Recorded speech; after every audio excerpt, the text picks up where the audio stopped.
Hi, welcome back guys. This is your friend, Lettuce Head Fanfics. Back with amazing fanfiction. This is the series of What If Deku Had Eldritch Abomination Quirk. Please give this video a like and subscribe to the channel if you want more videos like this. Now let's get into the fanfic. Not all humans are created equal.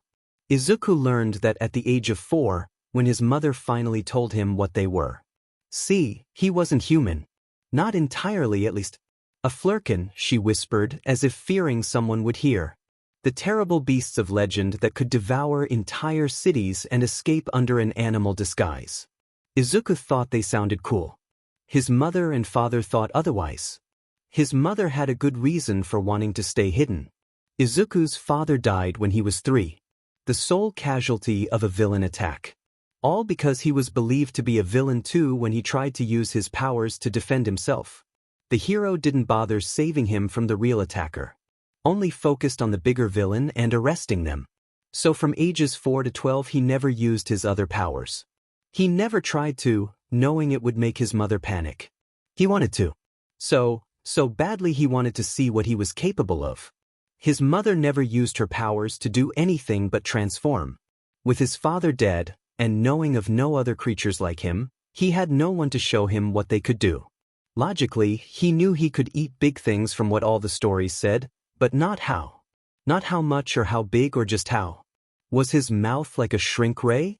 Was it like a black hole? Why didn't it work when he ate normal food? Could he spit things back out if he used his powers? Every question and more swirled around his head, even as a small child. The number just grew as he got older. He learned how to transform into a cat when he was 4.5. A cute, little, green kitten with curly fur. His mom was excited that he figured out how to transform. Izuku's new favorite thing was making cat noises and purring. Kaken wasn't as excited. He called Izuku useless, a Deku. A weak little kitty can't become a hero, he sneered. His lackeys copied him, and the rest of the class soon followed. But they forgot that all cats have claws, even if it takes a while for them to learn how to use them. See, in their world, nearly everyone has a type of magic or power, usually called a quirk. There were different variants, all of which were interesting to Izuku. First were the normal people that had magic. They had a designated type and couldn't perform it outside of that, but everyone was amazing and exceedingly cool. Second were the people who had mutations because of their magic, mostly to use it properly. Third and final were the creatures. Beings that held a resemblance to humans and were either full or part creature of some sort. Some of them had magic too, but that was rarer. Izuku was the third type. Izuku was 12 now. Going into middle school, and registered as a simple cat morph like his mother. Kaken had gone from a friend to a bully. Everyone followed his example, as they always had. Things hadn't changed over the years. The two of them still wanted to be heroes. Izuku knew he could never be a normal one though. Not without using his other powers, which he still didn't know what they were. Research hadn't yielded many results other than the fact he apparently had pockets of universes in his mouth. He couldn't find any when he looked in the mirror. Maybe he was a defective flurkin. He was better suited for being an underground hero anyway. Like Eraserhead, one of his favorite heroes. Or Murkrow, another underground hero that could transform into a raven. They were cool. Izuku still wanted to go to UA though. No matter what anyone else said, he knew he could do it if he tried. If people could handle it before quirks, then he could while being a cat. Cats were stealthy and sneaky, and he was going to be a good hero whether he was flashy or not. It didn't matter what Kaken and Mom said. He would prove them wrong. He would prove them all wrong. So he worked towards his dreams. Improving his analysis and physical fitness so he could compete with everyone else. He was on analysis notebook number 9 right now, and was almost done with it. He could run really far now without getting too winded. Izuku used the forest he had played in when he was small to work out. There were still scorch marks from a tiny Kaken. The place wasn't too far from his house, but he had to be careful going back when it got dark. They lived in a decently populated area, but everywhere was more dangerous once the sun went down. It was hardly sunset when he decided to go back that day. It was this that led to what Izuku considered a catalyst in his life. Though at the time it definitely did not seem like that. Izuku stopped at a store on his way home. His mom and him just needed a few things for dinner that she had forgotten. A quick and easy stop, maybe 10 minutes max. That flew out the window when a knife was held to his throat. 1 second he was walking to the checkout line, humming a song he had heard on Present Mix radio, and the next a robber was behind him with a knife on his neck. Izuku flat out froze where he was, his breathing shallow. "Don't try anything funny, kid," someone growled in his ear. Izuku felt his quirk writhe under his skin, attempting to half-shift. For him, he could either full-shift or half-shift. Full was a cat, albeit a green curly one, with everything a cat could do. Half was claw-like nails, cat ears, improved hearing, paw pads, extra hair, and fangs. It depended on how much stress he was under for how obvious some of it was. That had been a surprise to his mother, since most Flurkins couldn't do half-shifts apparently, minor as the changes were. He had only discovered he could do it a couple months ago. On top of everything else, he had naturally slitted cat-like eyes and vocal cords like one too. Izuku's brain was both blank and running in overdrive. Like static that was still speaking. He was pure panic and instincts at this point. Not really a stellar thing, seeing as the part of him that was a cat wanted to either bolt or claw the guy's arm to shreds. Now be a good little hostage and walk. Izuku numbly complied. What else was he supposed to do? He was a middle schooler being held at knife point in a store. And all he could do was turn into a cat. Actually, that might help for once. They were approaching the front of the store. Izuku noticed 2 others at the registers, holding the cashiers there at gunpoint. The other patrons, there were only 2, he noted, saw Izuku, and promptly stopped any moves to resist. He wanted to yell, to scream at them to stop the villains even if he was being held with a knife. Nothing would come out. He was too paralyzed with fear to do much. Other than shuffle forward and try not to go home with another scar. Izuku took that moment to change into a cat. He could run out of the store and get a hero. Cats were too small to be hostages. Yeah, they would all be okay. No one would get hurt. It'll be okay. But nothing happened. No familiar changing. Not even claws or a bit of fur. Absolutely nothing. And that terrified him. So you are a transformation type, the villain sneered. Izuku felt a chill run down his spine. Now you're going to hold still until the police get here, and when we get what we want, I'll let my null go. Got it? He was panicking, not shifting an inch or making a sound. Nothing was working. His mind was just running in circles and repeating the same thing. The villain moved closer. The knife got closer. Pointy. Izuku's instincts were screeching in his mind for something, but he didn't know what. It was deafening. The villain was getting closer. The nearer he and the knife were, the louder Izuku's head was. He was scared. So scared. Everything tunneled and faded into the background. His heartbeat was too loud. The metal against his neck was too cold. Everything was too dull. It was missing something. What was missing? Izuku suddenly snapped away from himself, no longer in full control. Nothing transformed, but something shifted in him. They were close to the other 2 criminals now. Izuku didn't know what that meant, but he knew it was important right now. He didn't really think, only moved. His slitted eyes zeroed in on the threats. Before he knew what he was doing, Izuku opened his mouth wide. And tentacles shot out, along with more mouths. All lined with jagged teeth. Quick as a viper, they lashed out, growing in size and obscuring Izuku's vision. He didn't know what happened. Izuku was panicking for a whole new reason now. He couldn't stop, whatever those things were. He took a step to the side, and the things reacted. A whole row of shelves were sent crashing down. He yelped at the noise, but that only made him bite whatever was coming out of his mouth. He swung himself around, trying to stop whatever he was doing. More shelves were knocked to the ground, some dented and bent. Izuku didn't know what was happening. Where had the villains gone?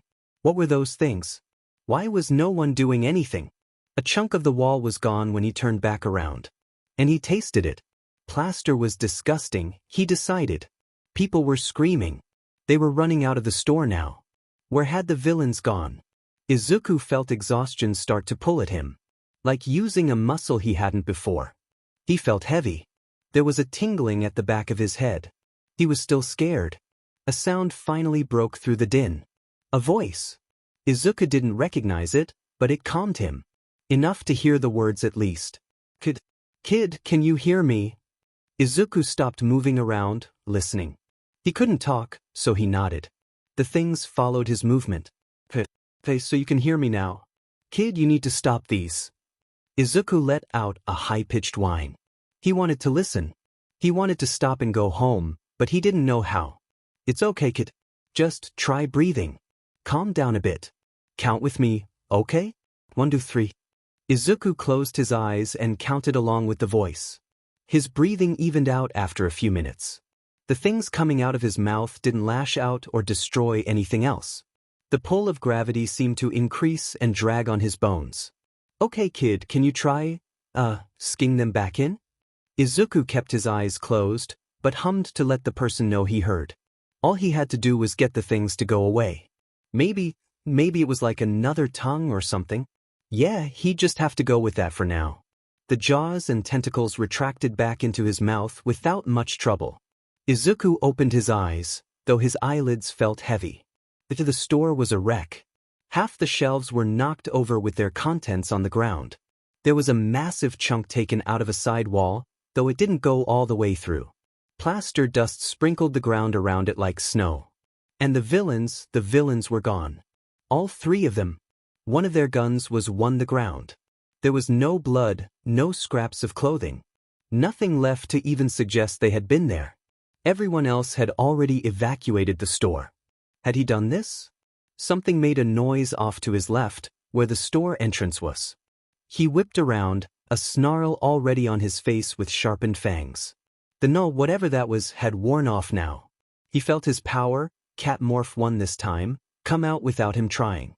Nails hardened into claws, green fur grew around his hands, and cat ears were flattened against his head.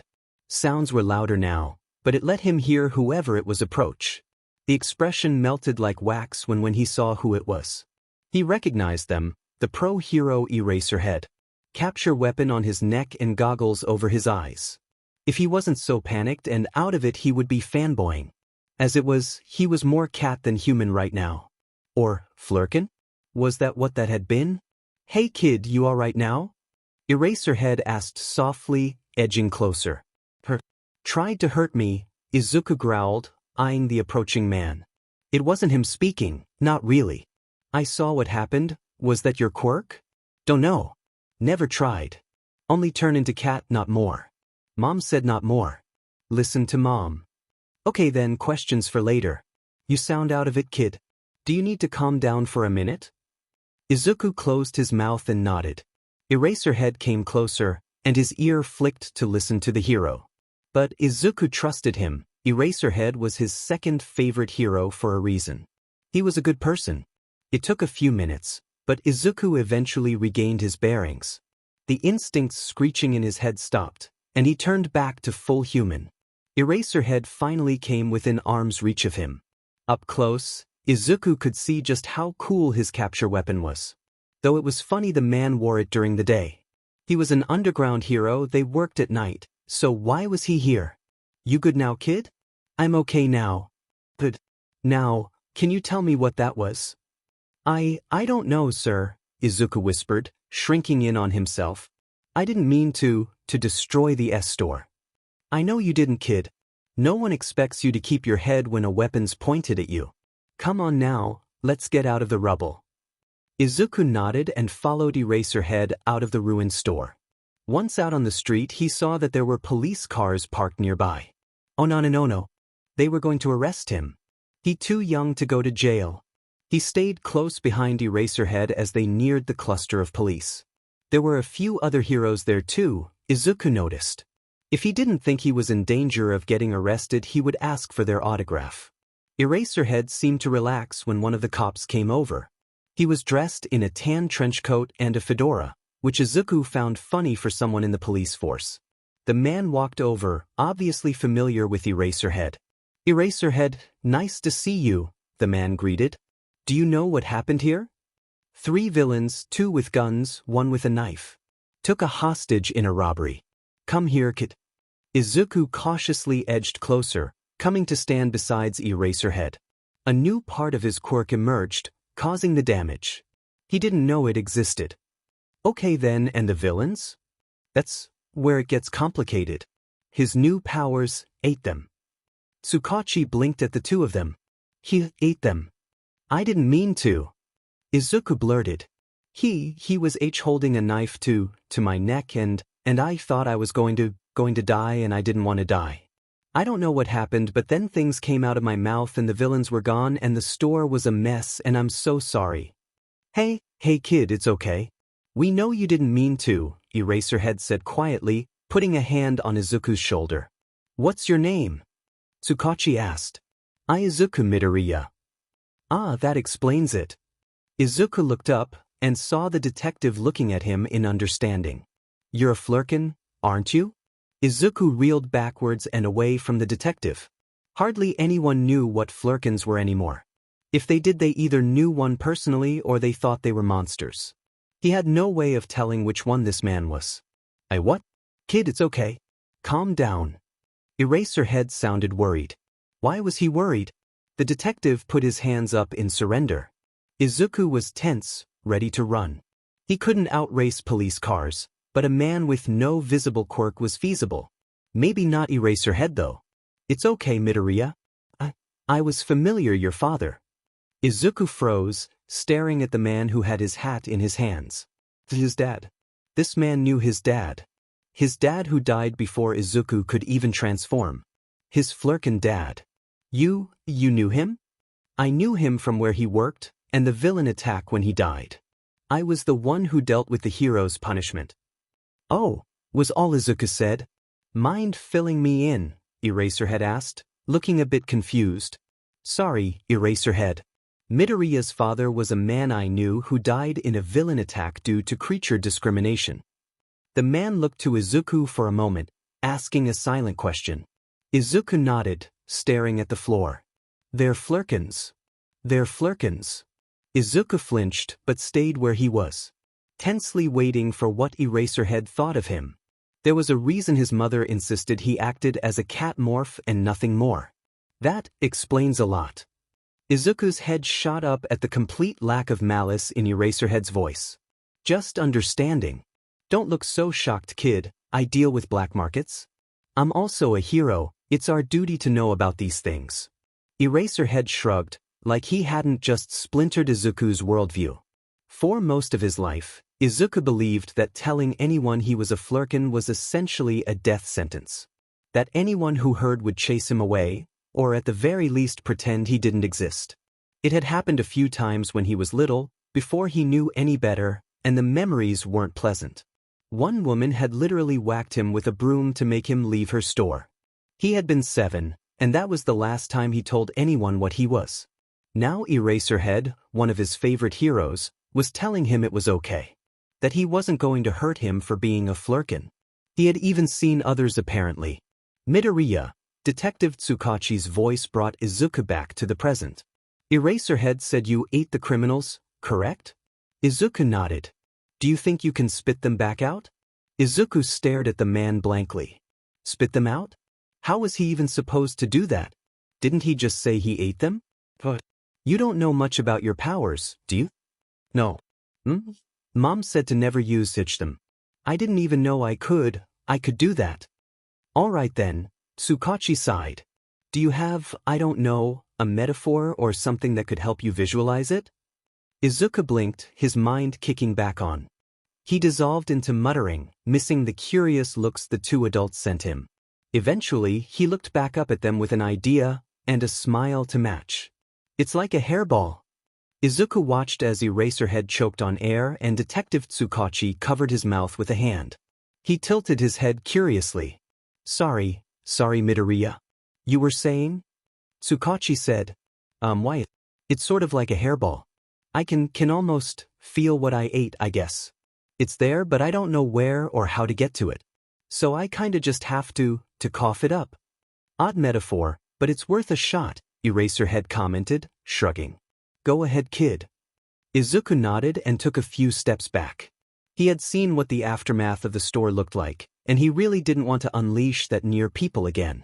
The less said about Izuku's hairball memories the better. They weren't pleasant when he was a kitten, and they certainly weren't pleasant now.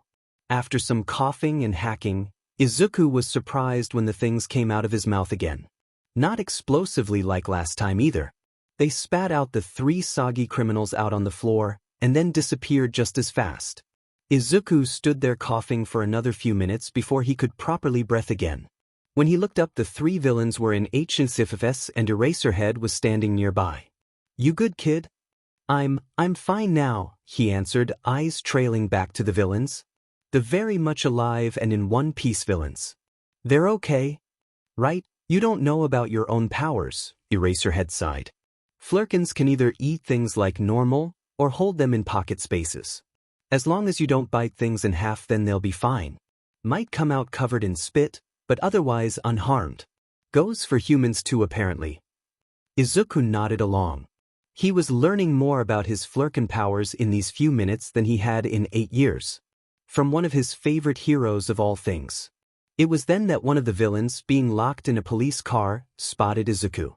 His 2 buddies were already in the vehicle. The police officer didn't see what he was looking at. "Hey!" he screamed, catching the attention of every person on the street. "Why isn't he being arrested? He's the one that destroyed the store."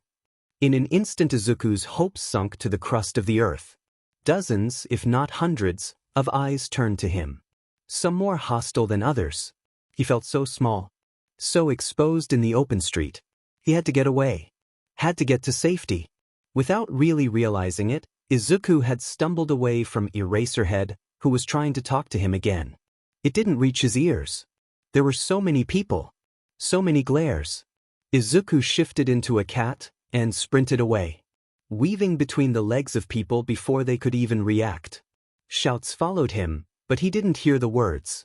He didn't stop running until he was safely tucked in an alleyway where no one could see him.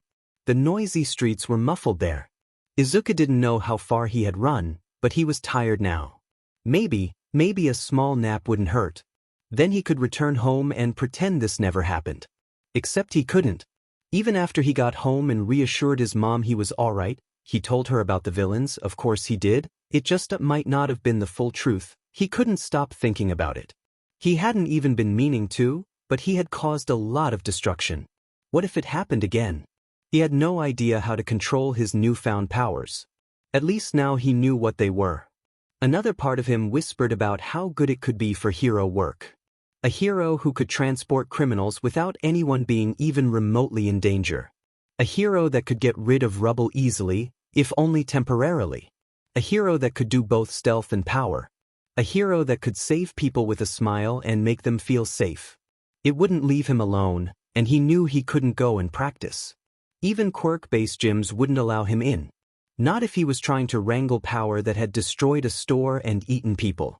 Not if he was a Flurkin. So all he could do was theorize or try to ignore it.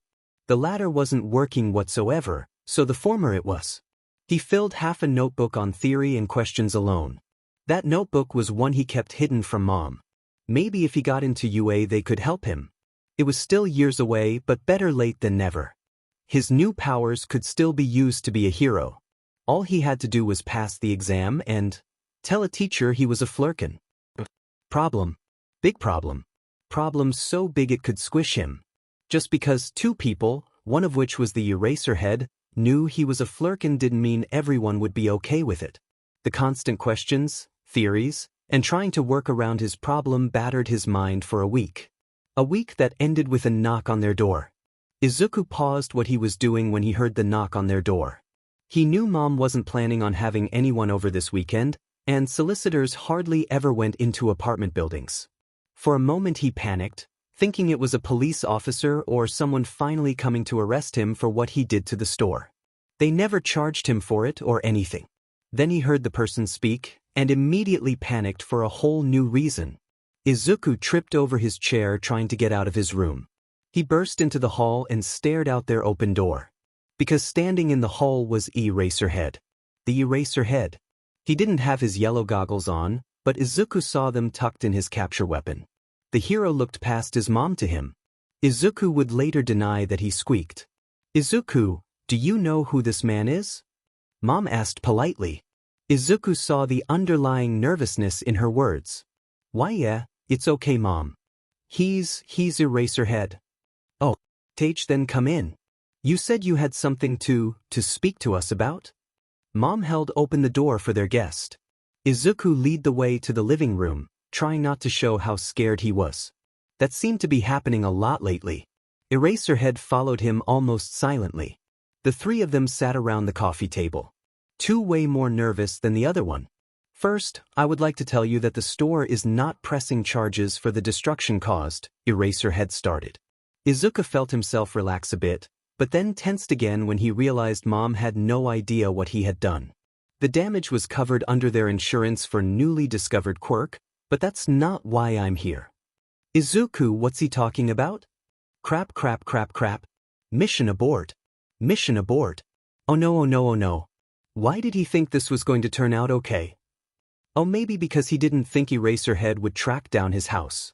I might not have told you all of what happened last week. When I got caught in that robbery. You see, when the villain H had me hostage, I used me flurkin powers and might have destroyed the store. Mom sat there for a minute, not saying anything, just processing. Izuku locked his gaze on the ground and didn't look up. Ma'am, your son had no control over his powers. No one got hurt, but that might not be true in the future if he doesn't learn how to control it, Eraserhead stated.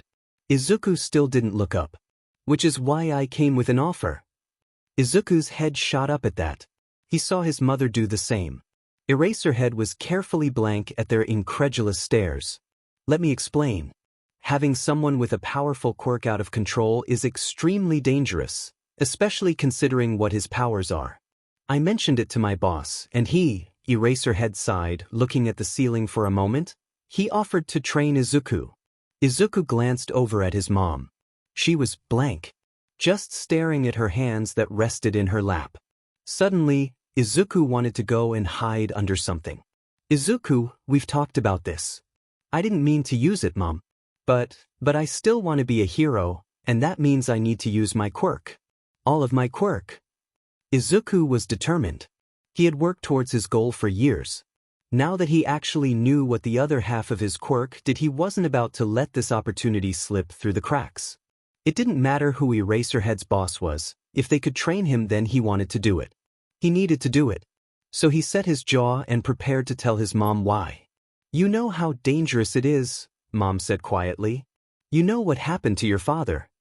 Exactly. Dad died from a hero that didn't like flurkins. If I become a hero, I can change that.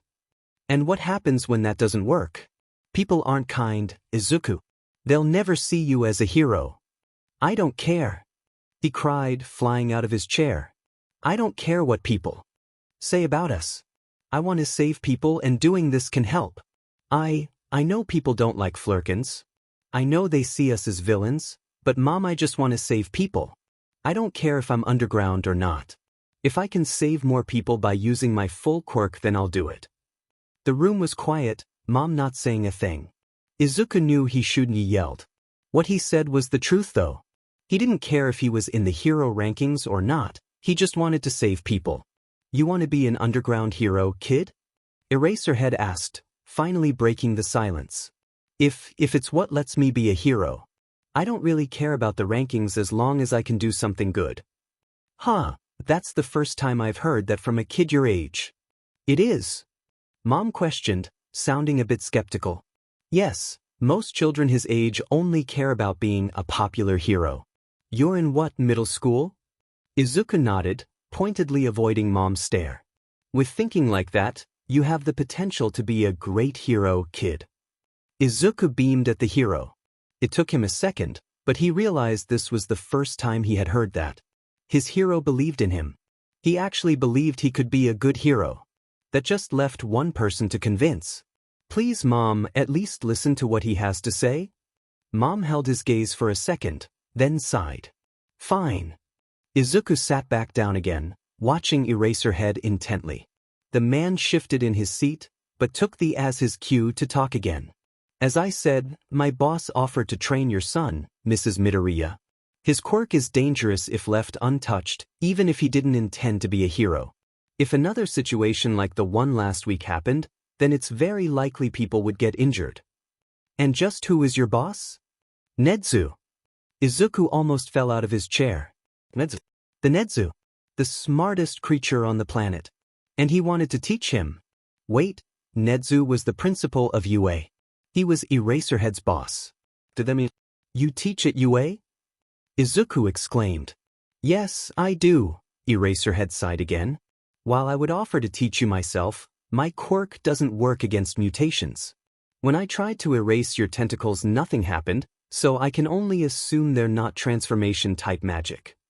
And why does this Nedzu want to teach Izuku? Mom asked. I'm going to be honest, Mrs. Midoriya, your son is a danger right now, both to himself and others.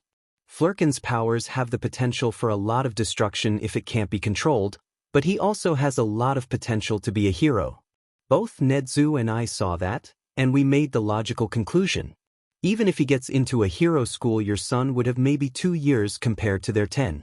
If Nedzu trains him, then he would have a better chance. Izuku was too busy freaking out to see how his mom reacted. Nedzu wanted to teach him how to use his powers. Nedzu wanted to teach him. Not many people knew who Nedzu was, at least not specifically. Most people knew him as UA's principal and maybe the hero that helped plan some raids.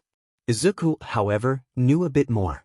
Nedzu was possibly the smartest being on Earth, was contacted for help whenever there was a major attack, villain or hero raid, acted as an international consultant for heroes, and had ties to at least a third of all heroes in Japan. He was powerful and smart, and he wanted to teach Izuku. He didn't really know what to make of that. Izuku, Mom started, breaking him from his reverie. You know, I only want to keep you safe. Ever since you were a kid you wanted to be a hero, even after what happened to your father. You've kept that dream all these years, despite what everyone has said to you, me included. Mom. No, Izuku, I need to say this. When you were little and I made you hide your other powers, I said I was sorry. I felt like I was the reason you were in danger for being a Flurkin. She took a shaky breath. Izuku hardly breathed. But I was wrong to say that. You shouldn't have to hide who you are. So if you think you can change how the world thinks by being a hero, then I'll support you.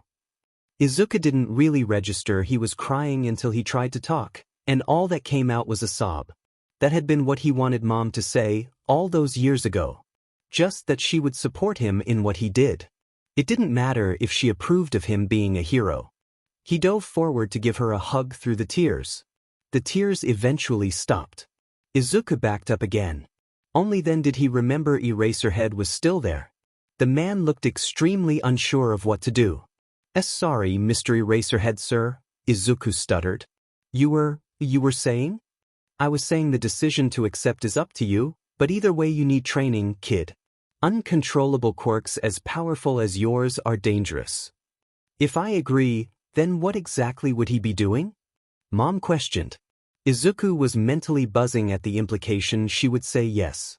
Nedzu will probably work on him getting control for both sides of his quirk, among lessons on other subjects. To be honest, I don't know what he wants to do, but he's a good teacher. Was he your teacher? Izuku asked excitedly. No, he was already principal. He liked to pop in on classes and give advice, still does. Terrifies the teachers that aren't used to it yet. Izuku stifled his giggling, though not very well. He saw Eraserhead crack a small smile too. Mom looked a bit confused but smiled nonetheless. Honestly, Izuku was just happy no one was crying or yelling anymore. Thank you for your time. Eraserhead stood up, bowing to his mother. The principal's number is on the UA website, so contact him with a decision. Try not to eat anyone else, kid. Izuku squawked, while Eraserhead chuckled. Izuku went to sleep that night with a few more questions added to his ever-growing list.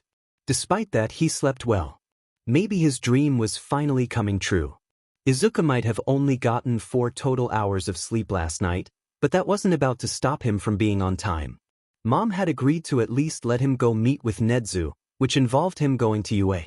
The school he had dreamed of going to since he was a kid. It was surreal in all honesty. The train ride was easy. He had gotten to the station on time and snagged a good seat without anything going wrong. The whole situation still didn't feel quite real yet. The journey passed in a flash. He stopped at the gates, just staring up at UA in awe. His dream school. The place he had only fantasized about going to, and now he was standing at the gates. The very, very big gates that he knew could chop him in half if he didn't have permission to enter. Izuku took a deep breath and rang the buzzer. He waited a few seconds before another buzz rang out. Taking it as a cue to enter, Izuku stepped onto the campus of UA. The gates didn't try and eat him, thankfully. The path was clearly marked, not that it was a massive problem seeing as the main building was at least 10 stories tall. There were a ton of paths that splintered off the main one though. All of those had signs, which Izuku figured made it easier for students to not get lost. There were also a lot of trees. The school was even better than he had imagined it would be. There was a hero standing at the entrance to the building. More specifically, Eraserhead. Eraserhead was standing there and waiting for him. The whole situation suddenly became a bit more real for Izuku. There you are, kid. Come on, Nedzu's waiting. Izuku stiffly walked to Eraserhead's side as they entered. He took in anything and everything he could see. The inside of the building was so cool. High ceilings, probably for things that were taller than a normal person, and there were so many windows. It was the weekend, so there weren't any students in the halls. It was eerily quiet for a school. You can stop stressing, kid, all Nedz is going to do is talk. Izuku squeaked but kept walking. I know. It's just, what if he can't do anything? What if no one else will help train me? I can't be a hero if I don't have at least a bit of control over my quirk.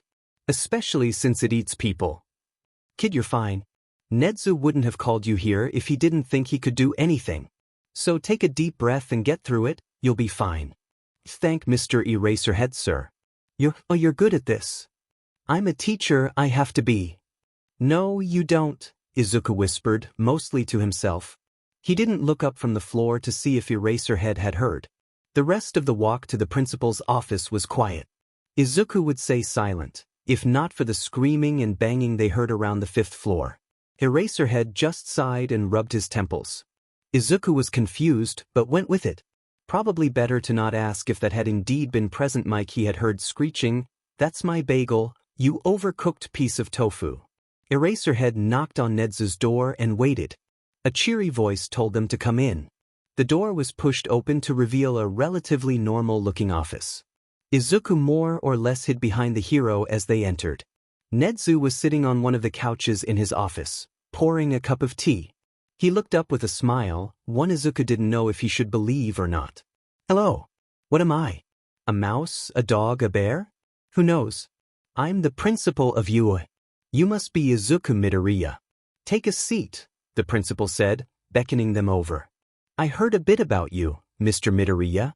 You are a flurkin, correct? Izuku gingerly sat on the couch opposite Nedzu.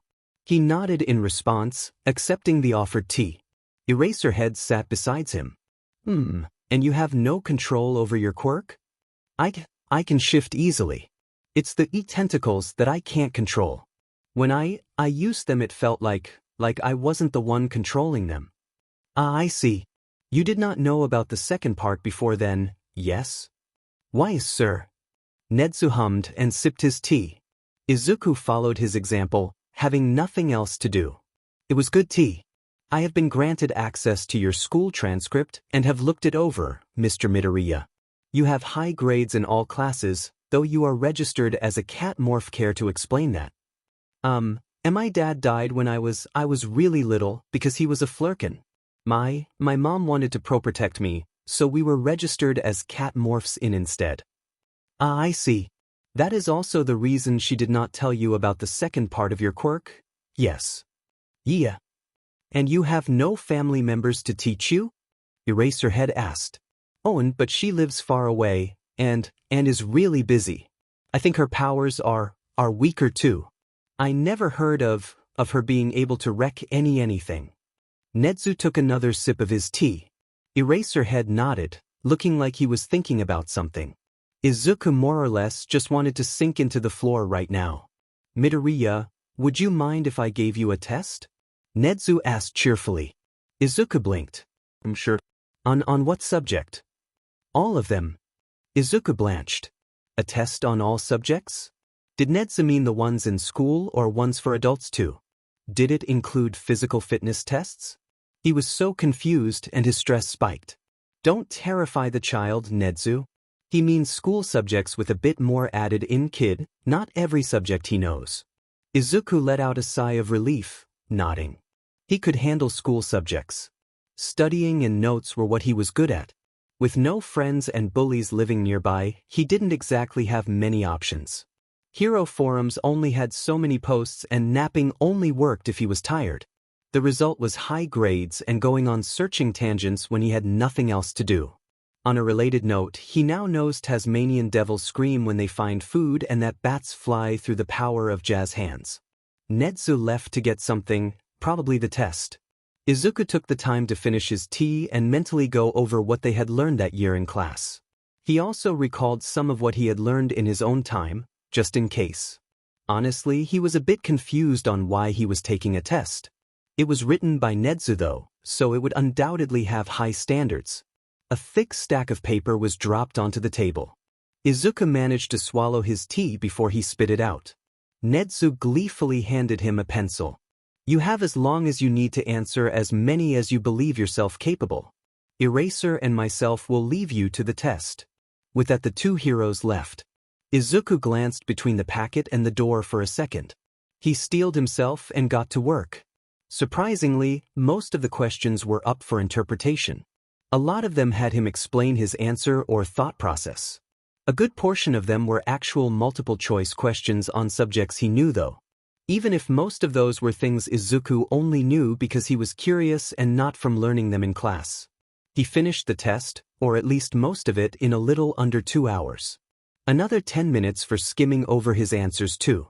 When he was done, Izuku cautiously stuck his head out the door. There was no one there. Oh well, at least he knew where the teacher's lounge was. They had passed it on the way up.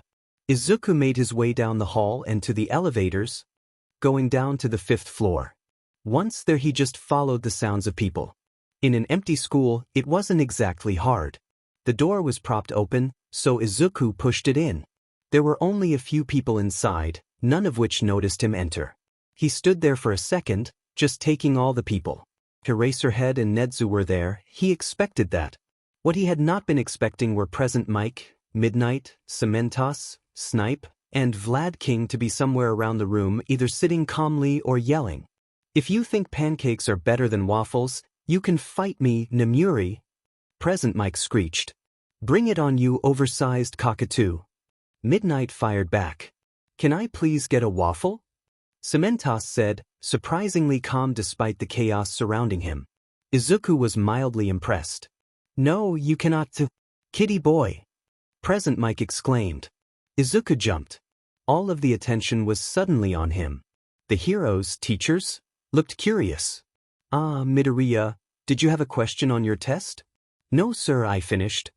Izuku walked over and handed the thick packet to Nedzu.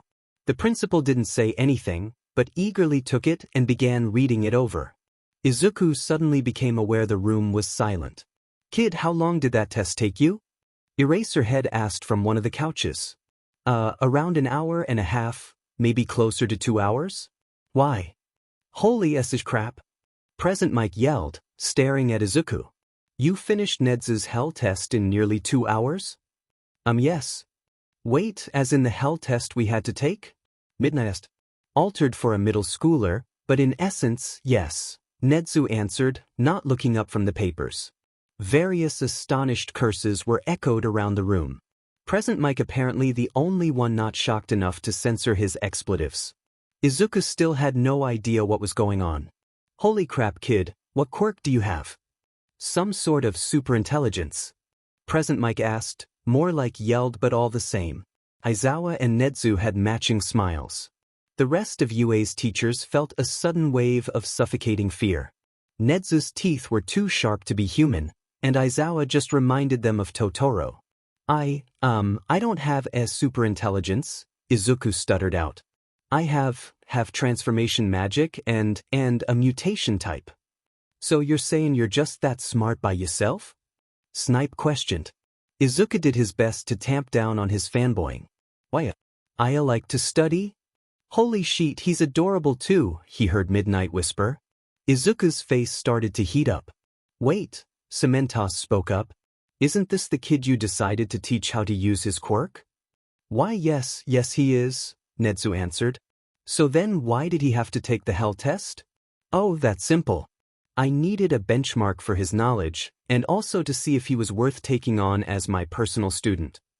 Izuku blanched. Personal student? Of Netsu? Was he really worth that? All he wanted was to learn how to control his quirk so he didn't hurt anyone. Now Netsu, the smartest being he knew of, was proposing Izuku be his student? There was no way. That was for people like Kaken, not him. When he spoke up, his voice was small, yet everyone in the room stopped to listen. Why? Why what, Midoriya? Why would you choose me? I'm just someone with an out-of-control quirk. There are plenty of people with intelligence quirks out there, so why choose the one kid who can only turn into a cat? Just because I'm a flirkin doesn't mean I'm the one you should choose as a student. And why do you believe that? Netsu asked, tilting his head slightly. Because there's so many people with amazing quirks. People that could do amazing things if you teach them. I'm just Dash. Kid, all of us had to take that test. You finished in less than 2 hours, right? Why yes. You know how smart Mike is? Izuku nodded, not knowing where Eraserhead was going with this. He finished that test in 2 hours and 15 minutes. Izuku stood there silently, processing what he had just heard. His first reaction was to deny it. The test had been altered anyway. But Eraserhead had no reason to lie to him. Izuku turned to present Mike. The hero nodded in confirmation, smiling brightly at him. The decision is ultimately up to you, Midoriya, Netsu said, drawing his attention. What I've seen is more than enough for me to agree to help you master your quirk, in the very least. I will contact your mother with details. You may leave now if you wish. Aizawa can guide you out. Eraserhead groaned, but got to his feet anyway. The rest of the teachers said goodbye or waved while Izuku backed out of the room. His mind was still reeling from everything. The two walked back down the hall towards the entrance. Izuku zoned out most of the way. Eraserhead had his hands in his pockets as they went. Then Izuku heard a thunk. He stopped in the middle of the hall, paying attention to his surroundings again. The sound went off again. Izuku whipped around, scanning the area for what could be making the sound. He zeroed in on the vent grate to his left. Whatever it was made the sound again, louder this time. Izuku felt himself subconsciously half-shift. His new cat ears pricked and pointed towards the movement he could see past the grate. Eraserhead had stopped too, he noticed vaguely. The man was watching him, but not doing much. Izuku didn't look away to glance at the man, too worried about losing his prey. Izuku carefully stepped closer on silent feet. He stopped a bit away from the grate, pressed up against the wall. The metal creaked. Izuku crouched down, narrowed eyes never leaving the vent. Something purple poked out of the now open grate. A face followed it, then the body. The person didn't notice Izuku. He shifted his stance as the human wiggled their way completely out of the vent. Hey Dad, they said. Thought you were showing the new kid to the exit? I am. Then where is he? Eraserhead glanced at Izuku. The person, a teen like him, followed his gaze. That was when Izuku pounced on cat-powered legs. Fu dash. Izuku collided with the person, sending both tumbling to the ground. He rolled and came up crouched on the person's back, claws pricking his prey's shoulders. The person was surprisingly still with his face pressed into the hard floor. It was quiet for a minute. Dad, what the F dash dot? Hitoshi, meet Izuku Midoriya. Midoriya, that's my kid you were hunting. Hunting? Eraserhead's eyes flashed red, and Izuku came back to himself. The ears, claws, and everything else cat disappeared along with his instincts. He almost immediately turned bright red and scrambled off of the person beneath him. I am so sorry. You were banging around in the vents and my cat instincts were telling me you were prey and I listened without thinking and that happens sometimes when I'm overwhelmed and I'm right now and I'm so sorry. Instincts? Air. Izuku turned to Eraserhead. Your choice to tell him, kid. Both of you get off the floor first. Izuku leapt to his feet, offering a hand to Hitoshi, though he guessed that was his given name so he wasn't about to call him that. The teen took it, rubbing at his shoulders for a second. So, I'm a flurkin and dash. Holy crap, you're a flurkin? Hitoshi exclaimed. Izuku flinched, expecting the usual reaction. Why did he think this was a good idea? That's so cool. Wait, what? See cool? Yeah. I went through a phase of liking any and everything cat, so figuring out there was something besides a cat morph was extremely cool to little kid me. What phase? Eraserhead deadpanned, getting a shove from his son. Izuku admitted that they did look like each other. Can it, you know what I mean, Hitoshi grumbled good-naturedly. Is that what he meant by hunting? Why? I have these sorta instincts that make me act like a cat. They take over sometimes if I'm not paying attention or when I'm overwhelmed. I thought you were a mouse or something in the vents. Huh. Was all Hitoshi said. Anyway, sorry about jumping at you. Hey, it's fine. Hey Dad, what were Aunt Nemuri and Pop shrieking about? Midoriya finished Ned's hell test in under 2 hours. Hitoshi silently turned a wide-eyed look to Izuku. He shrunk back a bit under the gaze. Hitoshi very quietly said a few more curse words. Now if you'll excuse us Hitoshi, Midoriya has to get home, Eraserhead said, guiding Izuku out of the building again. It was only when they were outside again that Izuku spoke. Eraserhead stopped at the entrance to UA. Thank you, Mr. Eraserhead. Your son seems nice. He snorted but smiled. He's a troublemaker, but he means well. Nedza should get back to your mother about the test soon. And kid? Yes, sir. You can call me Aizawa instead of Eraserhead when I'm out of uniform. Hope to see you back here, kid. Don't eat any more people. Izuku squeaked, but nodded anyway. He turned away and went home. This time, he was smiling. Izuku's lessons start today, right after normal school. He was practically buzzing in his seat the whole time. He was also pretty sure it was annoying Kaken, but he wasn't about to focus on that right now. Nothing was going to ruin this day for him. Not Kaken nor another bully was going to dampen his spirits for this. He escaped the classroom as fast as his legs could take him. Kaken couldn't have time to threaten him if he was out the door right as the bell rang. Izuku didn't care if he ran most of the way to the train station, there was absolutely no way he was going to be late for this. Izuku was almost sure he was bothering the whole train car with his fidgeting. He couldn't help it. No matter what anyone said, he did not sprint to the gates of UA. He also definitely did not nearly fling his entrance pass across the street trying to get it out of his backpack. Nope, absolutely not. There was no hero waiting at the doors of UA this time, but that was okay. Izuku was told to wait outside the doors for Nedzu and maybe Aizawa, so they could go to one of the gyms.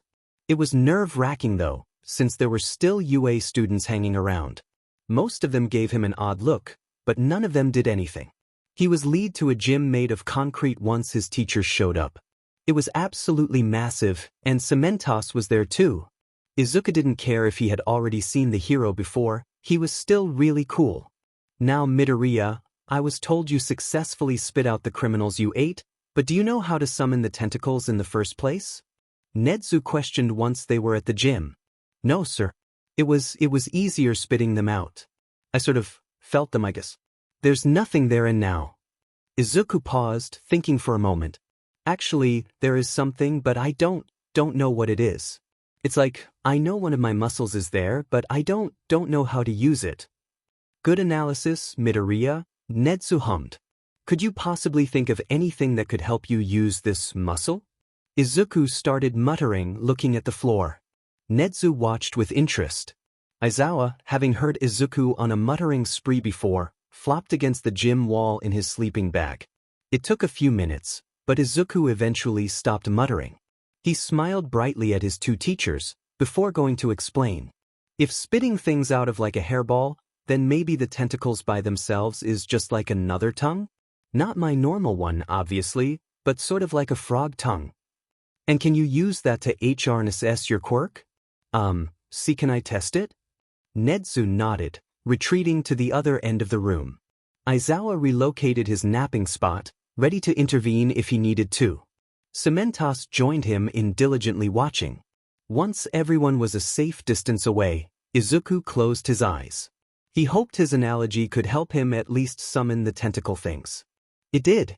Except he didn't account for the fact that he wouldn't be able to control them. The tentacles and teeth came into existence like they had last time, explosively and out of control. Izuku's eyes snapped open. Instinctively, he tried to move. That did not go well. Izuku recoiled as his mouth slammed full force into a wall of cement. Not a pleasant feeling. He flinched, retracting the things in the process. The wall now had a sizable hole in it. "Ooh. You okay, kid?" Aizawa said, coming closer now. "I'm fine." Izuku rubbed at his jaw, wondering how his quirk even worked. He could feel that the things hurt, but it felt like it was in his cheeks instead of his throat or something. "Do you want to try again, Midoriya?" Nedzu asked. Yeah, I want to try again." Nedzu smiled at him.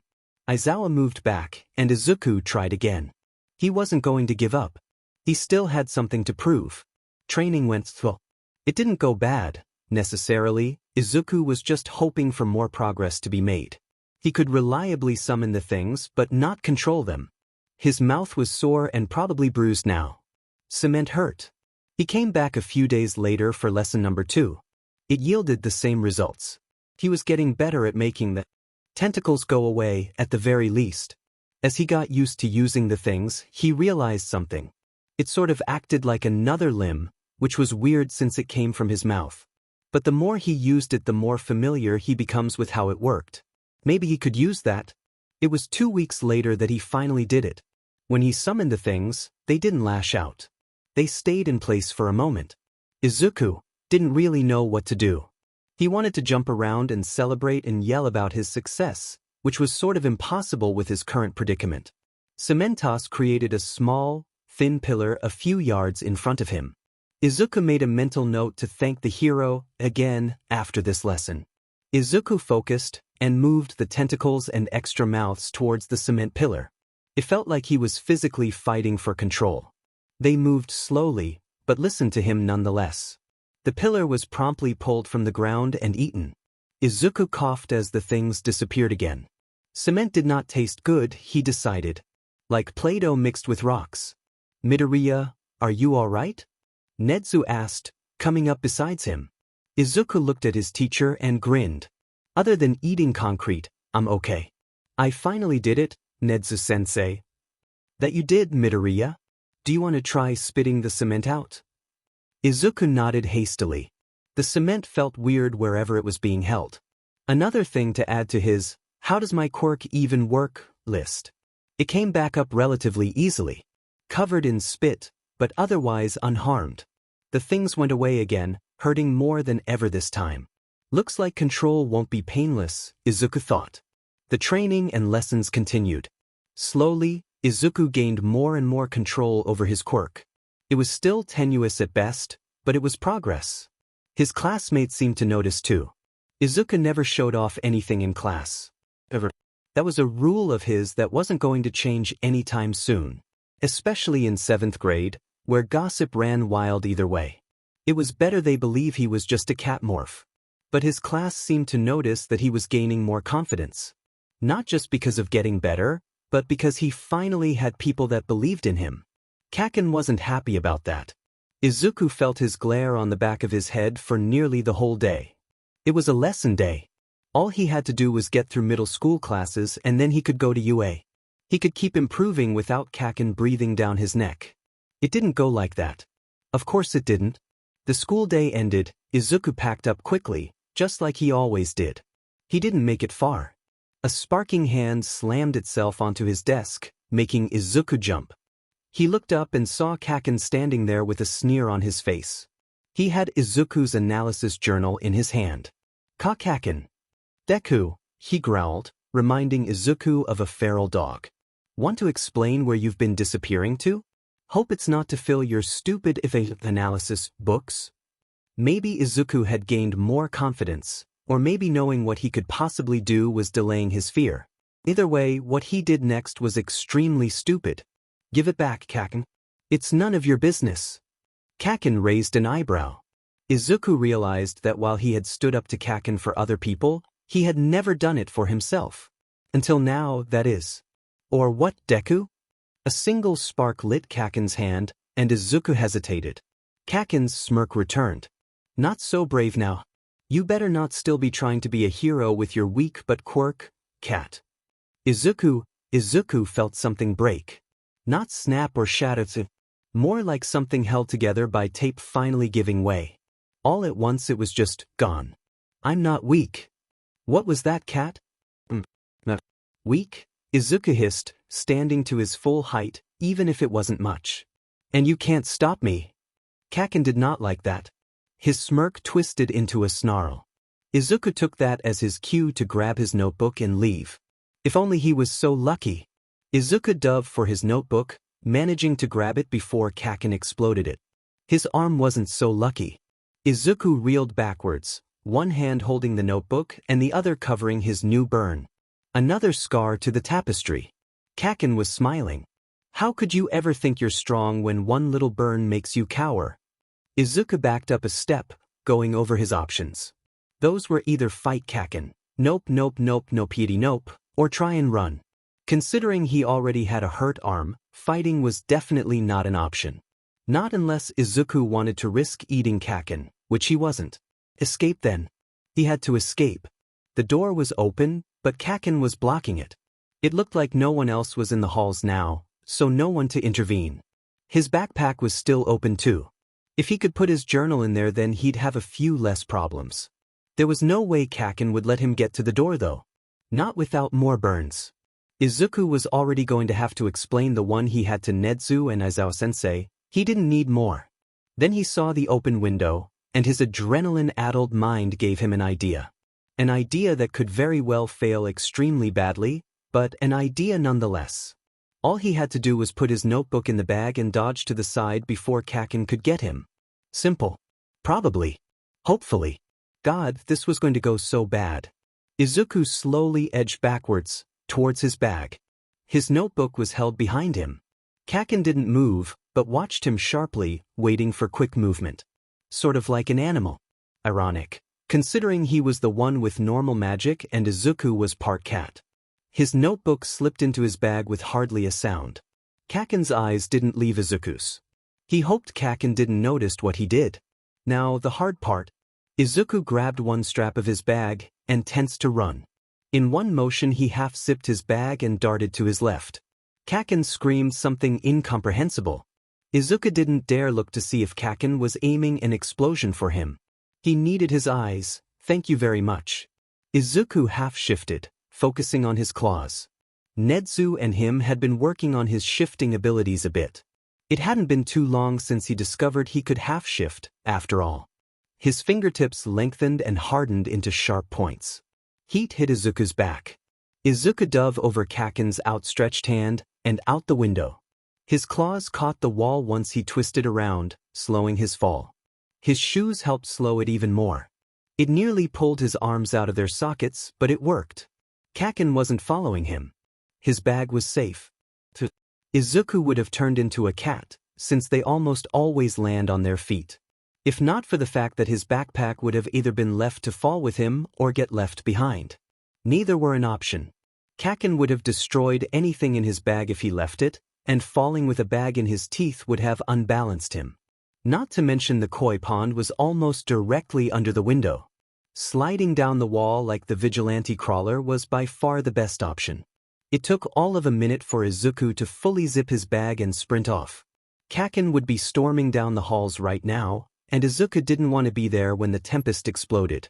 He also didn't want to be late. Nezu was surprised, but very happy, with how his student was doing. He hadn't originally intended to take Midoriya as a student, simply teach him to use his quirk. It was dangerous if left untouched. And if Nezu wanted to help out a fellow creature that was discriminated against, then no one was going to say anything anyway. Then Aizawa had told him about the boy's conviction. Unusually strong and selfless for a middle schooler.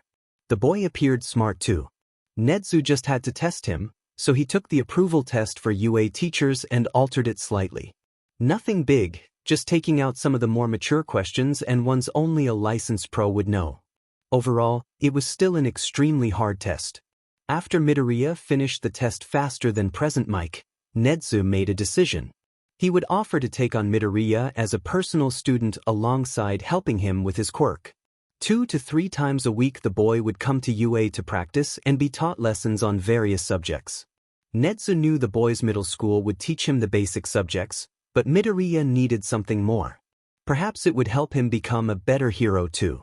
Midoriya's analysis abilities were something Nedzu hadn't seen in a while. This middle schooler with no formal training was already on par with a few professionals. It would need to be cultivated, Nedzu decided, otherwise it would be an opportunity wasted for the boy. His student kept surprising him too. He showed Nedzu he could half-shift, something he hadn't known Flurkins could do. The boy had cat ears, claws, and paw pads while still looking mainly human. Possibly teeth and other things were there as well. His eyes were already that of a normal cat, minus being colorblind. Nedzu was curious, very curious. It had been a long time since he had seen such an interesting child. Nedzu admitted he was growing fond of the boy. Seeing him leap around in excitement after finally exhibiting a bit of control over his powers made him smile. Not like he didn't see Aizawa and Yamada watching the boy fondly too. Then Midoriya came in with an injury. Not exactly something out of the ordinary, so Nedzu brushed it off. That was a mistake. They began as usual. Midoriya on one end of the gym and Nedzu at the other. Sometimes another hero joined them, but today it was just Nedzu and Cementos. The others were still grading and answering students' questions. Cementos already finished his, and was there as a precaution. He set up the pillars they used in Midoriya's practice. The boy in question standing in one spot. "Are you ready, Midoriya?" "Why, yes, sir." "Same thing as last time?" Odd, Midoriya's stutter had mostly gone away after the near 3 weeks of training at UA. Nedzu shrugged, maybe something had come up at his school. "Yes, same as last time." Midoriya nodded, getting into the stance Nedzu recognized as him bracing himself to use his quirk. The telltale tentacles started to appear. Things went wrong almost immediately. The tentacles burst out into the open, waving wildly and hitting the cement posts. Nedzu could see Midoriya flinch. Then the tentacles turned around. They wrapped themselves around Midoriya, making him disappeared. Nedzu jolted forward, Cementos already moving the ground to try and extract his student. Nedzu's steps stuttered to a stop when Midoriya just disappeared. Not a trace of his student nor his quirk left. Nothing. The cement receded back into the floor, leaving 2 stunned pro heroes and a missing student. 1,000 scenarios ran through Nedzu's head. He cautiously walked closer, keeping his senses alert for any danger. There was nothing there. Where had his student gone? Nedzu-sensei? Nedzu's head whipped around, his ears swiveling to pinpoint where the sound had come from. There, another noise. But it was above him? Nedzu looked up to the ceiling. Lo and behold, there was his student. Midoriya was sitting in the rafters, clinging to one of the beams. He looked just as confused as Nedzu felt. "Nedzu-sensei, are you and Cementos okay?" Midoriya called down. "We're fine, Midoriya. How did you get up there?" "I have no idea. I was just trying to control my quirk and then it tried to eat me. I was thinking I just wanted to be away from it, and the next thing I knew I was up here." "Can you get down?" Cementos yelled up. "Yeah, just give me a minute." Nedzu hummed and relaxed. His student was smart and he was okay. Midoriya would probably get over to the wall and use his claws to slide down. They hadn't practiced that yet, but Midoriya had been able to shift stronger claws already. Nedzu proceeded to nearly choke on air as his student shifted into a green cat and leapt off the rafters into the open air. Cementos was a bit too shocked to move and catch Midoriya. Not that it would have been extremely useful, since cement is in no way a soft landing. He was mildly surprised when Midoriya flipped midair, righting himself, and landed with hardly a sound. He shook out his fur before turning back into a human. There wasn't a sign of trauma from a hard landing. Midoriya, was that necessary? Cementos signed in exasperation, one hand over his heart. What? I got down, and I really didn't want to dislocate my shoulders sliding down the wall. It's also metal, so I didn't want to hurt your ears. Thoughtful, Nezu hummed, but please give more warning the next time you jump from 2 stories up, Midoriya. Even if cats do land on their feet. Sorry, sensei. It's alright, you didn't get hurt. Now, do you have any idea as to why you did whatever that was? I think I teleported? I guess my quirk activated since. Midoriya trailed off, not meeting either hero's eyes. Well, that wasn't good. Since you're what, Midoriya? And my arm. I hurt my arm earlier. Ah, that explain it then. Your quirk must have acted on the assumption that there was a danger that hurt you, thus getting you away from it. Probably. However, you should not have attended training if you were injured, Midoriya. We're going to visit Recovery Girl before we resume. That's really not necessary. Nezu stopped, tilting his head. That was the voice of someone with something to hide. Children were not usually adept at lying. Midoriya seemed to be no exception.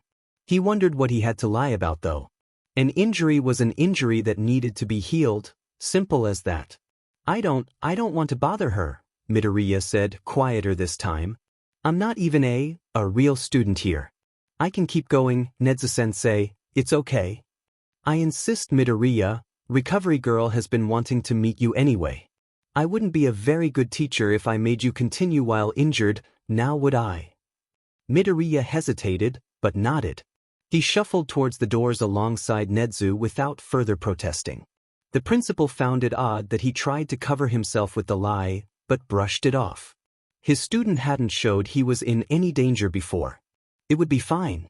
Izuku was resigned to the inevitable. Recovery Girl would see the burn and tell Nezu. The principal would probably. Actually, Izuku had no idea what the principal would do. He wouldn't exactly bully him too, since he himself was a creature people discriminated against. Didn't stop Izuku's mind from spitting out reason after reason why he would refuse to keep teaching Izuku. The walk to Recovery Girl's office was a relatively short one. It was on the 1st floor, since it was mostly hero students that got hurt and had to be carted to her. There were always the occasional support student that blew themselves up or business student that got into another fistfight over marketing, but hero students were the most common. For obvious reasons. They knocked before coming in. Izuku had to try really hard not to squeal and fanboy the instant he saw the heroine. She was just so cool. Healing quirks were incredibly rare, though less so than warp quirks. Hello there, dearie, you must be Midoriya. Izuku nodded feverishly. Recovery Girl chuckled, getting up from her desk to come closer to them. And what's the problem with this one, Nezu? He has an injured arm, ma'am. His quirk acted out because of it. Ah, yes, that would definitely be a problem. Let me see it, Sonny. Izuku hesitated, but let Recovery Girl grab his arm. He bit back a yelp when her hand grazed the angry red burn. She mumbled something to herself, then kissed his wrist. The pain instantly faded, and his skin returned to normal. The imprint of a hand gone from his arm when he looked down at it. Of all the burns he had gotten, this one had been minor in comparison to begin with. The adults, however, didn't see it that way. Recovery Girl looked worried as she shooed them out of her office. Nezu hadn't said anything, but Izuku knew he saw the burn. It wasn't hard to miss when his arm was on display. Now it was just a matter of what the principal was going to do. Nezu wordlessly led Izuku back outside. He sat himself on the stairs, staring out at the UA grounds. Izuku followed his lead, pulling his knees to his chest. Why did it feel like his blood had turned to molasses? Does the human bullying you know you're a flirkin? Izuku jolted. Of everything, that hadn't been the question he was expecting. No, sir. He doesn't. Then I assume it is because of you being an alleged catmorph? They are not renowned for being the strongest. Izuku nodded silently. Kaken had his reasons. Izuku was as good as a catmorph anyway. He wasn't strong, couldn't do more than walk quietly. It wasn't even before a few months ago he learned he could half-shift. Kaken was still insistent he couldn't be a hero. Not while being a worthless, useless cat. He was crying, Izuku realized belatedly. He scrubbed at his face, knowing it was too late to hide it from Nezu. Maybe he really wasn't meant to be a hero if he still cried so easily. Which student was it? Izuku looked up sharply. In the time he had known Nezu, he had never had that much steel in his voice. His teacher had always been calm and collected. This was the first time Izuku was hearing him angry. And more than one, Izuku said softly. After all this time, he still wasn't willing to take any revenge on Kaken and his other bullies. They don't deserve to dash. Midoriya, they hurt you for being presumed weaker. If they wish to be heroes, then they must learn first. That's why they should be allowed to go where they want. Schools are for learning, right? Yes, they are, but that does not make it right. You are aware I could just look at the school security tapes, correct? I know, but then you'd have to explain why you did it. I don't think you'd want to go through the effort of doing that. He knew he guessed right when Nezu started chuckling. It was nice, knowing he was actually good at something. Even if that thing was convincing his teacher not to, accidentally, get his bullies blacklisted from all hero schools. Well then, would you like to continue practicing, Midoriya? I'm curious about that teleportation. Izuku got to his feet, grinning once again. He raced off back to the gym, his teacher following at a walking pace. He was still a kid, after all. He was excited to discover something new. And since that thing was being able to teleport? Heck yeah, busy. Inko picked up her phone with one hand, pulling a bag of flour closer with the other. Izuku was in his room doing homework, so the apartment was quiet. Hello. Good evening, Mrs. Midoriya, Nezu's voice chirped through the phone. Inko set aside her cooking for a moment. Good evening, Mr. Nezu. May I ask why you're calling? I will get straight to the point, Mrs. Midoriya. I wish to take young Izuku as my personal student. Inko nearly dropped the phone. You want to what? Teach young Izuku. It's come to my attention that he isn't getting sufficient tutelage in his current school. If you would allow it, I would like to take over his studies instead. May I ask why this is coming up now? He came to lessons with a burn, Mrs. Midoriya. One in the shape of a handprint. Inko felt like all the air had disappeared from her lungs. Only one person she knew could do that. But why? Why would little Katsuki do such a thing to Izuku? They had been such good friends, once upon a time. Inko herself was still friends with Mitsuki. Your son is exceedingly smart, Mrs. Midoriya. I want to assure that he has that encouraged. I know he's intelligent. He never told me anything past that he was having minor problems at school. It's not my place to tell you everything, Mrs. Midoriya, but please consider what I have said. Weiss, I will. Thank you, Nezu. Have a good evening, Mrs. Midoriya. Inko set her phone on the counter. Izuku was bullied. By little Katsuki nonetheless. There were so many questions she had. Why hadn't her son told her anything? Why was he bullied? He didn't tell people he was a flirkin, she knew that. So why? Either way, she had an offer to consider. But if it would help keep her son safe, then the decision was already made. Izuku learned he was being taught solely by Nezu the morning after the principal called his mom. It was a lot to take in. He wasn't going to normal school anymore? No more bullies? No more Kaken? It was a lot. Especially since that meant he was technically going to UA now. Nezu would undoubtedly be an amazing teacher, he already was. That didn't mean Izuku wasn't nervous walking into UA on Monday. He looked really out of place, not having a uniform and all. The halls weren't especially crowded, not since Izuku got there after normal classes started. He was suddenly thankful Nezu had insisted he start an hour later than the high schoolers. Of the 3 people he saw, none stopped him, just looked at him weird. That in itself still made him want to curl into a ball and hide. He didn't, but he was close. On a related note, UA had some nice sunbeams that came through the windows. Nezu's office was on the top floor. It was a pretty big room, having its own sitting area and stove to make tea. Nezu's desk and chairs opposite it, sitting towards the back of the room. The entire back wall was made of windows too. Knowing Nezu, there were probably parachutes hidden somewhere.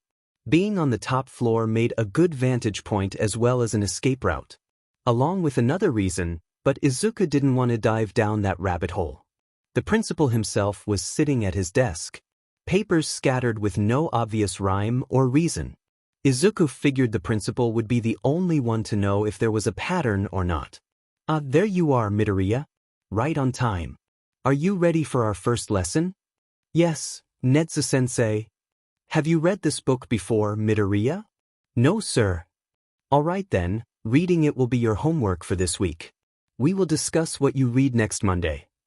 I assume you've learned a bit of chemistry? Yes, sir. Good. Now, we're going to learn how to make chlorine gas with cleaning products. Is it really okay to set this on fire? Of course. Just keep the gloves on. And what happened in 2019? The Area 51 rebellion in the US. Correct. And remember, they did not in fact find aliens, but nuclear weaponry. Is this how I solve it? Yes. Very well done, Midoriya. That math problem was giving even the second years trouble. Some liked you. It was the best hero school in the country, how could they not? The teachers were all pros, they learned how to control their quirks even better than before, and injuries were never a problem since Recovery Girl worked there. It helped that most of the people in their class, 1B, were friendly. Heroics class was their favorite though, for obvious reasons. The teacher was an old hero who was going to retire soon. His hero name was Jengar, and he could become a shadow. Not like darkness, but he could literally become someone's shadow to follow them. He was underground, so not a lot of people had heard of him. Some thought he was cool though. Good at teaching them to fight too. Jengar-sensei also liked to send kids on errands. Nothing big, usually just messages to Nezu or something. Sum was chosen for one such adventure today. All they had to do was deliver a note to Nezu in his office. Meh, at least they weren't getting tossed across the training yard again. The walk to Nezu's office was quiet. Everyone was in class, so of course it was. Sum thanked whoever had designed UA that there were elevators. Climbing 10 flights of stairs did not sound pleasant. Sum knocked on the door once they reached it. The talking from inside stopped, replaced with Nezu saying they could come in. Sum very carefully opened the door. Inside was Nezu and a little green-haired kid standing over a table. There were beakers of various colors in a neat line, and a Bunsen burner. There was also a stack of empty cleaning supplies bottles. The two were wearing gloves and safety goggles at least. I have a note, Nezu-sensei. From Jengar I presume, Nezu hummed, stepping around the table. I'll go ahead and take that. Sum nodded, handing over the note. One of the liquids started to spark. The green kid blinked down at it curiously. Nezu-sensei, is it supposed to do that? The green kid asked. HM? Oh, that means it's going to explode. Put the blast shield over it, please. Nezu said everything very calmly. Sum stood there staring as the kid, that was probably a middle schooler, put a thick glass dome over the sparking liquid. A moment later it exploded, but silently from inside the dome. Didn't know that would happen. Can we try it again? Of course, Midoriya. You may go back to class, Ms. Yubi. Sum nodded numbly, and retreated from the room as fast as socially acceptable. Once down the hall they sprinted. The faster they got away from the kid and principal blowing things up, the better. What was going on in this school? So far, Izuku liked being taught by Nezu. He was learning a lot more than he had in his former middle school. Quite a bit of it was more useful for being a hero and adult in general than the other stuff he had been learning. Nezu had even showed him how to hotwire a car. It was the end of Friday, right after he finished his last lesson of the week. Honestly, it had been one of the best weeks of his life. He got to learn from one of the smartest beings on Earth, and no one bullied him. Izuku also left late enough to avoid Kaken. None of the UA students had confronted him either. Some gave him weird looks, but that was the extent of it. Maybe Nezu had warned the classes or something, but either way Izuku was grateful. The hallways of the school were once again silent. The normal students had left already, and the teachers were doing whatever they needed to finish before going home. Izuku had seen Aizawa around the halls a few times, but hadn't gotten to speak with him much. Izuku was actually smiling after the school week for once. He never realized how often he went home with new bruises until they weren't from bullies. Any bruises he had now were from trying to control his quirk. There had been progress, but not much. He stopped when he heard a noise. A weird scraping sound. In a very silent hall, it stuck out like teal on a gray background. Izuku looked up and down the hall, but didn't see anything. Izuku shrugged and kept walking. It was probably just something from the support department that echoed. At any rate, Izuku needed to get to the train station before it got too late. He pulled out his phone to make sure his mom didn't text before he left. "Hey Midoriya." Izuku looked up from his phone. There wasn't anyone in the hall. He yelped as a heavy weight crashed onto him from above. Izuku was standing 1 second, and the next he was tasting the floor. He thrashed under whatever was sitting on him. Something alive, apparently, since it laughed and rolled off of him. Izuku grumbled, but rolled over so he could see. Hitoshi was sitting on the ground a few feet from Izuku. Aizawa's son, Izuku remembered, who had just jumped at him from somewhere. Finally got you." Hitoshi smirked, getting back to his feet. He offered Izuku a hand. "You're not hurt, right?" Izuku took the hand and stood too. "I'm okay. Where did you even come from?" "The ceiling." Izuku stopped, glancing up at Hitoshi. He was pointing above their heads with his smirk still in place. Sure enough, there was an open vent grate above their heads. "And why did you jump me from the ceiling?" "Payback." Hitoshi shrugged, like it was the simplest thing in the world. "I haven't been able to catch you before now anyway." "I said I was sorry," Izuku whined, hiding his face in his hands. Yeah, I know. You have to get to the station, right? Mind if I walk with you?" Izuku's brain more or less short-circuited. He had never had people offer that. Well, he did once upon a time, but that had ended with him getting blown up on multiple occasions. Hitoshi didn't seem to have an ulterior motive, but that didn't mean a thing. Not when he'd been hurt so much before. Hitoshi must have noticed because he spoke up again. "Hey, I'm just offering. If you don't want me to, I'll stay here." "No, it's okay. I just don't have very good experiences with being offered that." "Oh." Hitoshi's face twisted for a second, but smoothed out the next. "Well then you don't have good friends." "Try none," Izuku muttered. "Guess we have more in common than I thought. So, want to walk to the station?" Sure, but won't your dad worry?" "Nah, he knows what I'm doing." Izuku nodded, leading the way out of UA. Hitoshi followed quietly, just looking around at everything. They reached the gates and began walking down the sidewalk. "What did you mean when you said we had more in common than you thought?" Izuku asked, not liking the silence between them. "I don't have friends either. They're too scared of what I might do to them." Izuku glanced at Hitoshi curiously. He sort of just looked like a tired purple panda. Why would anyone be scared of him? He became aware he said that out loud when Hitoshi barked a laugh. "Oops." Izuku buried his red face in his hands. "I'm sorry." "It's okay." Hitoshi fell quiet for a moment, looking like he was thinking over something. "I'm a siren." Izuku lit up.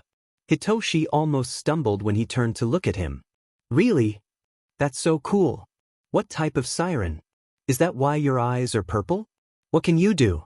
Do you want to be a hero too? You'd make a cool one. Are you related to Present Mike?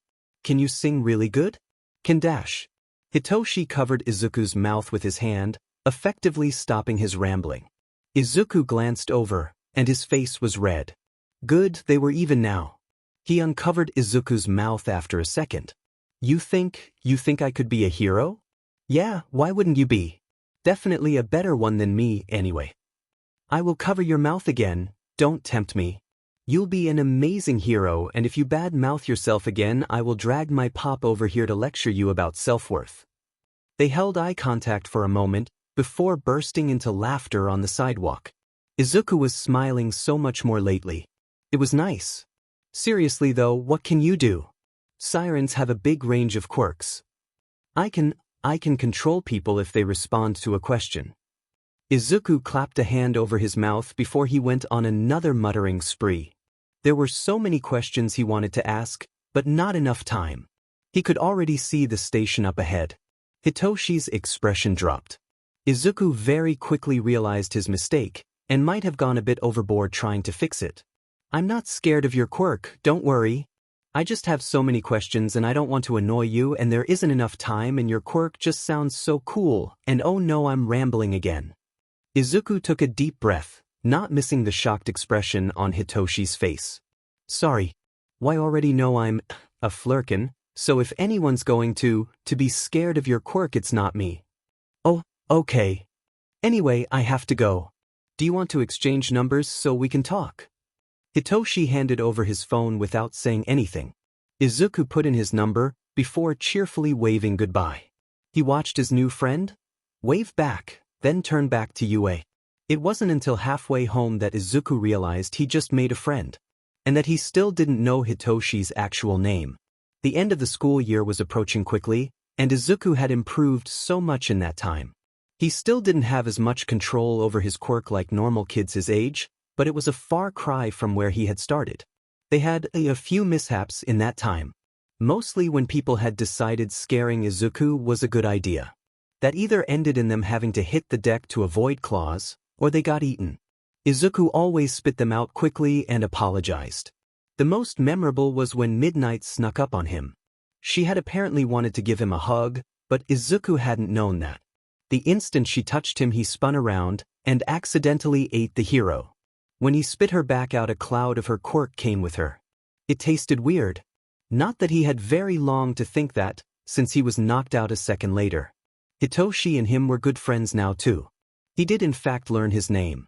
It was Shinso, and was Aizawa and present Mike, Hisashi Yamada, he learned, and proceeded to freak out over knowing the hero's real name. Adopted son. Shinso taught him how to hide in the vents. There were blankets and food stashes if you went far enough. It was no wonder he hid in there a lot. As long as he didn't accidentally fall to the next floor, he was good. Izuku didn't have that problem. He could turn into a cat and fall safely. It also meant space wasn't a problem. Shinso complained about it not being fair, since he had to crawl on his stomach to get around the vents. Netsu had also been an amazing teacher. Izuku already knew everything he was required to, on top of skills he could use in the real world. Like how to make good tea and how to create acid from common cleaning supplies. The standardized tests were a breeze, especially compared to Netsu's hell test. Izuku was excited for whatever the next year would bring. Mostly because Aizawa promised to start teaching him to fight. Izuku wasn't scrawny, but he wasn't exactly muscular either. Hopefully that could change soon. Shinso was still going to a different school, but he would join them to spar sometimes. It sounded exciting in Izuku's opinion.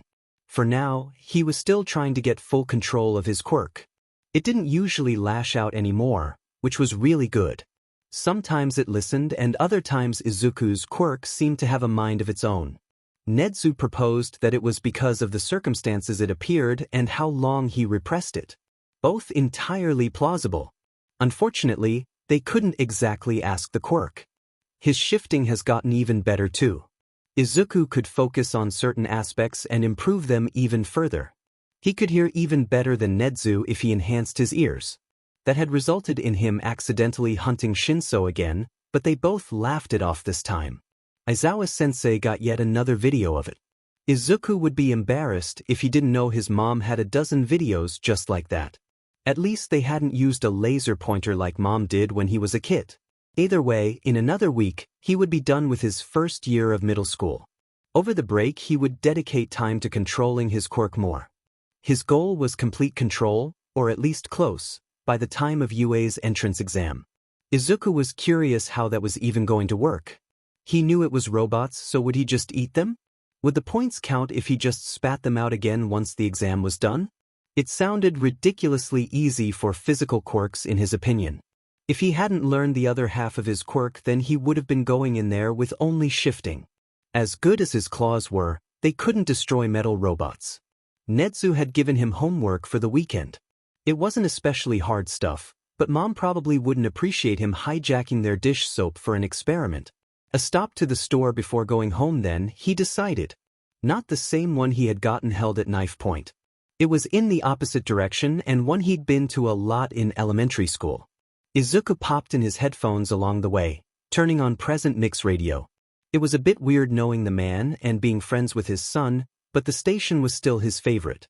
He hummed along as he walked down the sidewalk. Call it honed senses, instincts, whatever you want, but Izuku knew something was coming. Something dangerous. It was like something was crawling up his back and setting all his hair on end.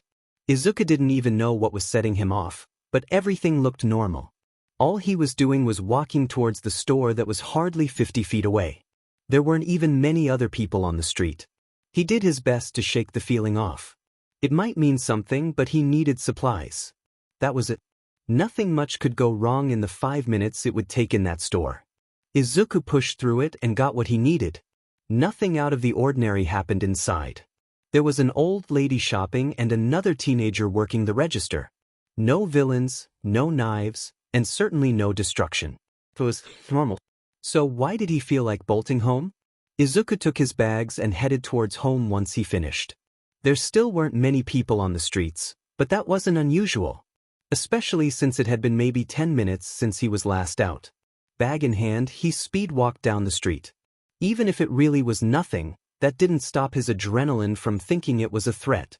Izuku found himself unconsciously readying his quirk. "Hey, Deku."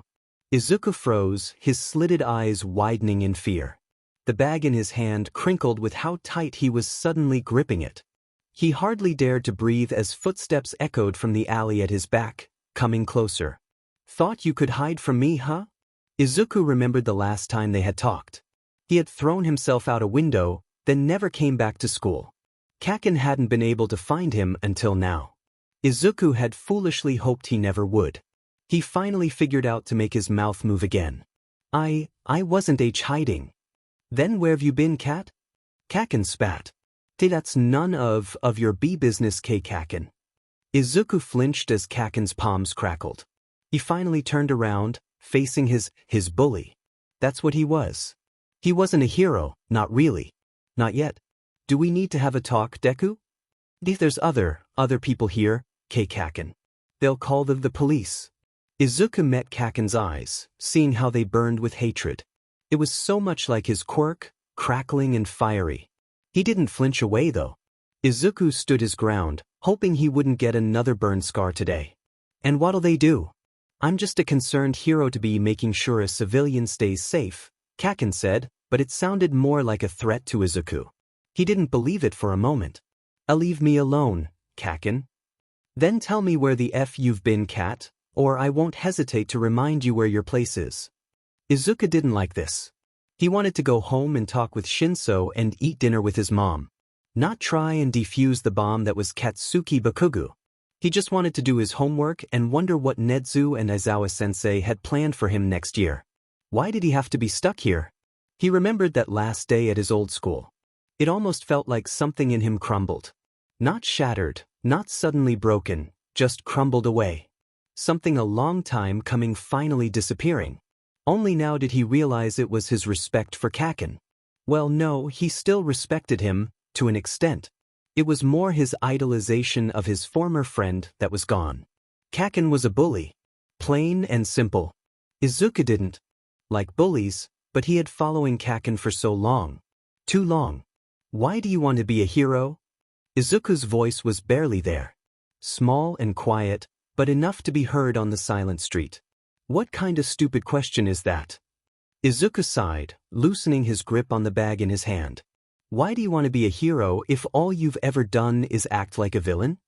Izuku saw Kaken's eyes blow wide, sparks dancing in his palms. He took a single step backwards.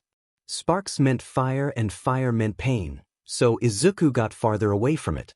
"I'm no villain. The F are you blabbering about? Heroes don't beat others down. Heroes save people." Izuku paused, mulling over the words bouncing around his head. "You're no hero, Kaken." "I am a hero. I'm going to be the best demon hero the world has seen. I'll beat All Might and be number one. You're just a stupid cat that doesn't know anything.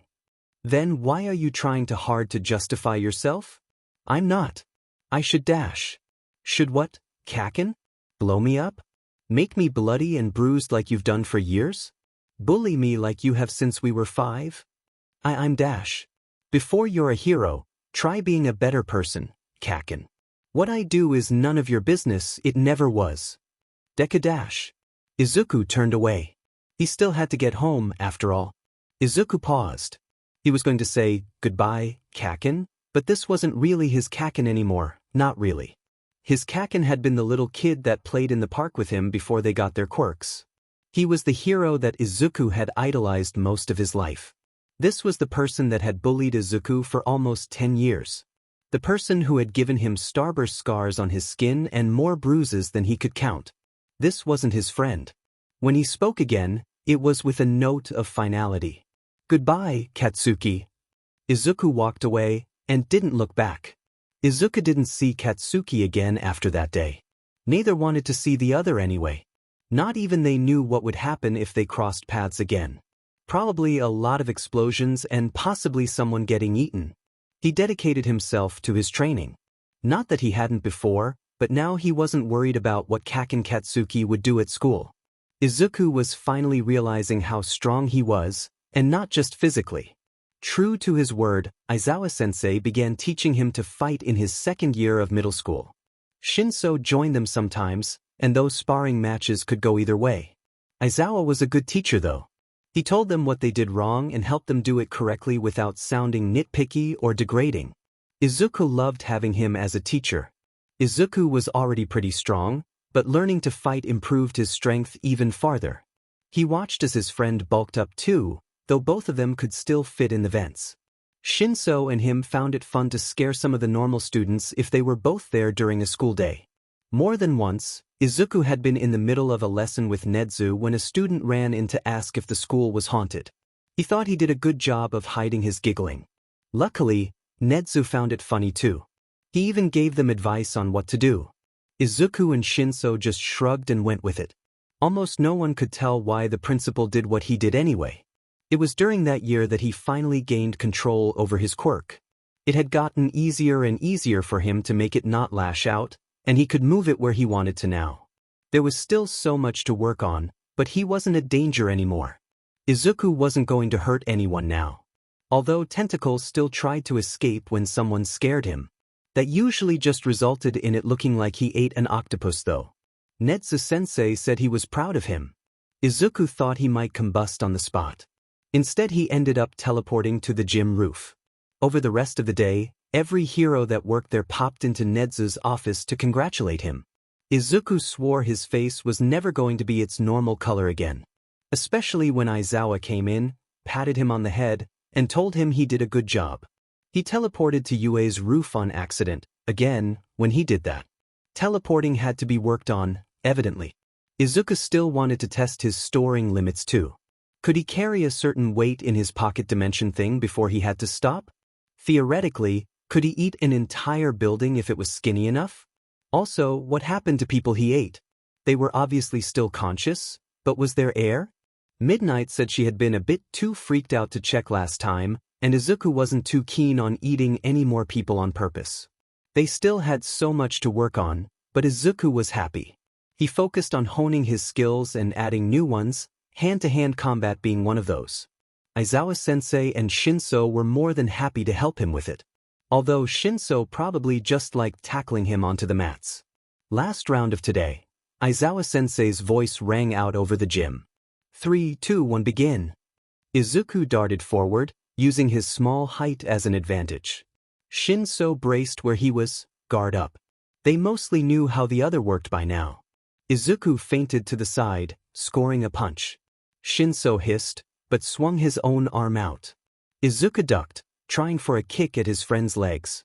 Shinso didn't bother to dodge. He jumped and dove for Izuku, who yelped in surprise as the two went tumbling. Neither saw much as they rolled over each other on the floor. It was more playful wrestling instead of sparring now. Alright, that's enough. Izuku and Shinso flopped onto the floor at Aizawa's words. Both had smiles on their faces. So far, it had been a good day. What's more therapeutic than getting to wrestle with your friend inside a hero school? We're done for today, Aizawa said, leaning over them. Hey Dad, Can Midoriya and I go get ice cream? Shinso asked from the floor. Aizawa nodded, fishing for something in his many pockets. He pulled out string, buttons, and keys, with increasing annoyance, before he finally found his wallet. The two boys watched and tried not to laugh. Here, said Aizawa, handing money to Shinso. Just be back before the time we usually leave. Thanks, Dad. Shinso hauled Izuku off the floor. Not exactly hard, considering how small he was. Something he was going to be bitter about until he got taller. They chattered away on their route into the city, UA growing smaller in the distance as they went. Izuku knew a good place for ice cream somewhere nearby, so he led the way. The topic turned to their favorite flavors. As the door chimed their entrance. I can't believe you actually like that stuff. Well, excuse me for being cultured, Shinso scoffed, playfully shoving Izuku's shoulder. It's not cultured if it's disgusting. Australians have something so disgusting that people eat it as a challenge. I think a little pistachio ice cream is fine. But it's green. So is your hair, you dork. All Might-themed ice cream isn't much better. I was right, you are uncultured. Shinso squawked in fake indignation. Izuku just laughed, moving to the counter to grab their ice cream. His friend joined in on their way outside. There were tables, and it was nice out anyway. I'm just saying, Present Mike would be a very effective dog whistle if he could change his frequency. Oh, believe me, Pop tried. He broke every window on the street. Pretty sure Dad was answering annoyed dog owners for a week after that. Izuku's head hit the table as he cackled. The mental image of Present Mike, one of his favorite heroes, and a hero he knew personally now, acting as a very loud and high-pitched car alarm was utterly hilarious to him. I can't believe. Princess also scratched Pop when he tried it. Their ice cream was forgotten in favor of laughing at funny stories they knew. Izuku told one of when he had accidentally turned into a kitten in the middle of class. He had been in second grade, and the little girls had claimed him as the class pet. The boys were jealous, despite all of them being 7. Shinso told Izuku about the time Aizawa strung Yamada up from the gym rafters when they were still students. Also how that was because his parents weren't especially good at the whole feelings thing. It was fun. Izuku loved having a friend he could laugh and joke around with. He loved having an actual friend instead of a false idol he followed after. Well, what do we have here? Izuku went rigid. No. He knew that voice. He knew it. He didn't want to know it. A villain sitting amongst the sheep, they drawled. Izuku heard them stepping closer, but he couldn't see them. They were at his back. Bad, his mind screamed. Never turn your back. Never let them out of sight. Never. He glanced up, seeing Shinso flinch. Anyone else might not have noticed it, but Izuku did. That was the moment he realized the bully wasn't here for him, but Shinso. They had never called Izuku a villain. Plenty of other insults, but never villain. You know, when my cousin told me he had a villain in his class, I wasn't expecting to see them around town. Wonder if I should call a hero. Save us all the trouble. Shinso didn't move. He didn't look up from the table either. Izuku saw him tense as the footsteps came closer. So, you gonna say something, villain? Suddenly, Izuku's fear disappeared. Because he could be bullied all day, but the minute his friend was threatened, he'd fight back. No one deserved what he had gone through. Especially Shinso. Leave him alone, Hidoi, Izuku said quietly. Wait, Deku? Are you serious? Hidoi burst out laughing where he stood. Izuku got to his feet and turned to face the bully. Oh, you know what? You two are perfect for each other. One a villain and one useless and weak. A match made in heaven. He's en dash. Ah, one word villain and I can call a hero here. Hidoi smirked. Shinso growled, but didn't say anything more. Seriously can't believe my luck. After all this, I finally found our favorite punching bag. Leave, Hidoi, before I make you. And what ya gonna do, catboy? Meow me to death. Izuku wanted to show him. He wanted to let everything loose and show his bullies once and for all that he wasn't weak. Even if it was technically illegal to use his quirk on the street, he wanted to show that he wasn't a punching bag or something to toy with. He was strong now. He had power and control. Mostly, he just wanted to protect his friend. Shinso didn't deserve any of this. He was strong and kind and liked to watch cat videos at midnight. Hidoi was annoying and knew how to play with words. His quirk wasn't especially powerful, and neither was he. All it would take is one punch. One swung and he'd run with his tail between his legs. Midoriya, it's not worth it, Shinso whispered sharply. Izuku didn't look back at him. Yeah, run away, cat. Just a scared little kitty. Izuku growled at Hidoi, the noise akin to a car engine. The boy obviously hadn't been expecting it, judging by the way he took a step back. It wasn't worth getting in trouble, Shinso was right, but he couldn't walk away unpunished. Izuku let himself half-shift. His ears immediately went back, his hands turned to claws, and he grew fangs. He made sure to show them when he smiled at Hidoi. Maybe I am a cat, but you know what, Hidoi? Izuku cooed, edging closer. He knew his green eyes were narrowed to slits. Lions and tigers are cats too. Izuku hissed, and the bully yelped. Hidoi turned tail and ran right then and there. Izuku didn't stop glaring until he was out of sight. As soon as he let himself go back to normal and breathe a sigh of relief. Midoriya, you okay? I'm fine. I knew him. From my old school. He called you Deku. Nickname from my childhood friend. It's another way of reading my name. It also means useless though, doesn't it? What friend would call you that? He's not my friend anymore. We've been avoiding each other for almost a year now. And Nedzu teaches me, so I don't have to worry about bullies. But you used to. You do too. Izuku stared unflinching at Shinso. Do they hurt you? Shinso sighed, knowing Izuku wouldn't drop it. No. Everyone mostly just ignores me. They don't know how my quirk works, so better safe than sorry, I guess. Izuku paused for a moment, before walking around the table to the other side. He sat down and leaned against his friend without a word. A silent comfort. They left that place knowing not everything was better yet, but it would be one day. They had each other as friends, so they weren't alone anymore. One day, they'd be heroes. They'd show people they were strong and trustworthy. And Izuku couldn't wait for that day. The second year of middle school went just as fast as the first. Before he knew it, Izuku was turning in his final test and going home for the small break between years. He still hadn't crossed paths with Katsuki, which was good. Honestly, he didn't know what he would do if they ever did have to interact again. Shinso and him had only grown closer. It wasn't uncommon for Aizawa to crawl into the vents and find them asleep with a movie still playing on one of their phones.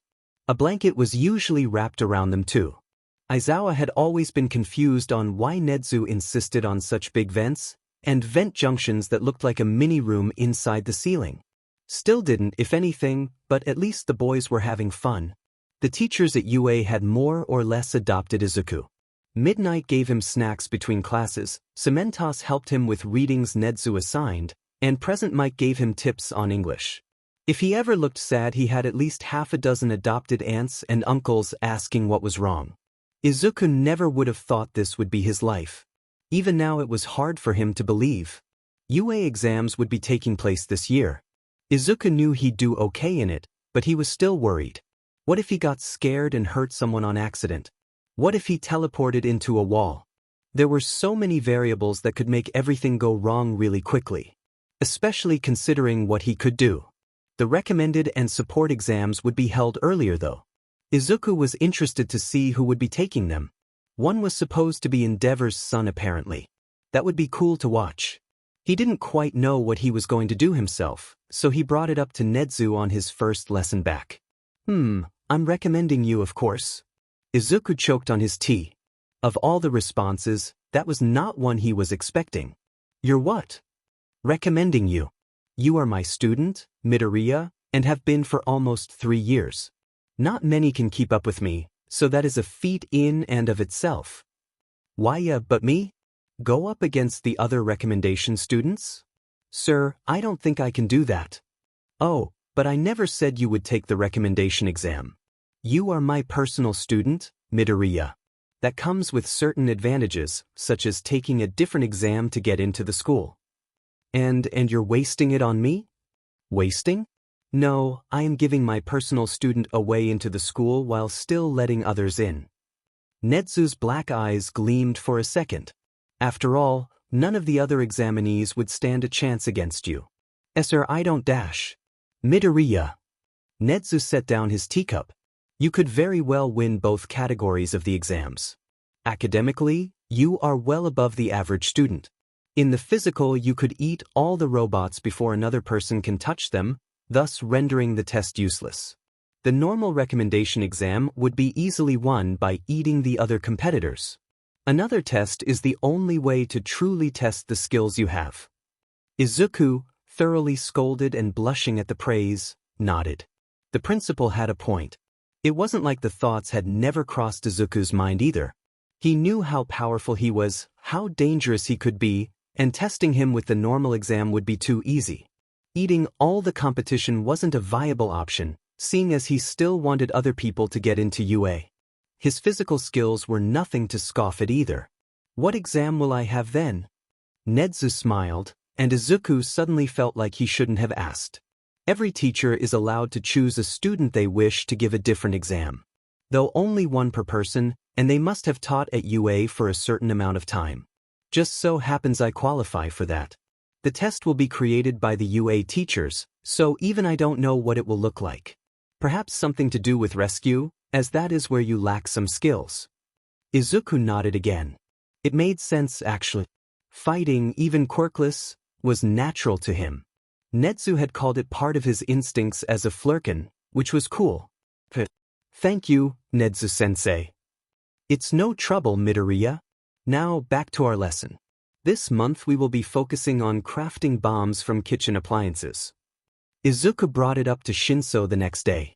He was Aizawa and Yamada's son, so he would probably be given the same offer since both of them were teachers. Or something similar at least. Nah, I'm not taking a different exam. Izuku raised an eyebrow, looking away from the movie they were watching. The two of them were in the vents again, of course. But Aizawa and Yamada are both teachers here and heroes. Only one person can take those special exams. Neither of my parents qualify for it anyway. And me against the other recommendation students? I don't stand a chance. Yeah, you would, Izuku insisted, nudging Shinsu's shoulder with his own. I want other people to pass, Mido. So what are you going to do then? Your voice doesn't quite work on robots, and you might not get enough rescue points. Students who do good in the sports festival can get transferred from general education to the hero course. Dad said he and Pop can't be the ones deciding if I did good enough or not, but that doesn't matter. I'm going to make my own path and prove to everyone that I can be a hero. Izuku smiled, bumping his head into Shinsu's shoulder affectionately. You're gonna do awesome, Shin. The Gen Ed student whose quirk doesn't work on robots, and was too nice to take the recommendation exam, fights his way to the top and into the hero course. Everyone loves an underdog story. Hiya. Makes it sound like a comic book origin story when you say it like that. Well, how do you know we aren't characters and this is our origin story? Izuku and Shinso held eye contact for a moment, before bursting into laughter. What a ridiculous notion. They finished watching their movie, The Moment Forgotten. Izuku felt a twinge of guilt for Shinso not being able to take the exam with him, but there wasn't really anything he could do. Not if Aizawa and Yamada didn't qualify for it in the first place. All he could do was try his best and be in the hero course when Shinso got there. Because he would get there. Not even the author of their story could stop that. Izuku didn't like shopping trips. They never ever ended well. Well, finding out what the other half of his powers were was alright. The event itself SCD though. Then Katsuki happened and now this. It went like this. Mom needed ingredients she had forgotten to buy for dinner. Izuku picked a different store, once again, from the two that he had been attacked at. Honestly, what were the chances that it would happen again? Probably close to nothing. Most people were hardly ever caught in more than 2 villain attacks in their lifetime, so he went about his day happily. Everything went smoothly, though Izuku only relaxed when he was a block from the store. The cashier had been kind, And Katsuki wasn't around here. Even if he was, they wouldn't confront each other again. He pushed his senses to the max anyway. He was just passing beneath an empty bridge when he heard something odd. It sounded almost like sloshing water, but thicker. It also sounded like it was in the sewers below his feet. Izuku decided to go with what his anxiety was saying and book it out from under the bridge. Izuku wasn't fast enough. Even when he pushed himself faster, he didn't make it. A slimy substance snagged his foot, making him trip. Izuku lashed out with a clawed hand, but it didn't do anything. The claws went right through it like it was water. His panic climbed up his throat as the thing wrapped itself around his body. Well, look at what we have here. A medium-sized bodysuit. Not especially powerful, but you'll do, the voice rasped. Izuku thrashed as it covered his face. Hold still, kid, this will only hurt for another minute.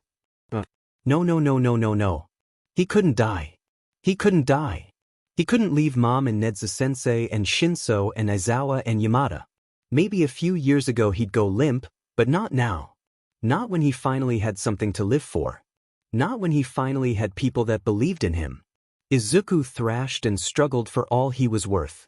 It bought him a split second of air before the slime was back over his face. Turning into a cat here wouldn't help. A small animal had smaller lungs. Besides, getting sludge and fur wasn't fun to get out. If he lived, that is. Using his tentacles wouldn't work on liquid. There was absolutely no way he was willingly putting that in his mouth either. The slime grumbled something about someone chasing him. Izuku didn't listen. Too busy trying to claw the slime off of his face. Someone said something, though Izuku couldn't hear it.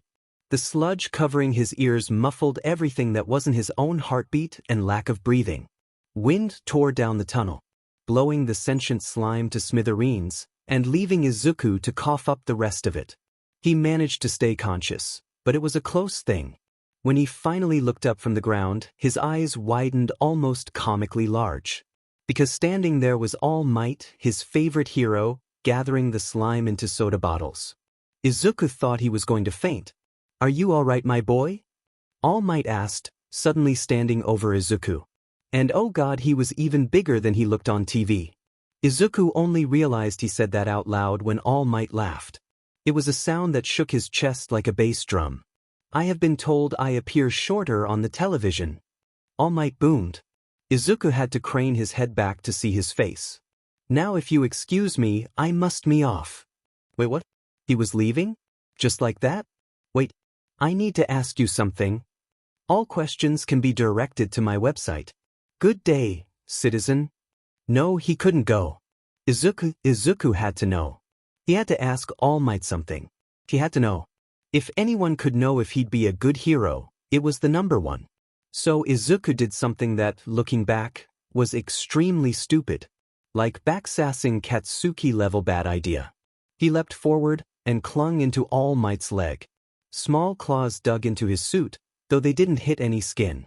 His suit was too strong for that. They rocketed off the ground at speeds that probably broke the sound barrier. Felt like it, at least. Izuku squeezed his eyes shut and clung on for all he was worth. They landed on a building halfway across town. Izuku detached himself and shifted back to normal, clutching his chest and trying to breathe normally again. All Might stood near the railing on the edge of the building. "That was very reckless, young man.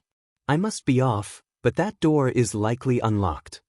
"Wait, I need to ask you something. I really must dash. Can someone with a volatile power become a hero?" The roof was eerily silent. Izuku stared at his shoes, not willing to see the look on his hero's face. At least, until he smelled steam. Izuku glanced up and promptly stumbled back. That wasn't his hero. Where'd All Might go? He demanded, automatically moving into the defensive stance Aizawa-sensei had taught him. "I am All Might, kid," the skeletal man said, sitting heavily on the roof. "You know how guys SCK in their gut to impress people at the beach? My quirk is like that. But that would mean you have strength enhancing and also transformation type magic. It's true that people had theorizes on your quirk for years, and it's never been confirmed, but this would mean that dash. Geez, kid, you're a talker." The man, All Might apparently, lifted his shirt. It revealed the most gruesome scar Izuku had ever seen. I got this nearly 5 years ago. Even at my full power I could just barely defeat the villain.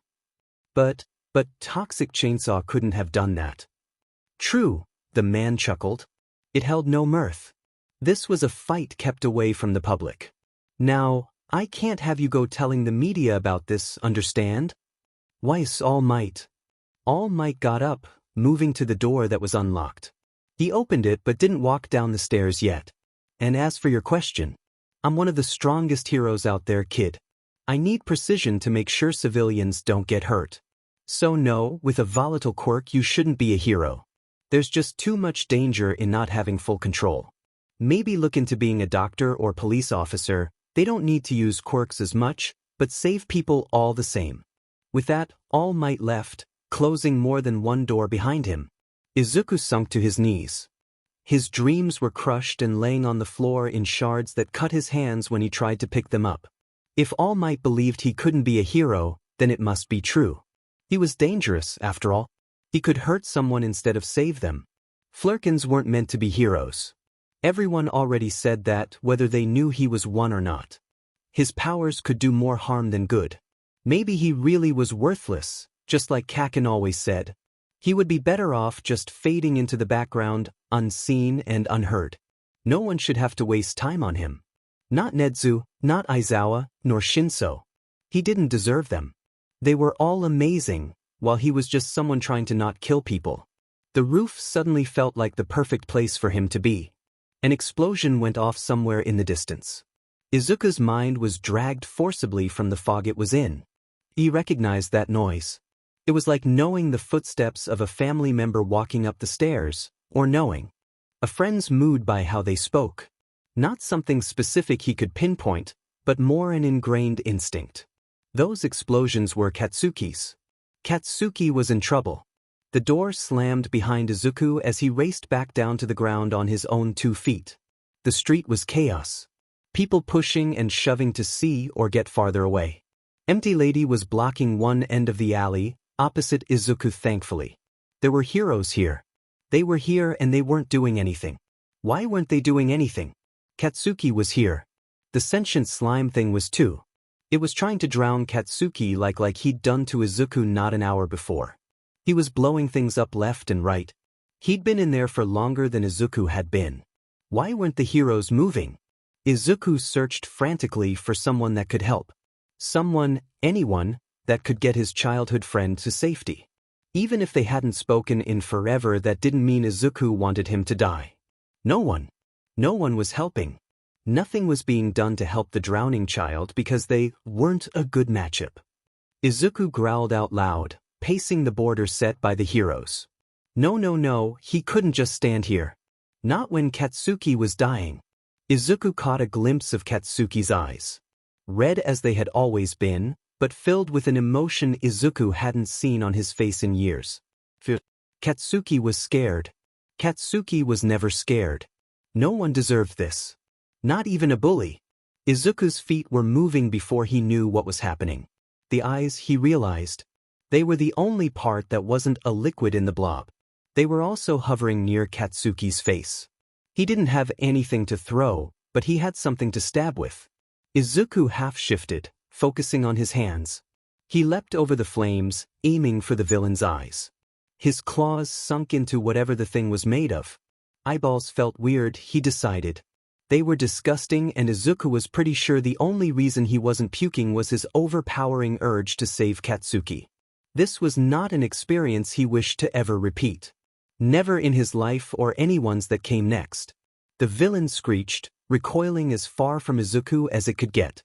It allowed him to hook his claws into the fabric of Katsuki's shirt. The boy hauled his former friend out of the slime, which was still shrieking. He didn't bother to look at the damage he had done. He knew it was bad. Katsuki was dumped at the hero's feet, hacking up what slime had managed to get into his airways. Izuku was breathing heavy, was otherwise unharmed. The villain was still on the loose though. One punch from All Might was all it took to take him down. The villain was splattered against the walls and knocked out cold. He was quickly detained by the heroes. That did nothing, Izuku's mind hissed, and taken away to the police station. Izuku was scolded for being reckless. It doubled when Katsuki yelled about not wanting help from a cat morph.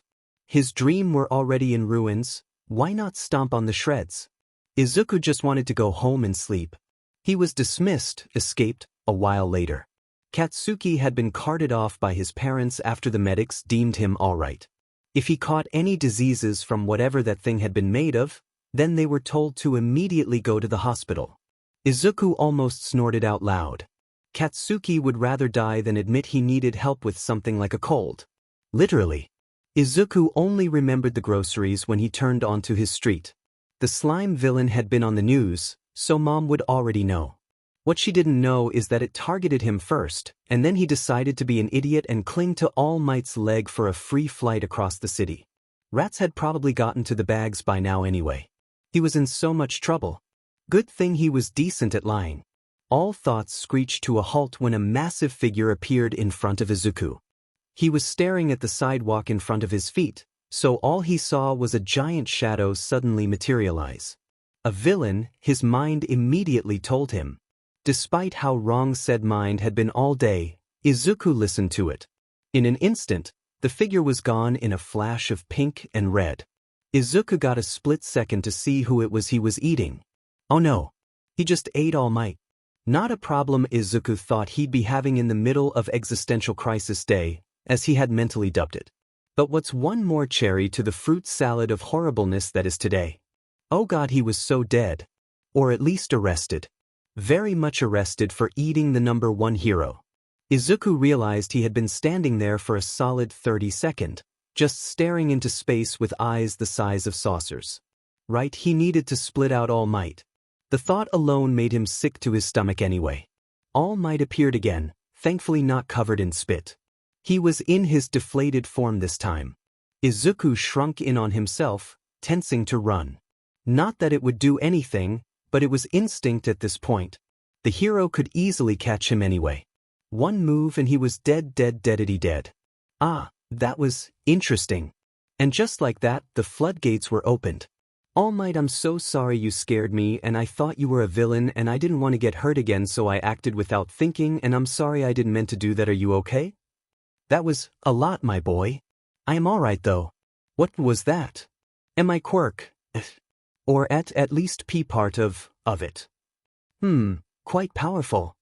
Dangerous, Izuku's mind once again supplied. How did he shut this thing off? My boy, I have something to tell you. Izuku looked up again, meeting his hero's eyes. On that roof I told you you couldn't be a hero with a volatile quirk, since it might hurt someone. I have come to change my answer. Izuku felt his eyes start to water, dripping over into tears. Was this a dream? You can be a hero. Izuku was sobbing now, too many emotions running rampant in his mind. All Might was haloed by the sun. A true hero. One that admitted his mistakes. And I deem you worthy of inheriting my power. What? I believe you are worthy of being the next inheritor of my quirk. All Might, do you even know my name? Izuku was one part mentally screeching at saying that to his favorite hero and then one part exasperated. He saw this from students in UA on a weekly basis. Except with them it was romance and idiotic actions. For example, some support course student decided to test a flamethrower in UA's front yard without telling his teacher. Midnight had knocked him out, 'cause she thought he was a villain. Izuku didn't think he'd ever witness the number one hero using the same 4 brain cells as a high schooler. Yes, I do. Your name is Midoriya. And my first name? All Might, you're my favorite hero, but please think about this for more than 5 seconds. All Might blinked down at Izuku. For a second his mind supplied the image of him still being arrested. Could All Might charge someone for doubting him? Probably, in all honesty. Ah, that is true, young Midoriya. Perhaps I have been hasty. However, the sentiment remains. You still want me to what? Inherit your power? How is that even possible? Izuku devolved into muttering. All Might stood there staring, wondering how one kid could speak so many words in such a small PRD of time. And with so little air. Kid, can I explain please? Sorry, All Might. I have a power that can be passed down from person to person. It's a stockpiler, so it retains the strength from each user. I am the 8 holder. So you have the strength of 8 people because of your quirk? In essence, yes. My power is called One for All. Izuku could almost hear the thunder and cymbals. A shiver went down his spine. And you want to give it to me? Why me? I didn't do anything. I can't do anything. Young man, a lot of good heroes are heroic from a young age. One thing a lot of them say is that their body moved on its own. That's what happened to you, isn't it? Why yes. Izuku stifled another sob. Was he dreaming? I believe you can be a hero, young Midoriya, with or without One for All. You do not have to accept my power, it is ultimately your decision. I need to think about this for a bit, All Might. That's understandable. Here, kid.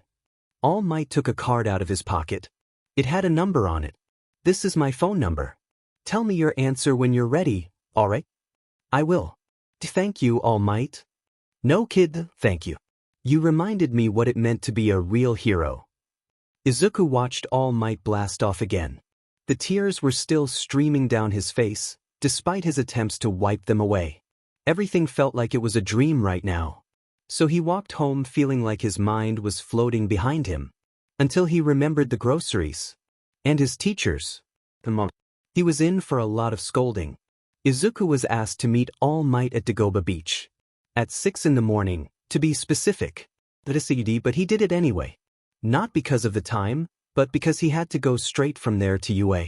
Trash wasn't an easy smell to get out, and that meant Nezu was going to ask questions. But that was a problem for future Izuku. The beach was less of a beach and more of a dump. Literal mountains of trash were piled as far as the sand stretched. At least Izuku assumed there was sand under there. He could see the smallest amount at the base of the stairs, where the trash had been moved, but that was it. All Might was already standing on the beach. He was in his deflated form and sitting on a fridge. Izuku ran up, thinking better of yelling, All Might, in a decently populated area. Even if it was way too early for normal humans to be out. Izuku, being part cat, was wide awake and acting like he'd just eaten a bag of sugar. At least he wasn't dead on his feet, All Might thought bemusedly. Have you made your decision, my boy? Yes, Izuku said confidently. He looked up into All Might's eyes. I accept. On one condition. And that is. Izuku hesitated for a moment, but steeled himself again quickly.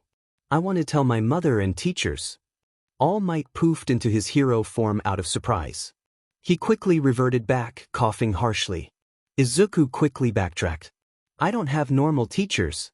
They're heroes and have been teaching me for years, and I don't want to leave them in the dark because they know what I am, and I think one of them would figure it out anyway. It just doesn't feel right to not tell them after all they've done for me, and Aizawa-sensei is training me to fight, so him knowing about One for All would help me with it, so please. All Might blinked, taking in the mess of words that had spilled from Izuku's mouth. He deflated again, and boy was that weird to think, a person deflating like a balloon, looking contemplative. Just who are your teachers, my boy? I believe I recognize that name. Aizawa-sensei is Eraserhead. He was there when I used my full quirk for the first time. My main teacher is Nezu though. I don't go to normal school, so he teaches me everything. Sometimes other teachers come in to show me stuff. Izuku glanced up again, seeing All Might staring out at nothing. He looked vaguely terrified and like he regretted every choice in life. So, sort of like a college student. All Might cleared his throat, shaking off his daze. Ah yes, my boy. If Nezu is your teacher, I'm afraid he would figure it out anyway. You said you wanted to tell your mother too? Yeah. I mean, I live with her, so I sort of need to tell her? She's the same thing as me, and never got super anything. Yes, I suppose that's correct. But, just what are you talking about, my boy? Are you a creature type? Why yes, I am. I guess you deserve to know. Izuku took a deep breath, staring at the floor. I'm a flurkin. Well, that explains a lot. Izuku glanced up for a moment. All Might didn't look disgusted or scared, but curious. That wasn't something Izuku thought he'd see. It does. Certainly makes more sense on how you ate me. And why you're so scared of your own power, my boy? And you still wish to take on one for all on top of this? Absolutely. It was the most sure answer Izuku had given today. All right then, my boy, all you have to do. All Might poofed back into his hero form again, waving one arm grandly at the not-so-grand beach, is clean this beach. I'm sorry, I have to what now? Clean the beach. Or most of it, at least. You see, you need to build muscle mass in order to handle my power. Oh, I guess that makes sense. How much muscle mass do I need, exactly? Enough to not explode a limb. What? After All Might explained things better, Izuku rushed off to Yue. He was given permission to tell Mom, Nedzu, and Aizawa, but that was it. It was nerve-wracking, but also exciting. If he could master one for all along with his other powers, then he just might be able to make a difference in the world. Underground heroes were great, amazing even, but daylight heroes were the ones that had media attention. Media attention meant they could get word out to civilians. For example, bullying for weak quirk or having none at all. Practically non-existent in children nowadays, but still something that needed to be addressed. Izuku wanted to save people. That was all he ever wanted. If One for All helped him do that better, then he'd take on its weight. He already had the whole being a flirkin thing hovering over his shoulder. What's one more thing? He would tell them tonight, he decided. Maybe he could invite his teachers over for dinner. It was easier and a lot less suspicious than asking Mom to come to Yue. For now, he just had to go about his day as normal. Acting normal turned out to be harder than he thought. Aizawa called him out for it twice. Nedza didn't comment, but Izuku knew he noticed. Shinso asked if it was something he wanted to tell him, and accepted the answer Izuku gave him. Even if it was a stuttered mess of Izuku trying to say it was just something he couldn't tell Shinso and not something his friend had done. Mom okayed his teachers coming over for dinner, and asking them was the easy part. It wasn't the first time they'd been invited over, and it probably wouldn't be the last. By now Izuku wasn't embarrassed by it. Aizawa probably figured out that Izuku wanted to tell his teachers something at dinner, because Yamada and Shinso stayed behind this time. Izuku was thankful, even if his nerves were on edge. He went home while his teachers did whatever they needed to after school. It left just enough time for Izuku to convince himself not to panic. A single knock on the door sent that thought defenestrating itself. Dinner was good. Izuku was spaced out for most of it, but he knew it was delicious. Mom's cooking always was. Well, besides that time she tried to make banana pudding, but the less said about that situation the better. It was only once they were done that he managed to work up the courage to speak. I have something to tell you, you guys. All of the adults' attention was immediately on him. Izuku grimaced, but kept going. So you remember when I was caught in that villain A attack? 3 nods, all confused. A feat, considering Nedzu was one of them. I got attacked by the villain. All Might save me, don't worry. But I might have grabbed onto his leg and flumicrosticity. The adults blinked, taking in the tangle of words Izuku had spat out. They understood it but didn't quite know what it meant. Izuku took a deep breath to try and slow his jackrabbiting heartbeat. I grabbed onto his leg. He let me off on a roof. I asked him if someone could be a hero with a volatile quirk. What did he say? Aizawa-sensei demanded, voice suddenly a growl. When Izuku didn't say anything, he repeated it. What did he say, Midoriya? At first he said no. I know why he said it. I'm going to kill the dash. No! Izuku yelped. He didn't know me or who I was or what I meant. He was well-meaning in his answer, Aizawa-sensei. He didn't mean harm by it. You said, at first, Midoriya? Nedzu interjected, before Aizawa could declare he wanted to murder the symbol of peace. Izuku recognized the barely restrained anger in his teacher's voice. Did you meet him again? I did. After I rescued Kaken. He found me again and he offered me his power.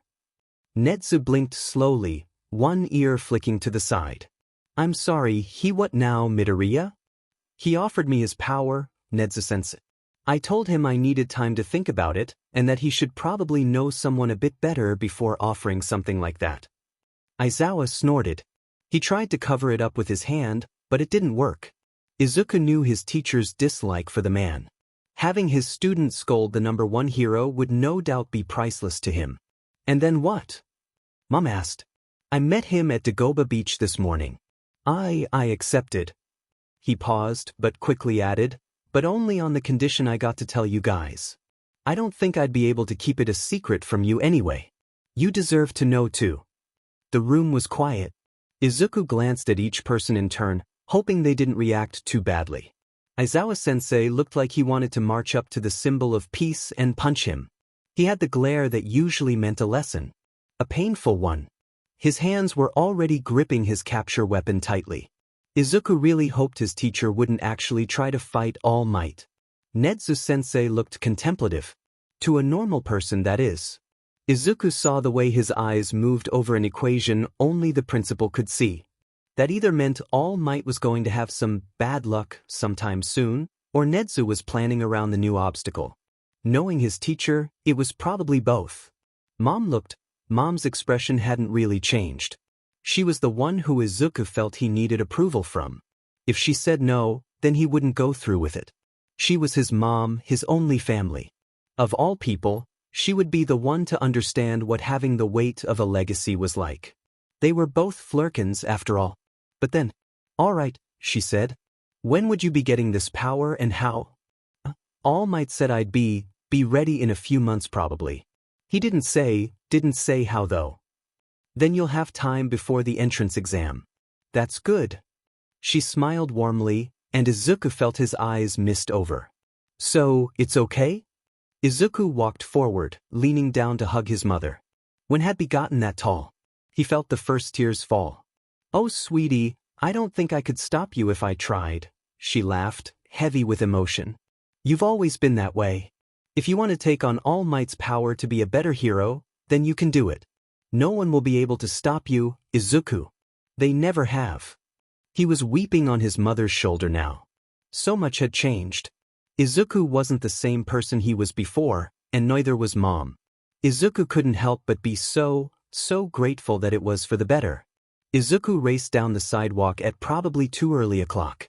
If he wanted to get there before Aizawa-sensei, then he had to be fast.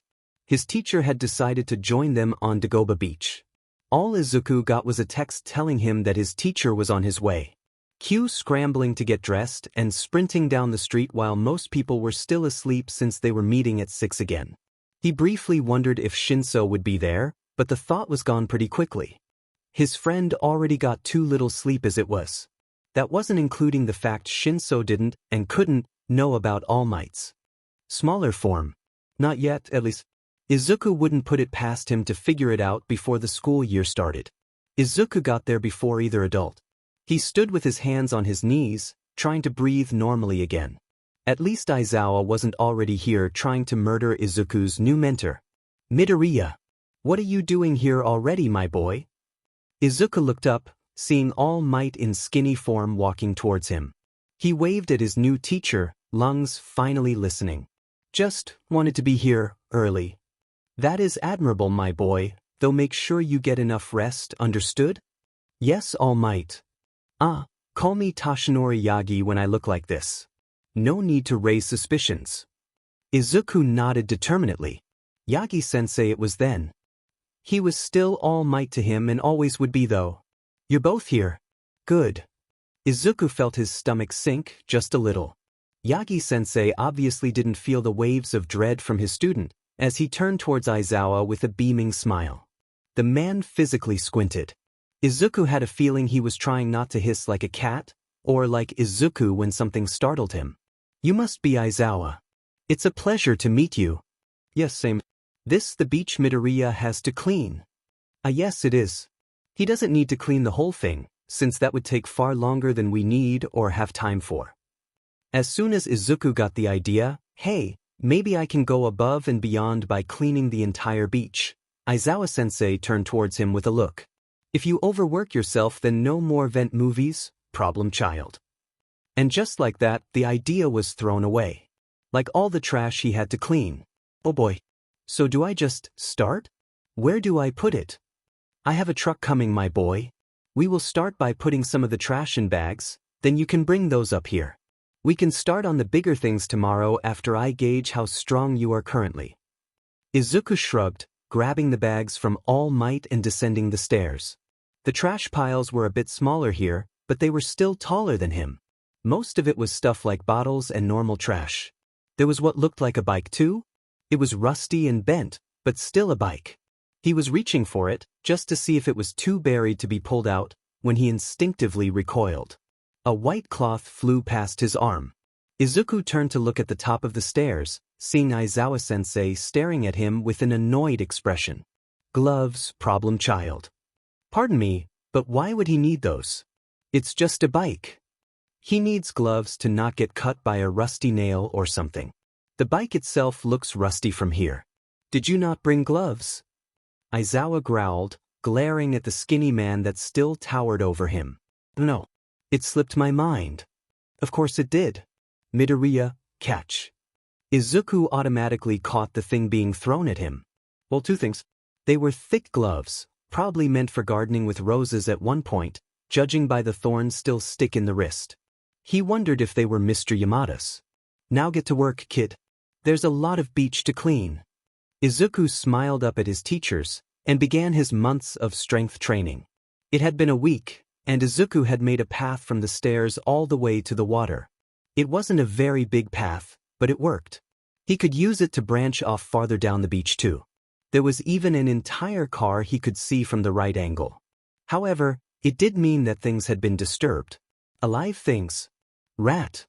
Izuku stopped when he heard All Might practically shriek.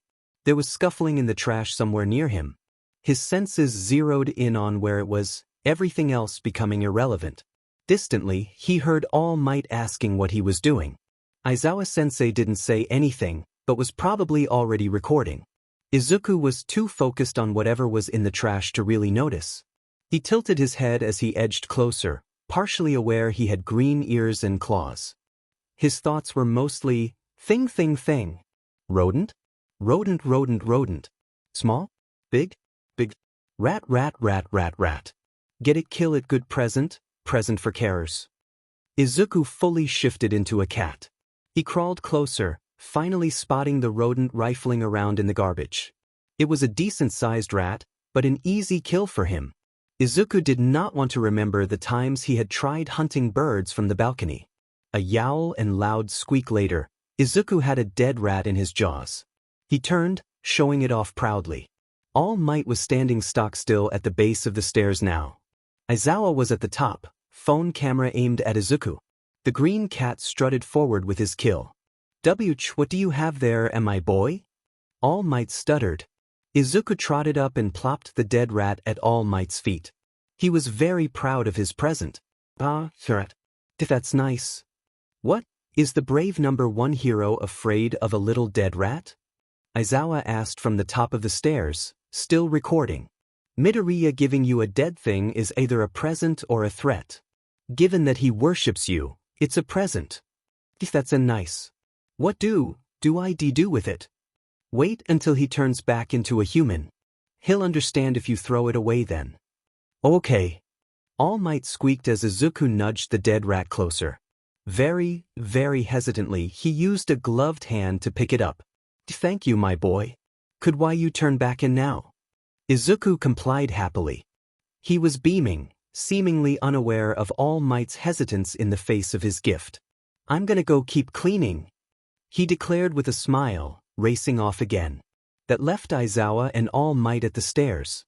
The latter chucking the dead rat up into their pile of trash in the parking lot faster than the eye could follow. Aizawa was chuckling, his phone finally off. Something funny, Aizawa? Oh no, it's just hilarious to see a 7-foot man terrified in the face of a dead rat his student gave him. When he said he was part cat, I did not think he meant it literally, All Might admitted, watching Izuku lift another broken bicycle he'd found. That's the 5th video I have of him doing that. Second one of him killing an actual animal, and the third of him shifting into an actual cat. They're amusing to watch, to say the least. My son is usually the target too. You have a son? And that's enough of that. Aizawa walked down the stairs to join Izuku in cleaning, leaving All Might to trail behind him. Hitoshi was going to get a kick out of this video, he thought. All Might just hoped there were no more rats today. 5 months passed extremely quickly in Izuku's eyes. Felt like just last week he'd started cleaning the beach, and now he was strong enough to handle one for all. The beach was by no means clean yet, but it was getting there. Though Izuku wasn't about to stop cleaning it just because he had enough muscle for All Might's quirk. This beach would be clean by the time school started, or he would eat his left shoe. Maybe he could convince Shinso to help out too. But either way, he was ready now. He could hold one for all without his limbs exploding. All without overworking himself, due to Aizawa-sensei threatening a multitude of things if he did. That list included things such as watching movies in the vents, access to the vents, no katsudon, no lunch rush, no access to the chemistry lab, no access to the support department, and no seeing Shinso. In all honesty, it was only that last one that stopped him. Izuku could live without katsudon or the vents, but not seeing his friend was where he drew the line. Knowing the two of them though, they'd probably just sneak out and sit in trees or something. Izuku and his mentors were meeting at the beach again. This time, he would be receiving one for all. He would be taking on All Might's legacy as his own. It was a lot, but Izuku was ready. He stood at the top of the stairs looking out at the sunrise. Neither of his teachers were here yet, he had come too early for that. Maybe he could find a high vantage point while he waited. It could be his cat instincts talking, but he liked being high up. Seeing everything from a tall place was amazing. It wasn't just that things looked smaller, but you could see so far. Izuku wondered if that's what it was like to fly. There was a stack of flattened cars off to the side. They would be perfect. Eyes narrowed in concentration, Izuku scaled the slightly rusty metal. It was tall, but decently easy to climb. He had thick shoes and claws to protect him. Before he knew it, Izuku was crouched at the top. He was right, the view was worth it. A rising orange sun greeted him. There was no trash until further down the coast, so the sun looked like it was rising out of the water. It was beautiful. Midoriya, my boy, what are you doing up there? Izuku turned towards the noise quickly. Too quickly. It unbalanced him on his already unsteady footing. He had a single second to think, oh no, before he was sent back to Earth. He was caught before he hit the ground. All Might gently set him back on his feet, before deflating out of his hero mode. He had to save every minute, after all. Aizawa showed up not a minute later, perpetually dressed in his black jumpsuit. It was honestly better than some of his other choices. Izuku didn't want to think of the time he showed up to one of his weekend fighting lessons in neon pink sweatpants and a cat pun shirt. He thought he might internally melt at trying to comprehend his teacher having such an awful sense of fashion. Shinso, on the other hand, found Izuku's existential crisis hilarious. "Sue, how do we do this?" Izuku asked, standing in front of the two adults. "Do you just give it to me or something?" All Might poofed back up into his hero form. The rising sun haloed the hero in golden light, making All Might look angelic. Truly a great man, a hero and pillar of their society in all his glory. Aizawa looked like an angel in an emo phase that had been dragged along. All Might plucked a hair from his head and held it out with a flourish. "Eat this." Izukudari Xe had crashed. Restart? Floating. What? Oh, would you look at that, Aizawa-sensei beat him to it. He must ingest some of my DNA to inherit the quirk. Wouldn't a drop of blood be better than hair? Well, I figured some of my hair would be better. It's not exactly easy to draw my blood, Aizawa. Then get a needle or something. I know for a fact you've been to a doctor because Shizenji complains about you whenever I'm stuck in there for more than 10 minutes. Speaking of, please go see the woman. She's extremely close to hunting you down herself. I will do that. Anyway, Midoriya, it's your choice. Izuku blinked slowly, still processing this situation. He reached out and grabbed the hair, ignoring Aizawa-sensei's grumbling. Much to All Might's horror, he broke the hair into 2 pieces, one significantly smaller than the other. DNA is held in the root of the hair. If don't have to eat a whole hair, then I'm not going to. I've had enough hairballs. Thank you very much. Aizawa snorted, while All Might relaxed slightly. Izuku stared at the piece in his hand and put it in his mouth. It tasted like hair. Shampoo and conditioner, maybe with some hairspray, but still definitely hair. Izuku had tasted for enough time to be knowledgeable on the subject. Somehow, he managed to not choke on it. That was not pleasant, he declared. When will it take effect? In a few hours. You may do what you want until then, my boy. Yeah, no. We're going to UA to train, kid. Hitoshi's been wanting to spar. Izuku brightened, racing to grab the things he'd left by the stairs. All Might looked baffled, and Aizawa-sensei seemed to be relishing in it. Even training Izuku alongside the man for months hadn't fully mellowed his dislike for the hero. Let's go. I want to show Shinso a new move I learned. A couple hours and at least a dozen sparring rounds later, All Might came in. Not in hero form, since it wasn't needed. Shinso had already left to do something else. Aizawa said he needed to work on something with Izuku specifically, so he took that as his cue to go scare people from the vents or study. Maybe both. Terrifying people by whispering the quadratic equation from above their heads was hilarious. Izuku would know, since he did it first. Izuku hadn't felt the power coming yet. Not consciously at least. His fights with Shinso had been enough to distract him. He hadn't accidentally punched his friend across the room, so it either wasn't in yet, or he had to actually think about using it. Sort of like the second half of his quirk. Shifting was ingrained by now, and he hoped the other two parts would be like that too someday. All Might, Aizawa-sensei, and Nezu-sensei stood at one end of the room while Izuku was at the other. Sort of like it had been when he trained his quirk before. Now they were here to see if his new one had settled in. How do I do this? He called down the gym. Clench your butt cheeks and yell, smash, as loud as you can. He was supposed to what? Izuku blinked at the significantly smaller figures of his mentors. Even from here he could see. Aizawa looking at All Might like he was stupid. Nezu's gaze never left Izuku, but he just knew his teacher was wondering what he would make of that. Guess I'll have to do it my own way then, he muttered under his breath. Izuku got into a fighting stance. Cementos had set up pillars earlier, so he had some targets to aim at. Well, here goes nothing, he thought. Izuku closed his eyes for a moment, sifting through his mind to try and find the new power. What he found was like a massive lake. Power stretching as far as he could feel, since he couldn't technically see it. All the same, it was a bit overwhelming. There was just so much of it. Izuku opened his eyes, calling on the power he now knew was there. Red, glittering lines spread over his skin. He twisted the arm they were on to get a better look at it. Were they like literal veins of power? Only one way to find out. Izuku felt like his blood had turned to pure adrenaline. Like he could run and jump for miles but never break a sweat. It was amazing. Maybe that's why his next decision was a bit stupid. Izuku reeled his fist back and struck at the cement pillar.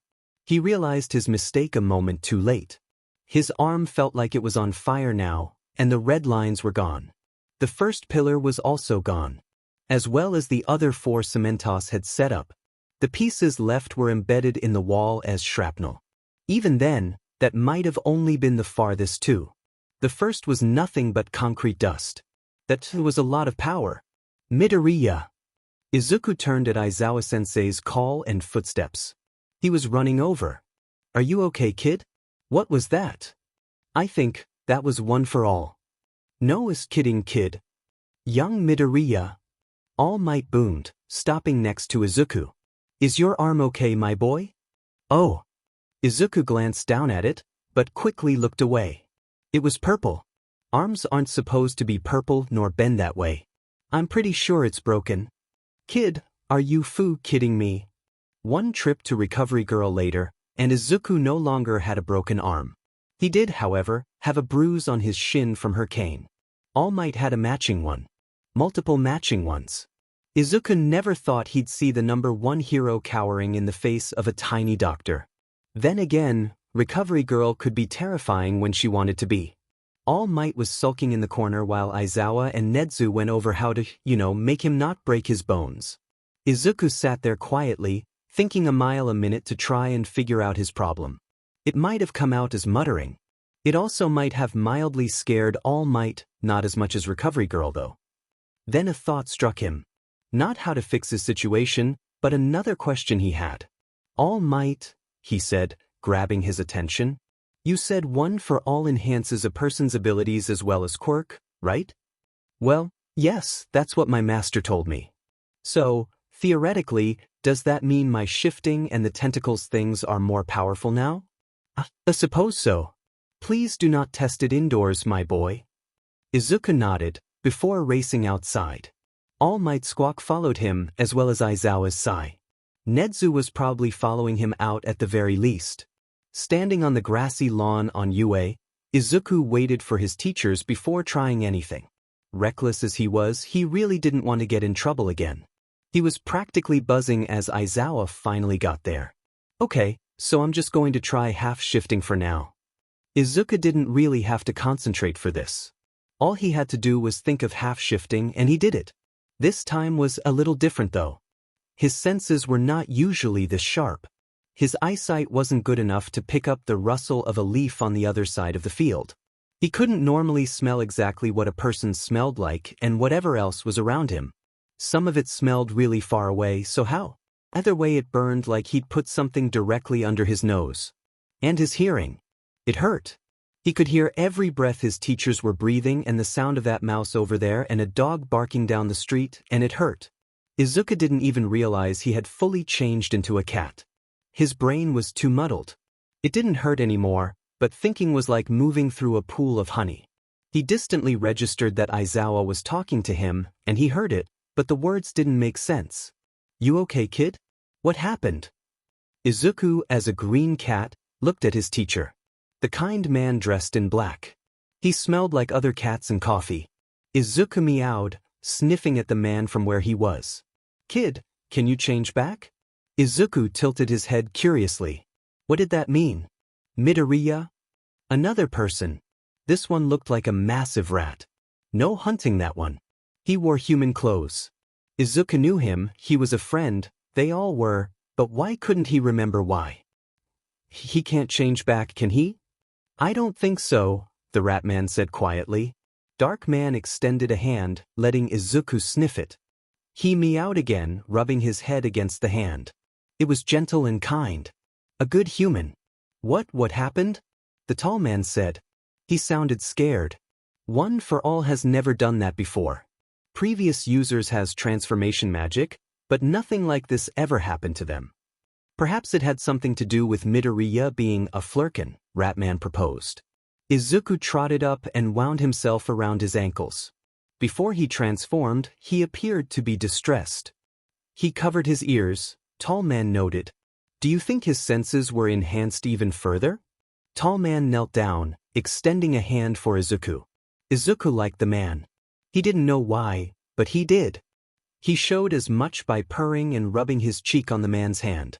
This human was warm and nice. Sensory overload, then. Should we take the kid to Shizenji? No, Ratman said. He'll be fine in a little while. For now I will call his mother. All Might, why don't you take him to the teacher's lounge? Tall Man nodded, picking Izuku up gently. He wiggled until he was comfortable, then settled. Maybe he could take a nap. Still doesn't explain why he's acting like an actual cat. Even full shift he keep his wits, Darkman said, petting Izuku again. I'm going to get Hitoshi. Maybe having his friend nearby will help. Izuku drifted off to sleep with the tall man taking him inside a building. I'm sorry, what now? Hitoshi liked to think he was prepared for a lot of things. His dad telling him his friend, his only friend, was stuck as a cat due to sensory overload was not on that list. He knew Midoriya could turn into a cat, he'd seen him as one. Multiple times, but being stuck as one? That was new. Also a bit scary given the circumstances of no one knowing quite why it happened. Hitoshi calmly walked to the teacher's lounge alongside his dad. No matter how much he wanted to sprint, he didn't. He had to control himself. Not like Midoriya was in any danger. Nope, he was just stuck as a cat. And acting like one. He walked a bit faster. They got there within a few minutes.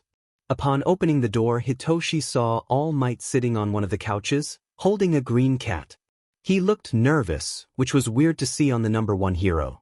Ah, Shinso, nice to see you, my boy. Aizawa believed it would be good for Midoriya to have a friend nearby. Hitoshi nodded numbly, making a beeline for Midoriya. He was asleep on All Might's lap. It would have been adorable and great blackmail if his friend wasn't stuck as a cat.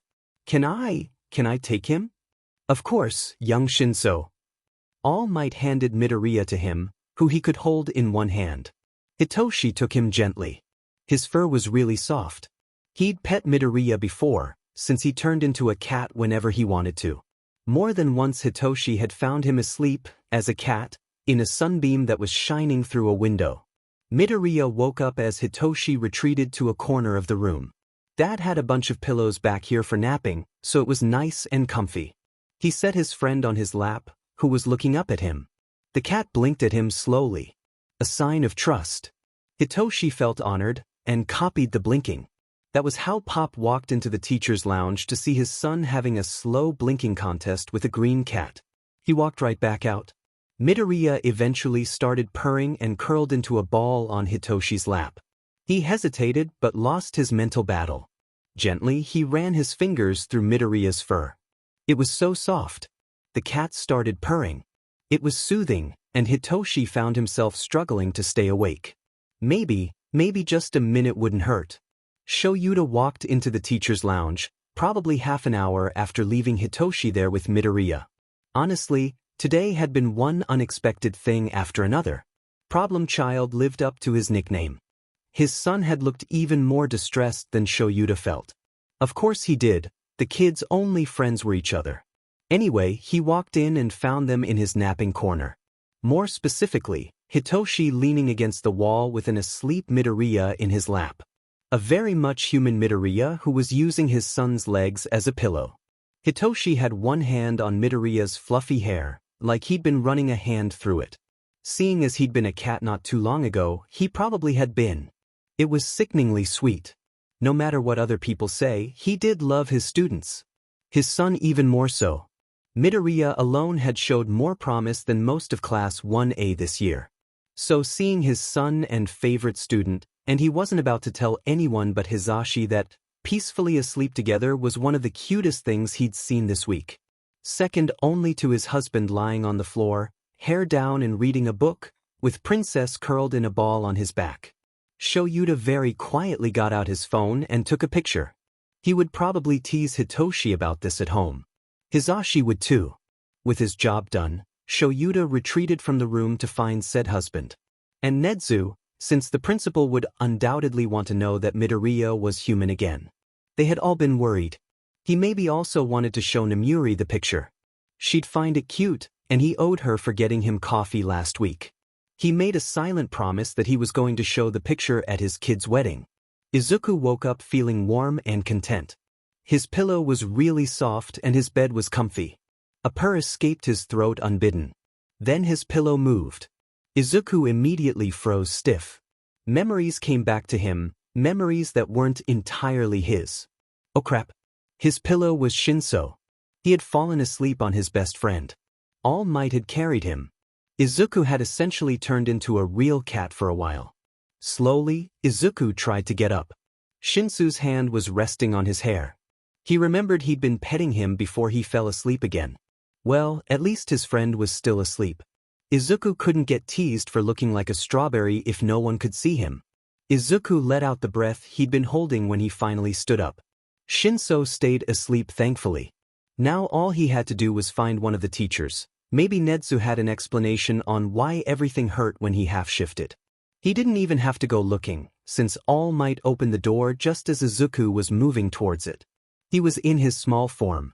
Young Midoriya, he whispered, knowing Shinso was still asleep. Even then it was still loud. I'm glad to see you're all right. Yeah, sorry about whatever that was, All Might. No worries, my boy. We were just concerned over your well-being. May we sit? Yeah, sure.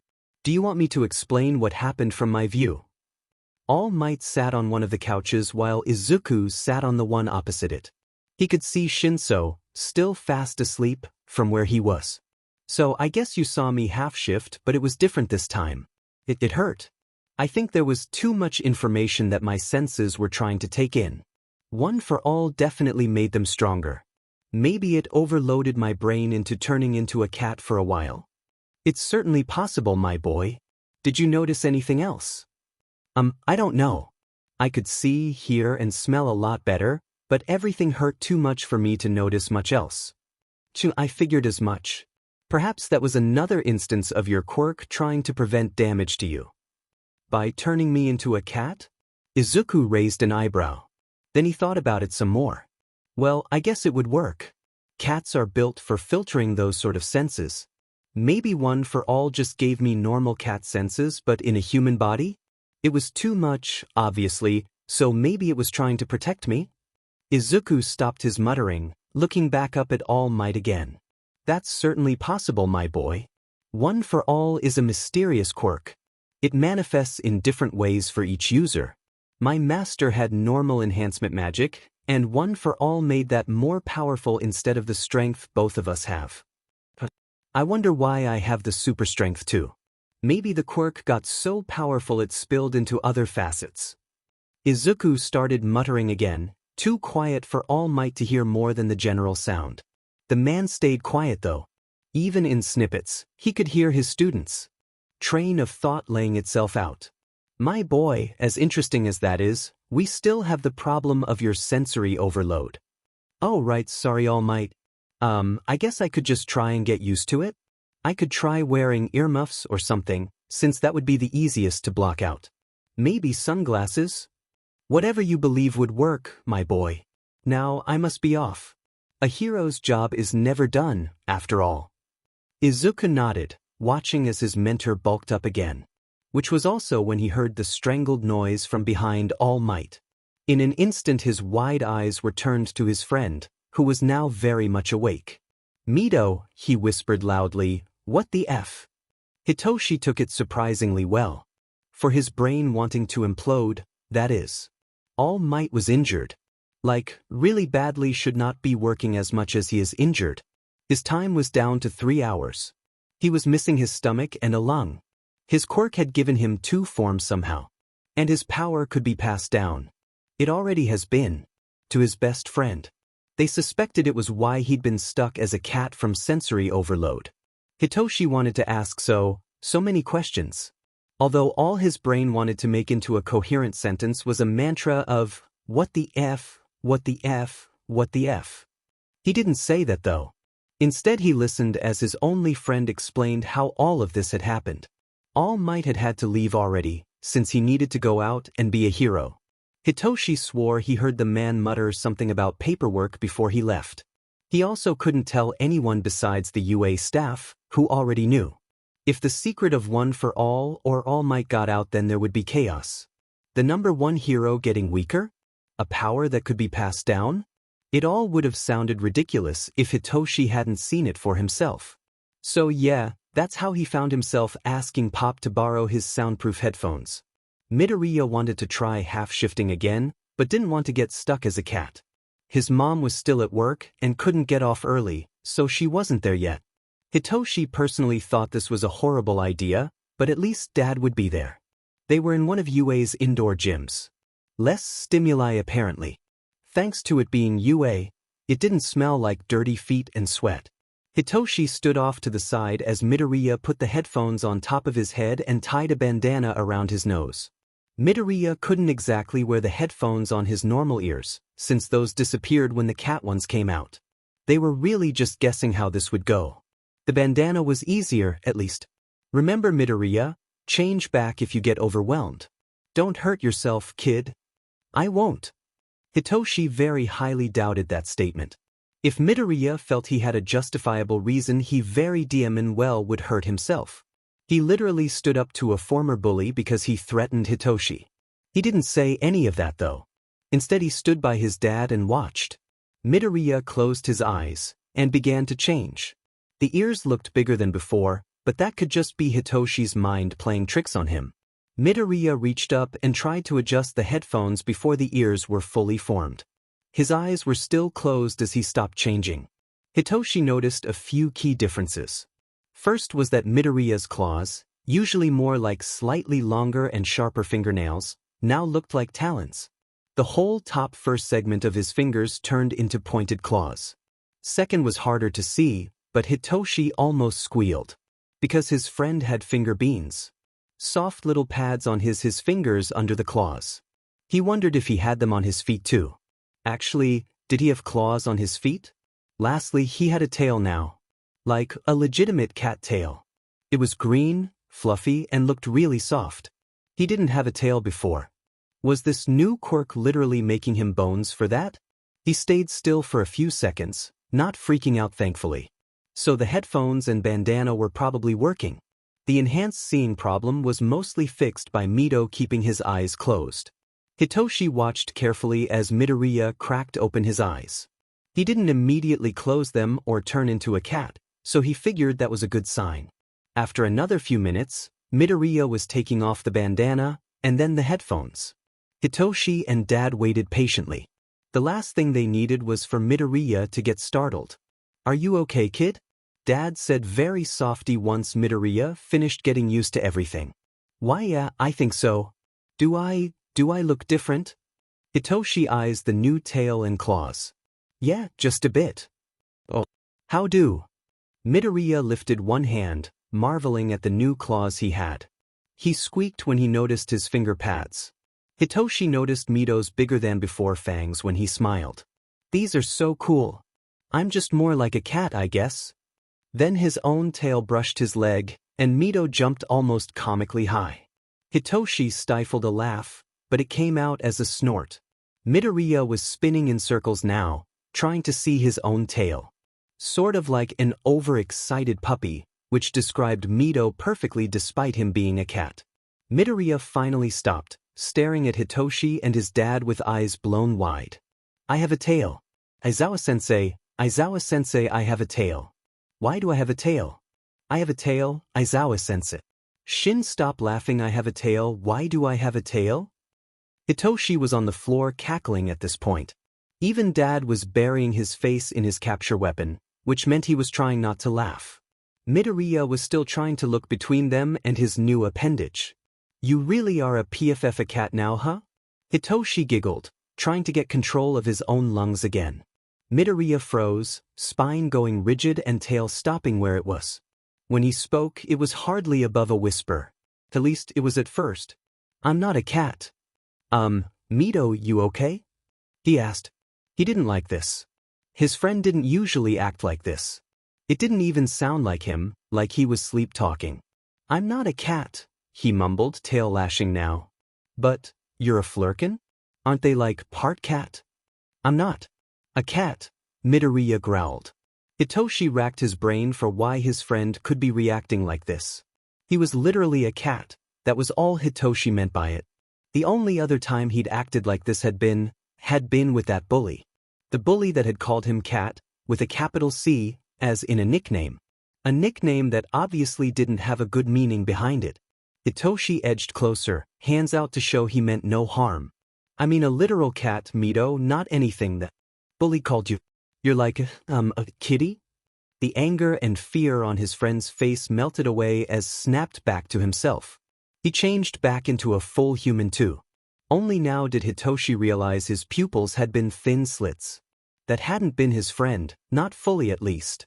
"Did you just call me kitty?" Maybe?" I panicked, "okay? I didn't want to use kitten and cat set you off, so..." "Yeah, sorry. The bullies. They used to call me Cat before they hurt me. I guess I fell back on instinct." "Well, I think it's a good nickname. Also, you're a literal cat, and kitty sounds too lovey-dovey."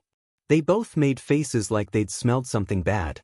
It didn't matter how much Midnight shipped them, neither wanted to date. Not until they were both in the hero course anyway. Hitoshi couldn't deny the thought crossed his mind before, but hell would freeze before he told his Aunt Nemuri that. "Wait, why didn't you use kitten? Wouldn't that have made more sense?" Hitoshi felt his face turn bright red. He also heard Dad walk closer from the other end of the room. Well, if Hitoshi was going down then so was he. "Pop calls Dad kitten," he said louder than necessary.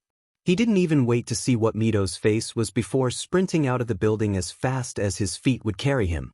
Annoyed yelling followed him. It was worth it, he thought. He had to do dishes by himself for a week, but still worth it. Izuku walked into UA a week later to see someone new. Someone that was most definitely not a student. He had heard stories of this man from Nedzu. Gran Torino stood proudly in the middle of the gym. All Might was next to him, but looked like he was trying to inch away. Izuku had also heard stories of the old hero from his teacher. They were not pleasant. This is the kid you chose, Toshi? He doesn't look like much. Ah, he is quite strong, Gran Torino. I will see. What's your name, kid? Izuku Midoriya, sir. Gran Torino scoffed, waiting for Izuku to get closer. His senses were on high alert. Of course since he knew what this man's quirk did. How well can you use one for all? Not well. My bones break. Of course it does, the man sighed. What has this oaf been teaching you? How to scream and lift things. Wonderful. Kid, you know who I am, right? Gran Torino. Part wind spirit, your quirk allows you to channel air through your feet to propel yourself. You taught All Might and was a teacher at UA for a while, Izuku listed off, glancing at his mentor. And I'm guessing you're here to try and teach me how to use one for all? Got it in one, kid. Your Aizawa-sensei convinced the oaf to call me in. Now. Gran Torino disappeared, reappearing behind Izuku. Think you can keep up? Spars against Gran Torino were utter hell. Izuku lost count of how many times he tasted the floor, but he eventually got the hang of it. That didn't mean it was fun though. At least they figured out how to make him not break his bones. Well, a microwave did that, but same difference. Izuku was pretty sure he terrified Midnight and Cementos when he screamed, "I'm the Taiyaki," at the top of his lungs before sprinting out of the teacher's lounge. And All Might when he burst into the room yelling the same thing. Aizawa-sensei dropped his coffee too. He wasn't wrong though. Spreading out one for all actually stopped him from breaking bones. It was hard to maintain right now, but it worked. Fighting Gran Torino helped him with that too. Izuku might have gone into cat mode a few too many times during their spars. Gran Torino was a loud thing that moved fast, and his mind kept telling him to catch the fast thing. It helped his dodging at least. Gran wasn't very enthused when a half-shifted Izuku pounced on him after they'd stopped fighting. Aizawa and All Might, however, found it hilarious. There were pictures of it, Izuku knew that for a fact. The weeks were flying by, and Izuku experimented with both powers over that time. Shinso seemed to find it funny that he now had pads on his fingers and toes when he half-shifted. There were also had claws on his feet now, which his socks didn't like. Having to explain to Mom why he needed new ones was an interesting conversation. Izuku found he had even better night vision now, which was really cool. He also found out his eyeshine had gotten brighter when Shin had slept over, found him getting a midnight snack, and shrieked because he thought Izuku was either Mothman or a demon. Apparently his eyes literally glowed now too, which was cool and definitely not something normal cats could do. All Might told him they lit up brighter when he used one for all, but just passively glowed all the time. Probably from normal light, Aizawa-sensei said, just enhanced. It was interesting to say the least. He was like a living flashlight. Izuku had fun using it to scare UA students from the vents. He heard whispers of the vent demon pop up again. Shin and him found it hilarious, especially since they'd been terrifying students from the vents for a while now. The glowing eyes are just what finally convinced a few people. Added to the fact that they came out bright red in photographs, it was suffice to say they two of them were becoming the second UA cryptid. The time for exams was getting closer though.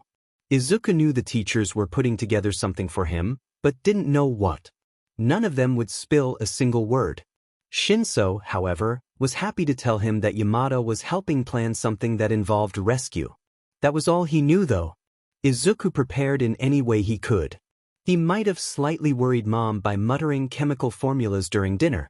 Shinso definitely looked concerned when he insisted on practicing for hours on end in the UA gyms. His friend dragged him out after a while and wouldn't let him back in. The end result was a whining Izuku that fell asleep the instant his head touched a pillow. He was finally told the date and place he would be taking the test. A written one, not unlike the Hell test he'd taken almost 2 years ago, and then a physical.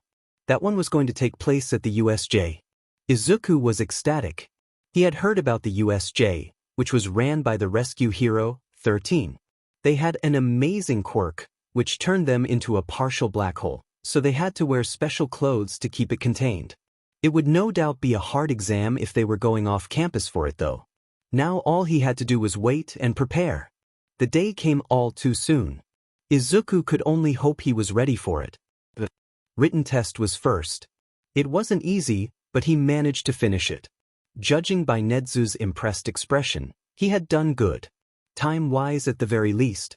From there they went to the USJ. The real-life unforeseen simulation joint. Izuku was buzzing in his seat the whole time, both from nerves and excitement. If any of the teachers noticed, none mentioned it. Izuku only realized how absolutely massive the place was once he was standing at the base of it.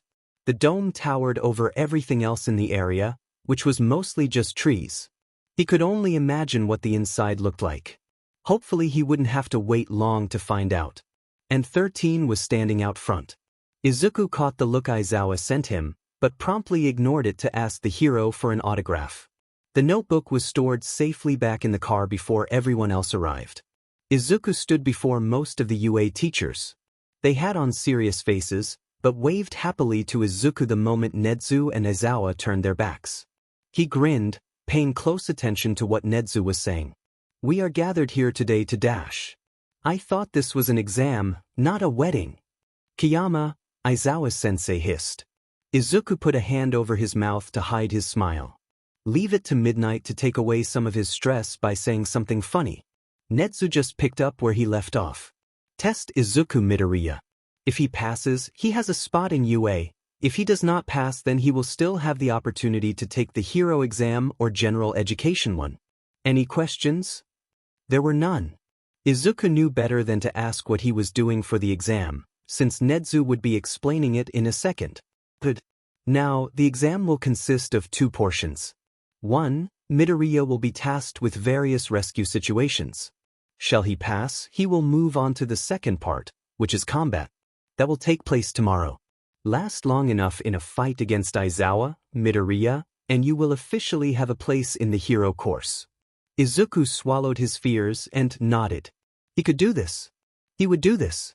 For all the people like him that needed a hero to look up to. To show those with villainous quirk that they could be heroes too. The doors to the USJ were opened, and Izuku stepped through them. Izuku was told a few more ruled while he marveled at the inside of the UI. No eating people, it scares them. No putting others in danger. And no leaving an area until all 3 civilians were rescued. All of them were understandable. The inside of the USJ was amazing. There were so many different zones, all packed under the same roof. A massive lake was even inside.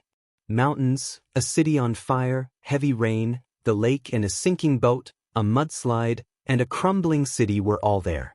Izuku had to handle a rescue situation in each zone, by himself, before he could move on. There were 3 people in each zone that he needed to find. Nezu told him that sometimes heroes have to handle a situation by themselves before backup arrives.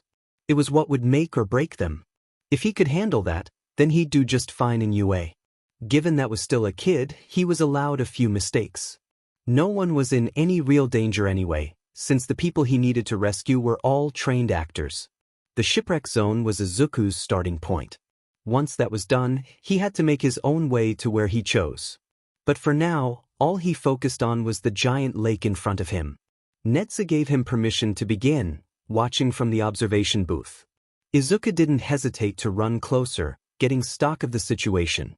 He stopped at the water's edge, scanning for people.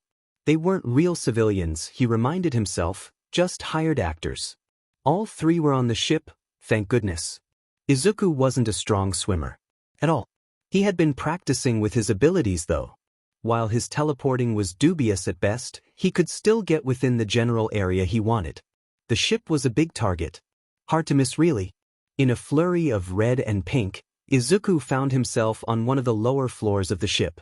He quickly found the stairs. They proved to be a challenge to climb, since the ship was built listing to the side. He burst onto the deck, startling the actors. None looked injured though. "I'm here to help. Is anyone injured?" "No," one of them answered.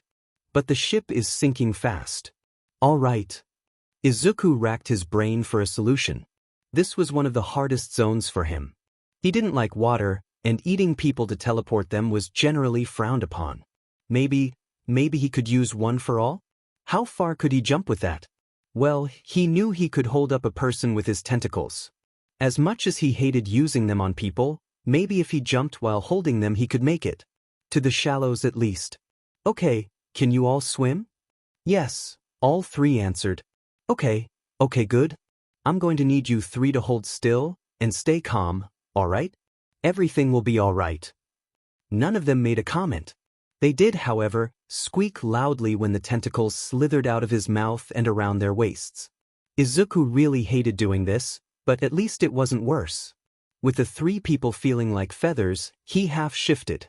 The tail helped him balance on the railing, and sharper eyesight would make aiming easier. Izuku activated one for all, the green light sparking off his skin. He knew his slitted eyes were glowing brightly now. With a moment taken to aim, Izuku pushed himself off the railing.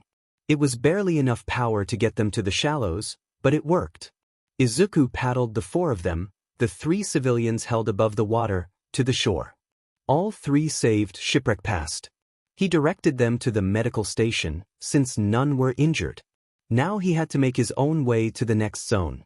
Part of the test, Netsu had said, is finding your way to the victims.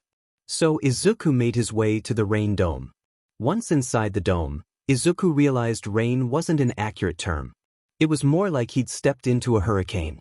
There was a lot of wind, only a few lights from buildings, rain pelting him from every direction, and he couldn't see more than 5 feet in front of him. He kept one for all up just to be safe. The rain near his face looked an almost radioactive green from his glowing eyes. He half-shifted, knowing it would hurt his ears, but also knowing it would help find more people.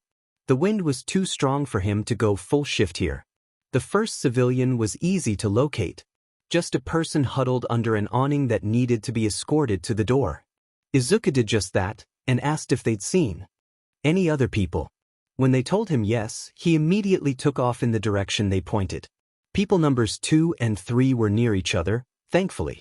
One was a kid stranded in a mini lake too deep for them to walk through. The other was stuck in a building with broken-down automatic doors. One for all took care of the second problem easily, and Izuku just waited to the kid. Soon enough, he'd conquered the second zone. This was going faster than he had expected, in all honesty. Then again, it was only 2 zones with 3 people each. Maybe he was just lucky so far. Either way, there were 4 more to go, and then he'd be done with the first half of his exam. Turns out, Izuku's very good at finding people buried in rubble. It was extremely useful in the earthquake zone, where all 3 civilians were buried or stuck in something. Not anywhere near each other, but he still found them. He was also good at moving chunks of rock. All he had to do was eat it, or move it with one for all, and help the person out. They were all injured in some capacity, so he helped them to the designated safe zone. One made a comment on him saying things similar to All Might. Izuku just shrugged, saying he liked the hero a lot, and that it was a good line. Running to the mudslide zone wasn't fun. Then again, what test was? Izuku had to first make it out of the destroyed city, and then climb a slippery mountain. At least Aizawa-sensei's training came in handy. Izuku hadn't shifted back since entering the earthquake zone. A good thing too, since his enhanced hearing immediately picked up on at least 2 of the people. The closest he could already see, and they were stuck in a tree hanging over a ledge. Izuku briefly wondered if they did that on purpose or not. The irony of him rescuing a human from a tree wasn't lost on him. The second one was under a rock, which he ate. The person looked extremely confused when the thing keeping them there suddenly disappeared. Izuku asked if they were hurt before lifting them out. With one person left, Izuku pushed his senses to the limit. He had 2 more zones after this, and then he'd have to fight Aizawa-sensei tomorrow. So far, he was doing alright. He finally heard the person yelling. It wasn't too far from him, so he sprinted over, making sure to watch his footing. The person was laying on the ground, thankfully not buried under anything. Izuku knelt by them quickly. Are you injured? Yes. My leg, I think it's broken. Izuku nodded, carefully lifting the person. It'll be okay. I'm going to take you to the medical center now, okay? He got down the mountain without slipped. All 3 actors were safe now, so he moved on to the next zone. A literal mountain this time. The mountain zone wasn't as bad as he thought it was going to be. He had to rescue one person from under more rocks, and another who had gotten lost apparently. Izuku took a second to scan the USJ below him when he reached the top. He could see everything from up here, even the observation booth where Nedzu was. He turned when he caught moment from the corner of his eye. Just a flash of black and what he thought was light blue. Maybe the third person was lost too. There wasn't anyone there though. Probably just a falling rock then. Izuku shrugged, moving on swiftly. He had to find the last person and then complete the fire zone, then he was done. They turned out to be stuck on a ledge. Izuku used one for all to get up there, then carried them down. With that, he picked his way down the mountain. He was ready to throw himself into the fire. Literally. Izuku noted the sprinklers running along the ceiling of the dome, as well as the teacher posted outside the door. He nodded to them, then dove in. 3 people and limited time because of the fire. He had seen the actors only go inside once they saw him running down the mountain. They weren't in as much danger, but fire was nothing to mess with. For all he knew, this could become real very, very quickly. The first things he saw were the ash-covered streets and soot-soaked buildings. Second were the actual flames, consuming everything they could reach. Nearly every building was on fire. The streets weren't, but that could change. Especially if this simulation had realistic oil spills or something. Izuku pushed his sight as far as it would go. Smell would overload him with all the smoke, and all he could hear were the roaring flames. Sight would be better for this. It was times like these where Izuku wished he could figure out how to increase a sense without half-shifting. As it was, he couldn't yet, so he had cat ears and a tail while sprinting through flames. He took off down the streets, stamping out what small fires he could. The streets had to stay open. He had to get back to the doors to get the civilians to safety. Izuku finally spotted someone. They were crouched behind a car, standing outside a building and looking panicked. Izuku ran up, careful not to scare the person. Quirks tended to go off in high-stress situations, even if a person didn't mean to. He knew that better than anyone. "Sir, are you okay?" "My wife. She's still inside. The doors got stuck and please save her." Suddenly, Izuku wasn't so sure this was a simulation. Someone stuck in a building, trained to deal with disasters or otherwise, wasn't safe. Especially if it was on fire. He grit his teeth and nodded. "I'll get her out. Stay here, I'll be out in a minute." Izuku took a deep breath, steadying himself, and ran up to the building the man had pointed at. The doors were covered in rubble, but luckily the building seemed relatively stable. Enough that he could remove the debris at least. Izuku didn't eat the rocks this time, mostly because he didn't want to inhale ash and soot. They were placed off to the side using one for all instead. The light sparking off his clothes looked eerily like jade fire. The door was clear soon enough, leaving Izuku to enter.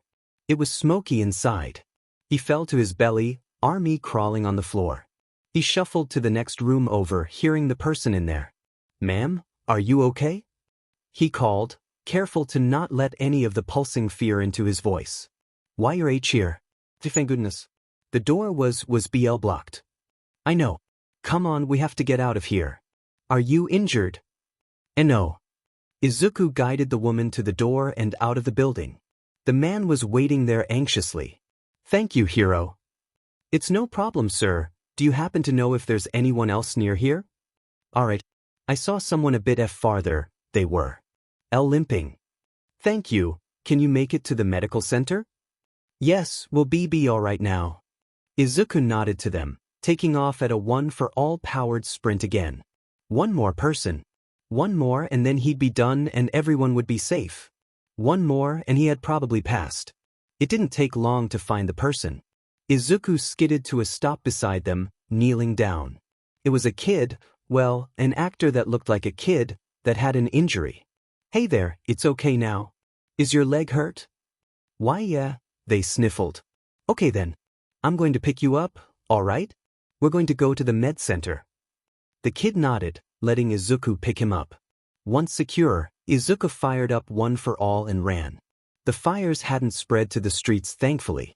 He had to be careful where he put his feet, But other than that he was as good as home free. They reached the exit without problem. Izuku noticed the couple from before resting not too far away. He set the kid down when his teacher walked over. It was CosmicAce. "Are you all right, Midoriya?" his teacher asked, concerned. "I'm all right, CosmicAce-sensei. That was everyone, right?" "Yes." "I was almost surprised with how well you handled that." "Almost. You're Nedzu's student." CosmicAce smiled. "If I were surprised at every advanced level thing you did, I think that would become my default emotion." Izuku laughed, brushing off a bit of dust that had landed on his shoulder. "Thank you, CosmicAce-sensei." "No problem, kiddo. Nedzu should be down here in a second. No injuries, right?" "I'm all good," Izuku chirped. And for once, Izuku truly meant it. Izuku slept for 12 hours. Sleeping for a long time wasn't unusual for him, but it wasn't usually all at the same time. Literal cat naps. He woke up feeling sore, but not especially tired from his exam yesterday. Later today he would have to go and fight Aizawa-sensei. That will be interesting. Izuku had been explicitly told he couldn't eat his teacher, but he would be allowed to use one for all. Though only in small amounts. Not that he could go any higher, since he didn't want to break his bones. Mom made him a delicious breakfast, telling him good luck before he was racing out the door. Izuku made sure to not waste energy sprinting to the station, so he walked. Well, skipped, since he physically couldn't handle moving slow right now. The train ride to UA was a lot like it first was. Which meant he was fidgeting and probably annoying anyone else that was in the car with him. Izuku was happy though. He had completed the first half of the exam, something only a few people could say about an exam given by Nedzu. Turns out, there had only been a few other instances of the special exam being given by UA. Of those, only 10 had passed the first half, and 3 had gotten into the school. Izuku felt proud of being in that small number. If he could just last long enough against Aizawa-sensei, then he'd be the first person in almost 40 years to get in by the test. It was nerve-wracking, but also exciting. Izuku's status as a recommendation student would come out with the other ones, but not how he'd gotten in. Not unless he wanted to reveal it himself, which he did not. The UA gates looked the same as they always did. Shiny nameplate, metal shutters, Shinso leaning against the wall, massive size. "Wait, what?" "Shinso," he said out loud, wandering closer. Yep, that was his friend. "Hey Mido." Shinso waved, waiting for Izuku to run closer. "You ready to fight Dad?" I think so." "Shin, isn't it a school day? You know, school where you should be." "Took the tests early.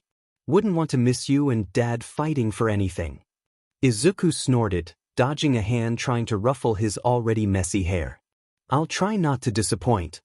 "Like you'd ever," Shin laughed, pulling his hands back to his sides. "Come on, they're waiting in Gym Gamma." "Oh, so you're my welcoming committee." Izuku laughed as he dodged another swipe, taking off towards the gym. Shinso cursed, giving chase. The two played keep away the whole run there. It was mainly Izuku trying to keep Shinso from tackling him into the dirt. The game ended when Izuku calmly stepped in through the gym doors, closing them behind him. The teachers were there already, quietly talking. A makeshift fighting ring had been set up in the center. Shinso threw open the doors, looking around wildly. The teachers stared at him like he was a bit crazy, while Izuku shot him a victorious smirk. Izuku heard Aizawa-sensei mutter something like, "Not again." Which would be accurate. This isn't the first time the two of them have done this. "Hitoshi, if you want to watch, please behave," Aizawa-sensei grumbled. "Midoriya, are you ready?" "Yes." "Then come on into the ring. Nedzu will tell you the rules." Izuku nodded, hastily climbing into the ring that had been set up in the gym center. He stood in one corner, Aizawa-sensei in the other. Shinso and the other teachers took seats in bleachers CosmicAce set up. Nedzu stood just outside the ropes on a small platform. "The rules of this match are the following," he said with an excited grin. "No weapons, no leaving the ring, no hiding or hanging in the rafters, no claws, and finally, no eating people." Izuku blushed a bit, knowing half of those were specifically for him. Even without his capture weapon, Aizawa-sensei was a force to be reckoned with. He would need every trick just to have a chance at not losing immediately. Last long enough in this fight, Midoriya, and you will have passed the exam. Are you both ready? Izuku nodded, sliding into a defensive stance. Aizawa-sensei did too. They locked eyes, not willing to look away. Both knew how fast the other could move. Begin. Neither budged an inch for a moment, Izuku's keen eyes scanning for even the slightest movement. Aizawa's foot shifted. Just the tiniest movement, but it sent Izuku diving to his left. Not a second after he rolled back to his feet did he see Aizawa standing where he'd been. They both stopped moving once again. Izuku took a deep breath. He had to put extra care into not telegraphing his moves for this fight. Not exactly easy, but he had to try nonetheless. Izuku leapt forward, lashing out with a one-for-all powered fist. Aizawa-sensei dodged, doing a flip to get out of range quicker. It also put more distance between them. Aizawa had taught Izuku, and Izuku had learned almost everything from him. They knew how powerful the other could be.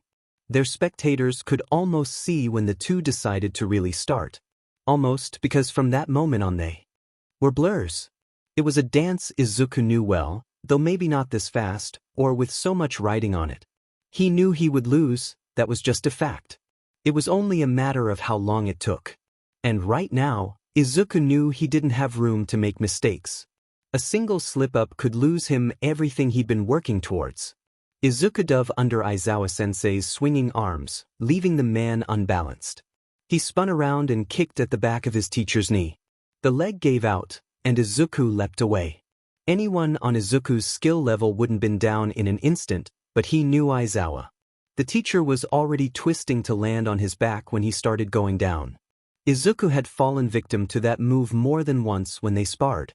The two were at opposite ends of the ring again. Izuku was catching his breath, fists still held up in a guard. Aizawa was hardly sweating. Kick his butt, Mido? Izuku laughed, smiling to himself. He was sure Shinso saw it, even from the stands. It really helped, knowing he had someone cheering for him. Whose side are you on? Aizawa yelled back in mock annoyance. Though Izuku could see him smiling too. Betrayed. Betrayed by our own son. Yamada cried. Izuku saw him dramatically flop himself over Midnight, who shoved him off. They were laughing. Even if this was an exam, Izuku couldn't help but feel more at ease. His friend was cheering for him. Mr. Yamada and Ms. Midnight were being their dramatic selves. This was just like a normal sparring match with Aizawa-sensei, only with a bigger audience. He could do this. Izuku lunged for his teacher, no warning given. The man's eyes widened slightly before he leapt out of the way. Izuku let out his tentacles, lashing out at his teacher. He knew better than to eat Aizawa-sensei. It would mean he forfeited the whole recommendation test. Netsu hadn't said anything about using that side of his powers though. Aizawa dodged the tentacles, leaping and flipping with the grace expected of an underground hero. Izuku knew it was a risk to block some of his vision, but he was willing to take the chance. He could still see his teacher jumping around, so it wasn't as bad as it could have been. They dissolved into more dodging and punching, Izuku occasionally trying to trip Aizawa with his tentacles. Had he had time to think, he would have compared it to his teacher's capture weapon, but with teeth. And, able to eat people. It could have gone on for hours, but Izuku wouldn't have known. Time became irrelevant. Staying in the ring was the only thing that mattered. The cheers of his friend were there, along with the teachers, but he didn't hear what they said. Only the noise and what vaguely sounded like swears from some of them. Then he made a mistake. One single misstep. Izuku was pinned down on the mats before he knew it. Aizawa-sensei's knee was on his back, making sure he couldn't get up. He lost and could only hope it was enough. He was let up when Netsu called his loss. Izuku shook out his arm, avoiding the gazes of his teachers. You lasted exactly 5 minutes and 28 seconds, Midoriya, Netsu said, walking closer to the two. That's longer than most can stay in a fight with Aizawa. Izuku wanted to argue that was because Aizawa-sensei didn't have his capture weapon, or any weapons really. He had used his quirk the few times Izuku had tried to shift, but that didn't happen often. More out of instinct to try dodge if anything. But he didn't say anything. And I believe the mark for passing was at 3 minutes, Nedzu hummed, seemingly oblivious to the shock his student was going through. He passed? By 2 whole minutes? Was he dreaming? Oh no, not a dream. Izuku was pulled from his thoughts by his best friend crashing into him. His feet left the ground as Shinso spun him around happily. You did it, Mido. Woo-woo. Shin. Put me down. Shinso stopped spinning, instead holding Izuku off the ground like a misbehaving cat. His feet weren't touching the floor. Nope. Izuku resigned himself to his fate. The teachers were either openly giggling or trying to hide it. Even Nedzu cracked a smile. So, I'm in the hero course? Yes, Midoriya. You will be in class 1A. Izuku heard more than saw Aizawa choke on air. Oh yeah, that was his class, wasn't it? This next school year was definitely going to be fun. He pushed a smile away at the thought of trying to see how many times they could sneak Shinso into class without his dad noticing. The vent system was a wonderful thing. Welcome to your hero academia, Midoriya. Midoriya was allowed to come and watch the normal hero exams. Shoyuta would have wondered why if he didn't know his favorite the student could pick apart quirks in less than a minute. It was interesting to hear him mutter about different ones he saw. His habit of speaking too quietly had long since been broken, as well as the proper place to actually say it out loud. His words stuttered when he saw a particular examinee. Shoyuta didn't get to see who it was, since the camera switched shortly after, but now he was curious. It could either be an old classmate, or someone Midoriya met once. One glance and Shoyuta could tell Midoriya wasn't going to answer any questions about who it was. Shoyuta shrugged. As long as they weren't dangerous, then the boy didn't have to tell them. They would trust Midoriya's judgment on this one. It was, however, extremely amusing to watch Hitoshi pay close attention to the ramblings of said green-haired boy. He almost had stars in his eyes.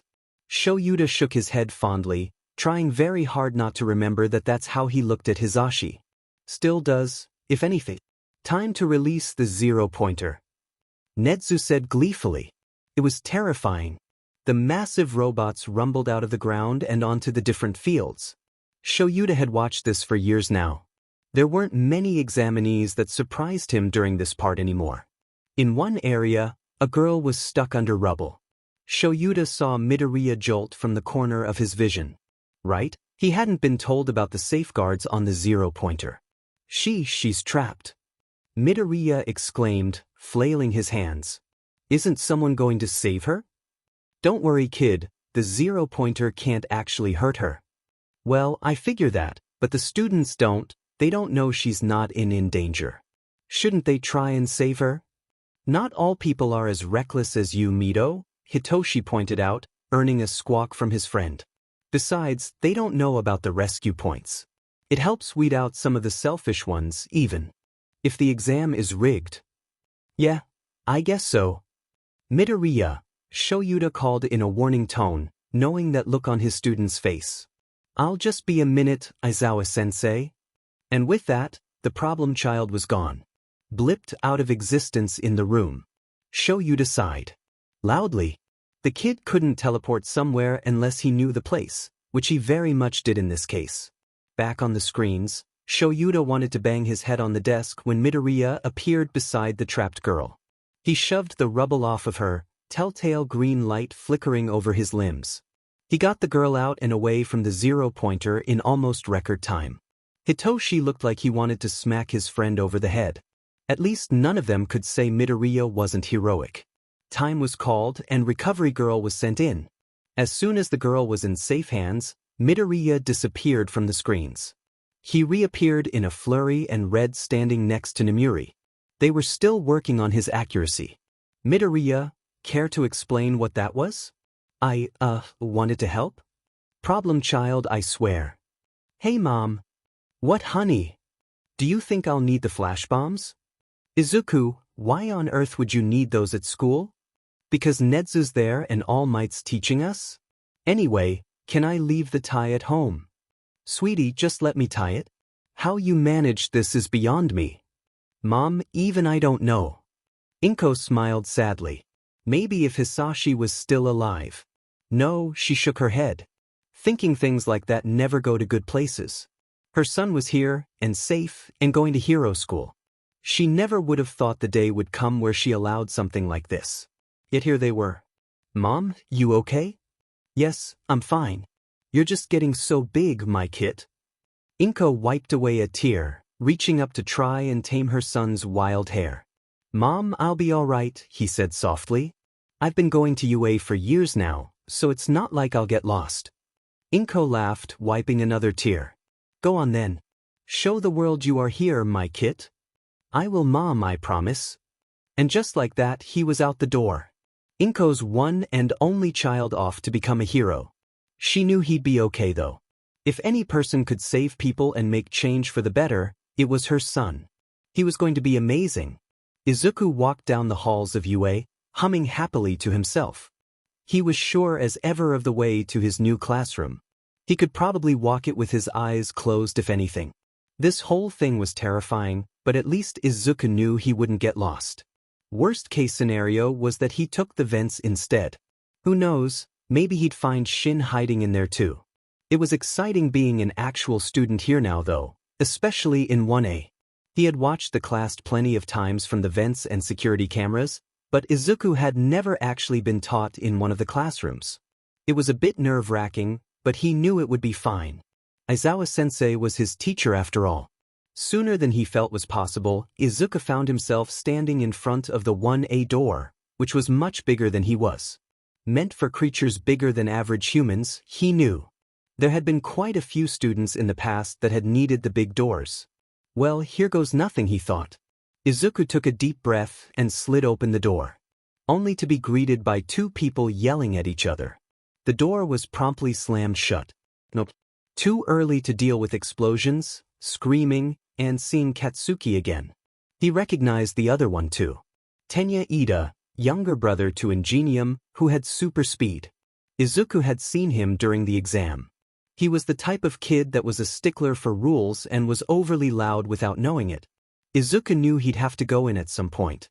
But maybe he could delay it a bit.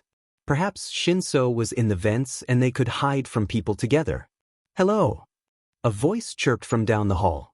Izuku turned and saw the girl he'd saved during the exam. I never got to say thank you for before, so thank you. Did you get into 1A too? Izuku brightened and smiled. At least he knew one person in the class. Maybe it wouldn't be as bad as he thought. Yeah. My name's Izuku Midoriya, what's yours? Ochako Uraraka, it's nice to meet you. So, why didn't you go in? There are people arguing. I didn't want to try and get past them. Oh, okay. I can make them stop if you want. You saved me in the exam, so it's the least I can do. You can try, I guess.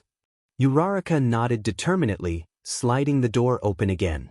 Izuku trailed in after her, if only to make sure Katsuki didn't blow her up.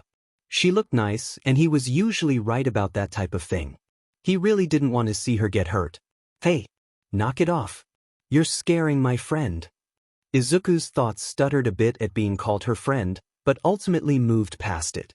He entered just in time for Katsuki to see him.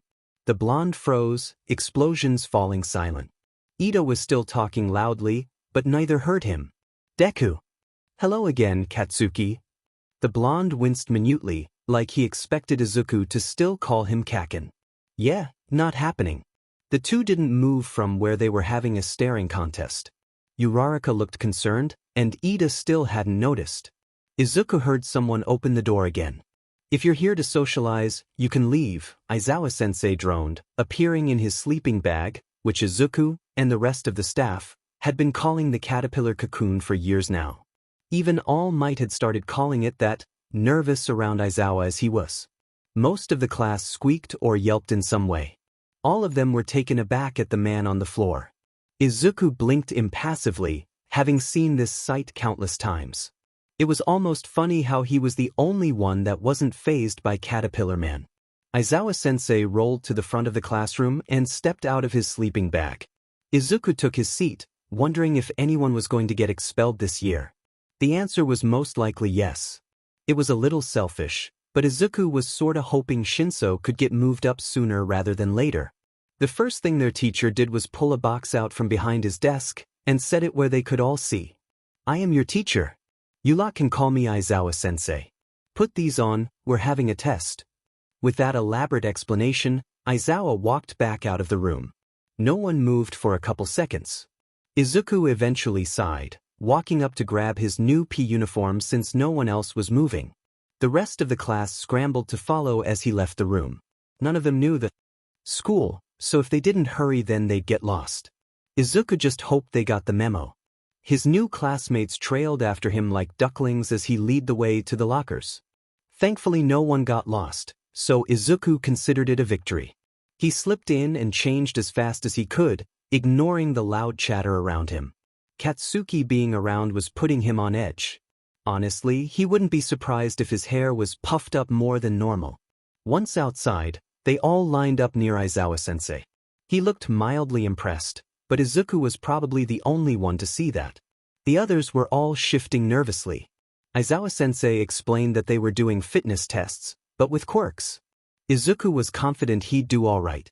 He watched the tests last year, so he already knew that they were doing. It was essentially just stretching, running, and throwing. Then someone had the bright idea to say it sounded fun. Izuku knew the look that crossed their teacher's face. Oh boy. Of all the ways for him to say this, it was after someone said that. Well, since it sounds so fun, the person in last place gets expelled. Well, at least Izuku knew how to not break his limbs anymore. He might get a good place. Then he watched Katsuki launch the ball over 700 meters, and he suddenly really wanted to go home. They started with the 50-meter dash. Izuku just teleported to the other side, the machine chirping a happy 1 second. All his classmates saw was a flurry of red and pink, since he had been practicing to teleport faster. Katsuki looked ready to explode after that stunt though, so Izuku avoided him like the plague. Grip strength was decently easy. 1 for all helped him get a good score, but it was by no means the highest. That went to Shoji, a literal giant with multiple arms. Izuku was tempted to go on a ramble about his quirk, but stopped himself. He had enough memories of Kaken telling him it was creepy and weird. No matter what Nedzu and Aizawa-sensei said about his rambling, that didn't change what Katsuki thought. The standing long jump was also easy. It wouldn't have been if he still broke limbs with 1 for all, but since he didn't, he cleared the sand entirely. He also almost landed in a tree, but that was irrelevant. Side steps weren't fun. Izuku saw Mineta, a kid with purple ball things on his head, get first in that one. Something about him seemed but with no evidence, Izuku couldn't do anything. Next was the ball throw, which didn't go as planned. Izuku knew he wouldn't break bones using 1 for all as long as he stuck to his limit. Nedzu and Aizawa had been adamant about him staying in one piece, especially at school. No, it wasn't that went wrong. Izuku wound up the ball, firing up his quirk. The green sparks danced in the air, drawing surprised exclamations from the classmates who hadn't seen it yet. With as much force as he could use, Izuku threw the ball. It landed a minute later, showing a score below Katsuki's. With the low percentage he could use, it wasn't a big surprise. Izuku was happy with it anyway. Katsuki, however, was not. How the f did your useless but do that, huh, Deku? Katsuki screeched, launching himself into the air on his explosions. So he hadn't changed much after all. Gray scarves wrapped around Katsuki, just like Izuku knew they would. His explosions fizzled into nothing as gray eyes turned red. Aizawa-sensei had a very strong opinion about bullying. Hopefully Katsuki wouldn't be expelled. Izuku didn't want to ruin his career because his old friend and bully didn't know how to let go of a grudge. Stand down, Bugu, Aizawa-sensei said, just a tad bit of anger showing through. I will not have you attacking your classmates. But he cheated. He's a useless F-cat morph that dash. Stand down, Bakug. I assure you, Midoriya did not cheat. If he did, then he would already be expelled. Now stop using your quirk, it's giving me dry eye. Aizawa-sensei sent a glance at Izuku, who nodded to say he was okay. Katsuki screamed something incoherently, but was cautiously set on the ground once he stopped. He didn't make a move towards Izuku, so Aizawa let him walk away. Izuku couldn't help but think that Shinso was going to get a kick out today's story. They continued on with the tests. The seated toe touch, sit-ups, and a distance run were all that was left. Izuku had always found stretching easy, being part cat and all. Although he might have scared a few people when he decided to show off and do an backbend that touched his heels instead of the normal stretch. Aizawa-sensei had already marked him down for passing it anyway. Sit UPS and the distance run would be alright for him, thanks to his training. He didn't have anything quirk-wise that could help with that anyway. Nothing he wanted to show off, at least. That is, until he noticed someone. Specifically, a short, purple someone sneaking closer to the group of girls. Uraraka, who had talked to Izuku between some of the tests, was excitedly saying something to the girl that was bright pink. Probably part demon, if Izuku was guessing right. Izuku recognized the boy after a moment. It was Mineta, who was suddenly very high on Izuku's people to keep a very close eye on list. He watched with increasing malice as the short rat person edged closer to the girls. He hadn't noticed Izuku was there yet. Having enough of that, Izuku walked on silent feet to stand directly behind his classmate. "What are you doing, Mineta?" The boy jumped, spinning around to face Izuku. He relaxed when he saw who it was, but Izuku just added another tally to his mental checklist. The fact that he was nervous at all meant he knew he was doing something wrong. "Oh, it's just you, Midoriya," Mineta sighed, then got a creepy look Izuku didn't like one bit. "Hey, you wanna help me?" Izuku did not like the sound of that. At all. With what? Getting a look at the girls. Izuku scowled down at his classmate, who hopefully wouldn't be that for long. The look on Mineta's face was absolutely revolting. And he was smiling, as if Izuku would actually agree with the disgusting rat. "So, you want to distract them?" Izuku growled and opened his mouth. Mineta disappeared in a flash of tentacles and teeth. Izuku didn't like eating people, but he hated people like Mineta a lot more. He grumbled, shaking his head but keeping his mouth shut. Mineta tasted like overripe grapes and rat fur. The noise attracted attention though. From the girls and Aizawa-sensei at least. Their teacher came over while Izuku was pretending to act normal. Quite easy, considering Ned's lessons. Helped by the fact that Izuku didn't feel guilty by what he did. One look at his firmly shut mouth and Aizawa sighed heavily, pinching the bridge of his nose. "Midoriya, spit him out." "Buff he, as inj." Izuku cried, his mouth staying mostly shut. "Nedza didn't teach you to do that so you could eat your classmates. Now spit him out." Izuku huffed, but spat Mineta out on the ground. The boy was covered in spit and small cuts from his teeth. He came out crying about how gross and disgusting it was. Izuku still didn't regret it. Aizawa-sensei lifted the small boy up by the back of his uniform. Everyone was watching by now, curious as to what just happened. None of them had seen more than Mineta appearing in a flash of red. "Mineta, what were you doing that made Midoriya do that?" "I don't know," he wailed. "I was just trying to get a look at the girls. And then he did that." Unlike normal people, Aizawa-sensei's gaze didn't darken. No, it lit up red. His black hair floating like a twisted halo around his head. And that was when Izuku knew Mineta was, for lack of a better term, absolutely screwed. "Mineta, principal's office. Midoriya, no more eating people. We will finish the tests with no more interruptions, understood?" They all nodded hastily. No one wanted to mess with an angry teacher, especially one that had threatened to expel them. Mineta was sent to Nedzu and the rest of the tests were completed. The scores were displayed not long after they finished. Izuku was in the top 10, which he was really happy with. Mineta, however, was at the very bottom, his score showing an.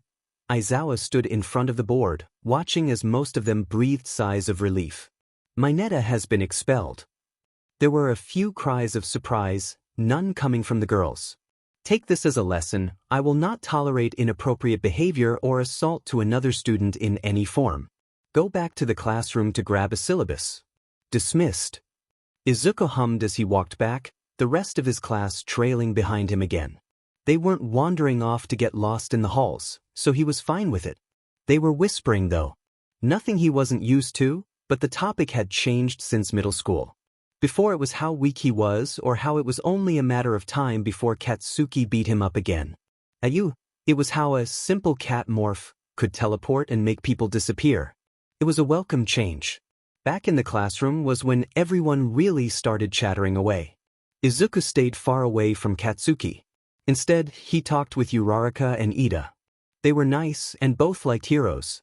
The topic of quirks came up somehow. "Oh yeah, how did you do that this morning, Midoriya? I thought Bakugo said you were a cat morph?" Uraraka asked, not unkindly. "Yes. I too would like to know how you did that." Ida said a bit too loudly. "Oh yay," the whole class was listening now.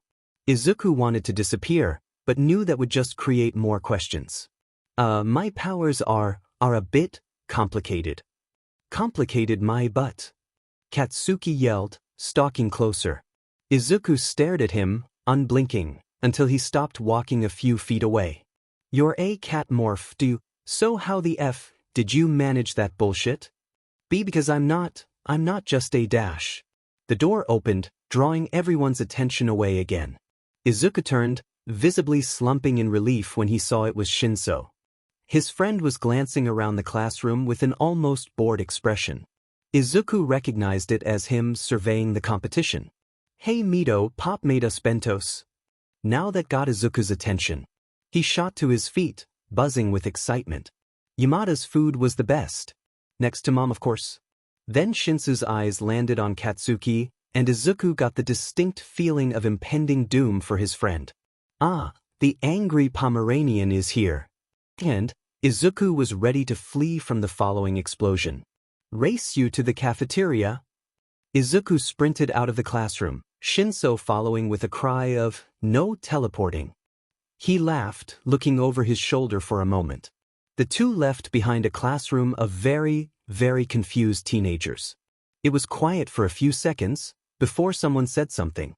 A single phrase they were all thinking. What the heck just happened? Izuku was very proud of his hero costume.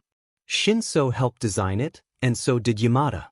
His input was highly valued since Izuku liked his costume a lot. Though Aizawa had been barred from helping by his husband. He claimed it was for Izuku's benefit, since Eraserhead's uniform was literally a jumpsuit with a souped-up, half-metal scarf. His costume ended up being based on a green suit that Mom gave him. It was slightly altered by the support company, but that was only because normal fabric was far too easy to destroy for a hero. There were also arm braces with gloves in case he needed to use more power than usual. All of the fabric was also self-healing, gloves included, which would let him half-shift without destroying his clothes every time. The hood originally had green tufts like All Might's hair, but that had quickly been replaced. Izuku mourned the loss of it, but he did like the new support gear that replaced it. Now it was a headband-like thing with cat ears that acted as sense enhancers. They wouldn't interfere with his actual ears, thankfully, cat or otherwise.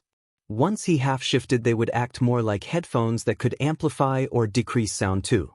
In short, they were really cool. Especially since they actually worked with his cat ears. Izuku kept his normal red shoes too, albeit with reinforcement in the toes so they wouldn't get ripped up every time he half-shifted. If he needed his claws, he'd just take them off. That would eventually need to change, but for now it worked. Adjustments were always made to costumes after they were first used. He loved his costume and very proudly wore it while All Might explained their exercise. Everyone else's were so cool too. Although whoever was designing the girls apparently needed to be reminded they were 15. Yaoyorozu and Uraraka had already mentioned changing theirs. Izuku did find Hagikure's funny though. Despite what everyone else seemed to think, she was not in fact naked. He only knew because Nedzu had had to deal with the company complaining about making the DNA-infused material for a first year. His teacher really needed to choose a new supplier already if they were going to complain about something that protected the student. Their first ever exercise with All Might was a heroes versus villains fight, and Izuku was really excited for it. He got to use one for all and show All Might what he could do. So maybe he was a tad bit nervous of what his new classmates would think, but he wasn't going to dwell on that. Nope, not thinking about it. Izuku drew a number and got paired with Uraraka. He was really relieved he was with a friend. Heaven knows what would have happened if him and Katsuki had gotten paired together. And the first round will be Team I as the heroes. Oh, that was them. Izuku paid attention, wanting to see who he'd be up against. With Team B as the villains. That was Katsuki's team. Welp, time to go hide in the vents then. Uraraka grabbed the back of his costume before he could walk away. She looked concerned, but mostly amused. Izuku grumbled mentally, but followed her to the building. They had a few minutes to plan now. Okay, so Katsuki is going to come after me. You sure? Positive. Izuku decidedly ignored the shaking in his voice. He thinks I tricked him or something. He'll go after me, so if you can find the bomb then we might win. I don't think you should float yourself from here, since you don't have a way to get down. I'll distract Katsuki. I don't like this plan. Not my favorite either, but it's one that might work. When he comes after me, run and get the bomb as quickly as possible. I don't know how far he's willing to go. Alright, but if he starts to get too aggressive I'm coming back for you. Izuku smiled at the ground. That morning all of the girls had thanked him for getting rid of Mineta. Uraraka and Ishido had declared that they would be his bodyguards, despite his protests. He had no idea how that was going to go, especially once Shinso found out, but it was nice to know he'd already done something good. Izuku took off his shoes and socks. Silent walking would be essential here. Uraraka looked on in confusion, until he half-shifted, growing ears, a tail, claws and most importantly, paw pads. She still looked slightly confused though, so Izuku showed her his foot. You have toe beans. She squealed excitedly. And cat ears. Why yeah, it's part of how my quirk works. This is my half shift. Full shift is when I turn into an actual cat. Do you have finger pads now? Why yes. Izuku took off his glove, showing her his now clawed hand and finger pads. We match now. Here look. Uraraka gave her hand to Izuku, who looked at it. Sure enough, she had finger pads. They were probably how she activated her quirk, actually. Cool, he whispered in awe. He had never met someone that had pads like him, even if he himself had only had them for a little while. The buzzer went off, reminding them of the exercise they were doing. Izuku gave Uraraka a reassuring smile, and led the way in. His ears swiveled around, listening. Izuku heard the sound of Ida's loud, villainous speech and Katsuki's heavy footsteps. Both were above them. Ida's in a room on the other side of the building, maybe 2 floors up. Katsuki is coming after us already, but he's on the same floor as Ida for now. If we go up one then you'll be closer to the bomb. Uraraka hummed in affirmation. Izuku walked on his tiptoes silently, happy with how everything was going so far. Katsuki was still above them, though he would probably get to the stairs soon. The two of them found their own stairs relatively quickly. The climb wasn't too hard, not after Aizawa-sensei and All Might's training at least. Hey, Bakugo said you were a cat morph. But you're not, are you? Izuku was honestly expecting the question, so he just sighed quietly. Yeah. But it's okay. You don't have to tell me. Thank you, he whispered. They reached the 2nd floor, finding it was more twisting hallways and rooms. Not the most realistic building, but it worked for their exercise. Izuku's ears suddenly focused in on one point. Katsuki. He was on their floor now and moving fast. Uraraka didn't react, so he was still being quiet enough that human ears couldn't hear him. He's on our floor, Izuku whispered lowly. Follow my lead, then run and find the bomb. Uraraka nodded, determination lighting up her gaze. Izuku sent her another hopefully reassuring smile. With both of them listening now, they kept moving. Izuku could already smell the sickly sweet scent of nitroglycerin. Katsuki was here. He's around the corner, Izuku whispered. Go past us and get to the stairs. I'll hold him off for as long as I can. Uraraka hesitated, but nodded with a set jaw and fire in her eyes. She readied herself behind Izuku, who stalked forward on padded feet. If Katsuki didn't know they were there, then he couldn't surprise them. Izuku crouched, before leaping in a straight line down the hallway. He flew past the opening to another hall, and Katsuki's glowing hand missed him by a few inches. Izuku skidded to a stop, getting back to his feet. His old bully screamed, blasting himself forward. Uraraka darted down the way he'd came. Now the real fight could begin. You can't run, do? Yes, Yes, he could, Izuku found himself thinking. He was much faster than Katsuki on foot. Using quirks, it was terrain that mattered, and they were on an even playing field in these sharp halls.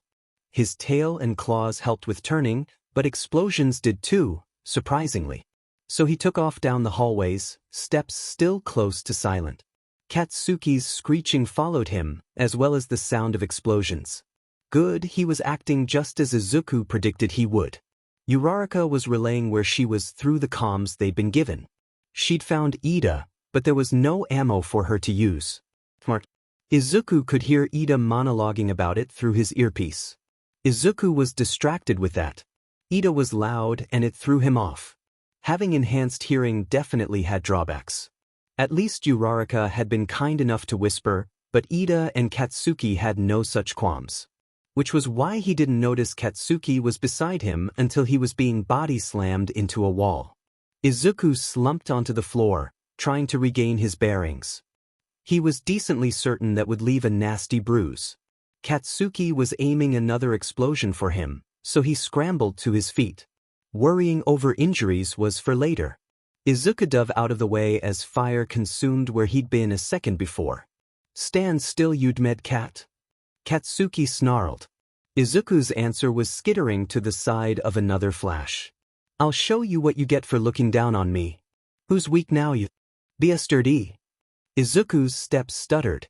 Looking down on him? Where on earth had Katsuki gotten that idea? He was the one that had hurt Izuku. The one to encourage everyone else to bully him for being weak. Katsuki was strong, he knew that, but Izuku was now too. He was done running away. Katsuki reached a hand out, light popping in his palm. Izuku stayed where he was. He reached out, almost like everything was in slow motion, and flipped his old friend over his shoulder. Izuku stumbled back a step, surprised in himself. Did he really just judo flip Katsuki? Did that really just happen? Katsuki wheezed for breath as he rolled to his feet. He wasn't saying anything, so Izuku did. I'm not weak anymore. I'm not a punching bag or the weak little cat you can pick on, Katsuki. I won't let you do that to me anymore. Deku, I'm not useless. Izuku screamed, stunning Katsuki into staying silent once more. He had waited so long to finally say that. I'm not weak and I'm not a Deku. You know how long it took for me to learn that? Years, Katsuki. Years to undo what you did to me. What I did. The F are you on about? Who started bullying me? Izuku said lowly, his green eyes flashing as he activated One for All. Who started the trend of calling me cat? Of calling me Deku? Izuku stalked forward, fists at his sides and eyes never leaving a paralyzed Katsuki. Green lightning crackled over him. Who left burns on my arms? Who turned every single person in school against me for years? Who made my life a living hell? Who, Katsuki? I didn't, that's not Dash. Then who did, Katsuki? Izuku whispered, hardly more than a few feet away now. Tell me, who do you believe did it?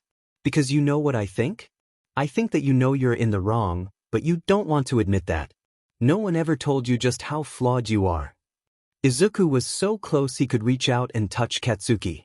His old bully was obviously shaken by his words. He could only hope the meaning was getting through his thick skull. I'm not weak, Katsuki said. I'm not you.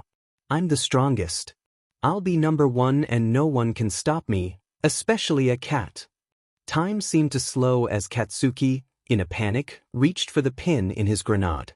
Izuku knew how they worked. Nitroglycerin was filled in tanks and then detonated in a massive explosion. And with Izuku at point blank? He didn't want to find out what would happen. But Katsuki was still pulling the pin. Izuku could hear All Might yelling for him to stop, but he wasn't listening.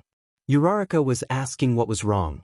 If Izuku didn't move then he'd be fried, but he wasn't fast enough. He knew he wasn't fast enough, teleporting or otherwise. Not for an explosion of that size. So he did the thing his instincts were screaming at him to do. Izuku opened his mouth and consumed. It burned. The fire burned his mouth and tentacles, but they just went farther, expanding to cover the explosion and Katsuki himself. Izuku felt the weight, felt the heat. What felt like an hour was really about 2 seconds. Izuku squeezed his eyes shut tight against the light and heat and pain. Katsuki's yelling cut off abruptly. The tentacles retracted, leaving Izuku in an empty hallway. His calm was silent, though he couldn't tell if it was broken or not. Izuku stood stock still. He had acted on instinct. He hadn't meant to that. Especially when the class was watching. He hadn't meant to do that. Izuku, something inside of him burned. Like he'd eaten a ghost pepper whole. He wasn't meant to hold fire. No one knew how he worked. Even he didn't know how he worked. For all he knew, Katsuki was burning up in his own explosion right now. That thought alone made Izuku's fear double. He stumbled backwards on shaking legs, his mind a mantra of I have to save him, I can't let him burn, I can't. Save him. No matter how much Katsuki had done to him, he would never let him get hurt. Not if Izuku could stop it. Izuku doubled over, gagging as the burning got more intense. It felt like he was coughing a lung out. But, no, that wasn't right. It was like the first time he tried to spit something out again, except this time it was a burning coal lodged in his throat.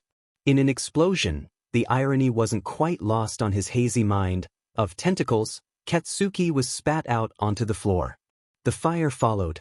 Izuku hissed and reeled back from the flames that burst to life from his own mouth. He fell to his knees, looking towards the ceiling. All he could see was yellow and orange. The explosion took place just as it should have, but this time, it was aimed at the ceiling above Izuku's head. It hurt, a lot, but Izuku eventually coughed out the rest of it. With nothing to burn, the flames fizzled out quickly. He was left with a burnt mouth, a shell-shocked Katsuki, and more questions than answers. Oh yeah, and a hole in the ceiling. An announcement sounded a second later. The heroes won. They won. Katsuki still hadn't spoken a word. Izuku was just happy in the knowledge he was alive, even if he was staring at Izuku like he'd grown a second head. All Might's voice crackled over his earpiece, but Izuku hardly heard it. Was the ringing always so loud? Where was it coming from? When had every noise turned to static? Izuku got one last glance at Katsuki's wide crimson eyes, before everything faded away. Ochako considered herself resilient. Growing up poor, and on construction sites, tended to do that to a person. She wanted to be a hero, so it was a valuable skill. At first, she hadn't known what to make of Midoriya. He had appeared in a flash at the entrance exam, saved her from a Godzilla robot, and then disappeared just as fast. They met again on the first day of school, where he protected all the girls from a creep. Said creep was expelled now. Ochako had dubbed herself his bodyguard if he needed it, and just like that she'd found her first friend in Yue. She had been excited to be paired with him for their hero exercise. She got to work with a friend. He was nervous and stuttery at first, but that was okay. Ochako had dealt with people like that before. Her only worry was going against Bakugo, who seemed to hold a grudge against Midoriya for whatever reason. Then she heard his plan, and didn't like it one bit. He was essentially throwing himself at Bakugo to keep him away from her. Ochako was partly in awe at his heroic instinct, but mostly she just didn't want to see him get hurt. Although it didn't sound like he was going to budge, so she figured getting to the bomb as quickly as possible was the next best thing. She had been near the target room when the yelling started. Ochako couldn't hear what Bakugo was yelling, but what Midoriya was saying was extremely concerning. Something about bullying and calling Midoriya weak? Yeah, not good. Ochako hurried even faster towards the bomb. The sooner she finished this, the quicker Midoriya could get away from Bakugo. The only problem was that Ida had moved any projectiles she could have used. Bakugo was screaming again, loud enough for Ochako to make out a few words. Midoriya, I'm at the bomb, are you okay? Do you need me to come take care of Bakugo? Utter silence. Not good. Definitely not good. Especially when the next thing she heard sounded suspiciously like a roaring explosion. Midoriya? Midoriya? Ochako didn't care if she was giving herself away to Ida. Midoriya might be in actual danger. She couldn't just stay here if he was. She felt it, a few seconds before everything went to hell. Almost literally. The room suddenly got really hot, and the next second fire tore through the flooring. Ida was thankfully out of the blast zone. Baka was too. Honestly a miracle, all things considered. The fire disappeared a moment later, leaving a gaping hole in the floor. Ochako wondered what had happened to cause a delay in the sound and Bakugo setting it off, but she didn't have time to focus on that right now. All that mattered was ending this. She launched herself, gravity-free, to the bomb. One tap and they'd won. All Might called their victory, and to return immediately. Ochako smiled. They'd won, Midoriya could get away from Bakugo now. Everything would be alright. Then she walked out of the building and saw him lying on a stretcher, unconscious and being wheeled to Recovery Girl. A hand came up to cover her mouth in shock. His own mouth looked, well, burnt felt too small of a word in all honesty. It looked like the skin had peeled itself from him, and turned an angry shade of red and purple. If she didn't already have a strong stomach, she would have lost her breakfast. She didn't know what had happened, not fully. Ochako had suspicions, but they didn't take into account what Midoriya could do or what he was. She also had guesses about that, but she wasn't about to pry. That was his secret to tell. Honestly, Ochako didn't care. As long as her friend okay, then it would be alright. Besides, she already knew who to blame for this. Only her and Ida were there to see. All Might zipped by, coming to a stop in front of them. Bakugo trudged out of the building a second later. Ochako marched up to him, grabbing his collar and making the BSD float off the floor. He yelped, flailing midair. She twisted, sending him to the ground once again. A foot on his chest stopped him from getting up. What the hell did you do? She snarled, tempted to just send him into the stratosphere right now. The F, do you mean? Deku just dash. From the sound of it, you've been bullying Midoriya since you were kids. He's weak. Always saying how he can be a hero, like he's on the same level as me. Then he pulled some shit saying I couldn't be a hero. Fucker deserved what he got. Give me one good reason not to send you to the moon, Ochako growled. Oh dear, she had already adopted Midoriya into her pack, hadn't she? Let me up and I'll show you why. Fine. As you wish, fucker. Ochako took a step back, allowing Bakugo to get up. However, her quirk was still active. He took a single step and floated up and off the ground. Oh no, there he goes. Up and up. How sad that she couldn't reach him. Oh no. All Might grabbed the floating boy before he got too far off the ground. Young Uraraka, we do not abuse our quirks like that. Well, now she felt bad. Mostly. Sort of. Not especially much. Please release your quirk, young Uraraka. I assure you, he will be dealt with accordingly. Ochako grumbled, but released Bakugo. He hung from All Might's hand like a naughty puppy from their scruff. The image helped her to relax just a small bit. Enough to finally hear Ida's indignant sputtering at least. Return to the viewing room, you two. I must run back inside for a moment. And off All Might ran. Bakugo held under his arm, not unlike toddlers Ochako had seen throwing fits in grocery stores. She dragged her feet going back to the viewing room. Maybe if she waited long enough, All Might would come back and say Midoriya was alright. Ochako begrudgingly took a seat near the door and waited. She would wait until she knew her friend was okay. All Might returned, coming with no news on Midoriya. Ochako still waited. Bakugo came in a while later. She glared at him until he sat on the other side of the room. He was, for once, quiet. They hadn't even been in school a week and Ochako already knew that was a rarity. They went on with the exercises. Ochako paid attention, mentally marking mistakes and how to not make them. She was still here to be a hero, after all. Watching other people had already given her some ideas on what to do herself too. Then Midoriya poked his head in through the door. Ochako was almost instantly on her feet, asking if he was okay and what in the actual hell had happened. I am okay, Uraraka. Recovery Girl healed me. Look, hardly even a scar since I got there quick enough. Did you get hurt at all? No, I'm fine. She chirped, happy now that she knew her friend was okay. Come on, they're just starting the last round. Midoriya nodded, letting her pull him over to a free seat. It was right before he sat down that someone else noticed he was back. Midoriya. Dude, you're back. Ochako looked up and saw their red-headed classmate bounce up. Kirishima, that was his name. He had already gone. His quirk was a cool one too, being able to harden his skin to stone. Why, I'm okay and now. Man, that was so manly. You took that explosion and literally ate it. He what? Ochako said blankly. She had not been told this.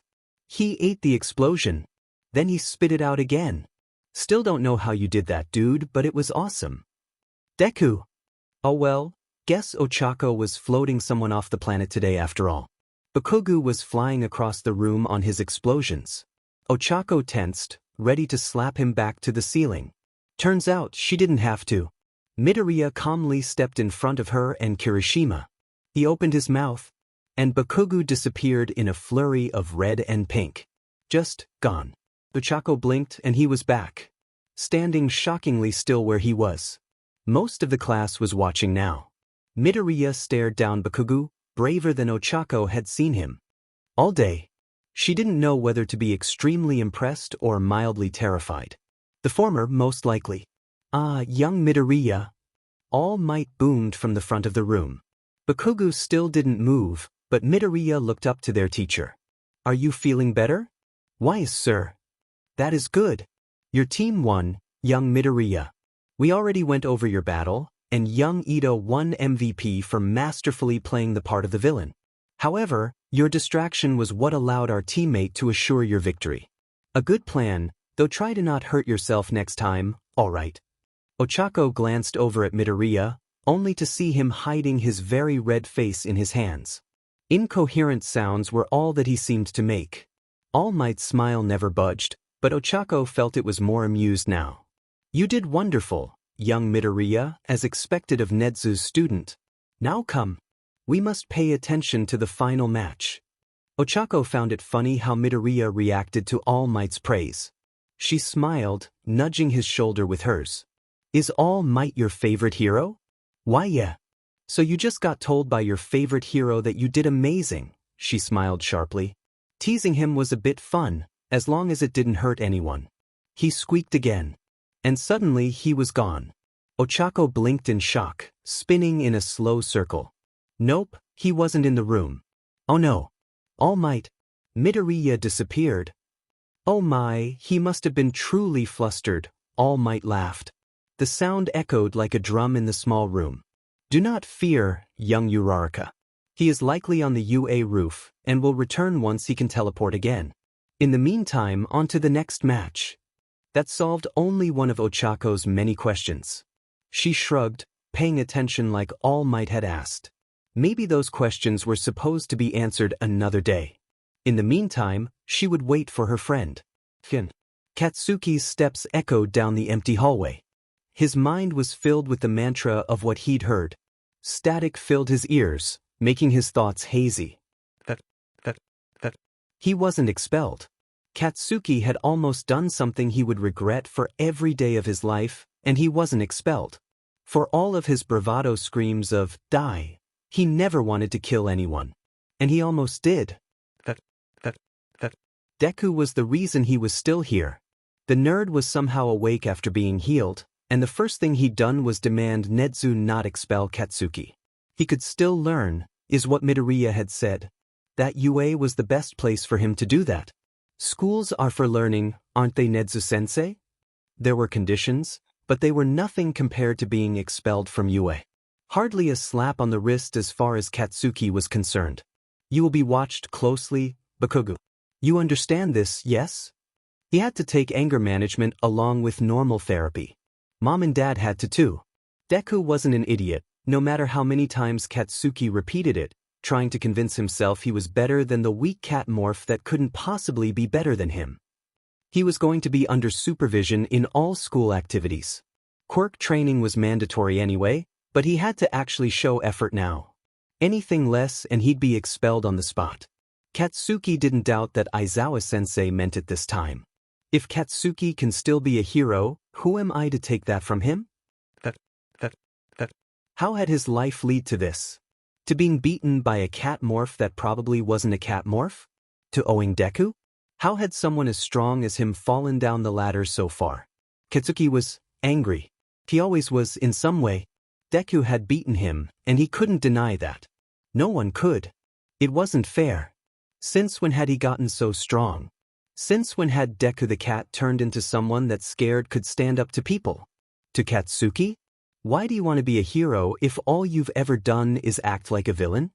When had Deku's words, the ones he'd said more than a year ago, done anything but anger him? When had Katsuki stopped stewing on them and instead listened to what they meant? Before you're a hero, try being a better person, Kaken. When had Deku become confident? When had he stopped being the coward that didn't stand up for himself? You're no hero, Kaken. When had he stopped being Deku and Kat and turned into someone Katsuki didn't know? Goodbye, Katsuki. Izuku was really excited for today. Anyone else might have figured it was more hero training or English with present mic, but they would be wrong. Well, sort of. Hero training still had a big part in it, but he was also excited for an entirely different reason. They were finally having lunch on campus. One that lined up with Shinsu's. Not that they hadn't seen each other in the past 2 days, but that had only been after school and before the whole eating fire thing. Izuku hadn't gotten to introduce his new friends to him yet either. Aizawa-sensei sent him a knowing look right before he dismissed them. Izuku rolled his eyes playfully, then shot out the door. Uraraka and Ida were trailing behind him, looking a bit confused but otherwise amused. Izuku was too excited to explain properly right now. It would just come out as words too fast for a normal person to understand. Izuku burst into the lunchroom, drawing a few stares but really not caring. His 2 friends walked in like normal people to stand beside him. Izuku scanned the room with his sharp eyes, looking for a familiar head of lilac. There he is. Shin. Izuku jumped up and down while waving his arms, effectively drawing the attention of literally everyone. At least Shinso was included in that number. He cracked a grin, shaking his head fondly as he finished getting his food. Izuku darted across the room towards him. Uraraka and Ida followed with matching confused squawks. Izuku nearly tackled him, but instead stopped himself and settled for affectionately headbutting his friend. It's like you didn't see me yesterday morning. What, is hero class really that boring? Shinso drawled, eyeing the other 2 trailing after Izuku. Nope, hero class well, it was good. I missed you anyway. Izuku plunked himself in the nearest free seat that had 3 others. Shinso set his tray down beside him, obviously not wanting to sit next to 2 people he didn't know. Uraraka glanced between the 2 with a bright smile. She and Ida took the 2 chairs across from Izuku and Shin. Shin, this is Uraraka and that's Ida, they're in the hero course with me. Guys, this is Shinso. Ah, you made friends all on your own, Mido? Shinso cooed, earning himself a smack on the arm from said person. Just eat your rice, Shin. If I may ask, Ida piped up, drawing their attention. How long have you 2 been dating? Both of them immediately choked on the food they just started to eat. Uraraka was giggling. Izuku recovered first, staring at Ida incredulously. We're not dating. You're not? But you called him Shin, which means heart. I have heard classmates call their significant other that before as a pet name. No, nope, not dating. Shinso sputtered, finally breathing again. My name is Shinso. It's a nickname. I call him Mido, he calls me Shin. Ah, I see. You 2 would make a cute couple though. Uraraka giggled. Izuku was pretty sure his face was red as a tomato now. He buried his head in his arms, food forgotten. At least Uraraka didn't sound malicious in her teasing. He could only hope that was correct. Uraraka, please refrain from teasing Midoriya. Ida said, probably waving his arms around, though Izuku refused to look up. He was injured yesterday. We do not want to make it worse. I'm sorry, what now? Could Izuku teleport out of here? Maybe he could leave before Shinso notices. Yeah, he was fighting Bakugo and apparently ate his explosion? I wasn't there to see it, but Recovery Girl healed him. Bakugo? Shinso growled, and oh boy, now Izuku had to prevent a murder. I'm okay. I'm okay now. You don't need to do anything. Why shouldn't I? That motherfucker shouldn't be anywhere near you. Dad knows that. All Might's teaching the heroics class. Forgot it's not an underground hero this year. I swear I'll dash. Shinso, sit down or I'll tell Princess to lay on your face at 3 am again. Shinso froze from where he was already starting to stand up. His eyes were wide. You wouldn't. We both know I would. Now sit down. Katsuki was dealt with. Yeah, Nedzu probably expelled him, right? Izuku was silent. He looked everywhere but his best friend. Right, Mido? I might have asked Nedzu to expel him. Izuku Midoriya, are you kidding me? If I may interrupt again, Ida said. Why do you not want Bakugo expelled, Midoriya? Did he not intend to harm you? I mean, probably. But he needs to learn. Expelling him wouldn't help anything. School is for learning, right? Yes, you suppose. You have shown much more mercy than most would, Midoriya. I've known Katsuki since we were kids. Izuku shrugged. I know he can be an amazing hero if he just tried to be nice. Besides, what do you think he'd do if he got expelled? Peacefully go back to being a civilian? I suppose you do have a point, Midoriya. Okay, yes, how heartwarming and slightly destructive of you, but can we go back to the part about you eating an explosion? Shinso said. It comes as said on the tin? Izuku said, eating his food to prevent more words from coming out.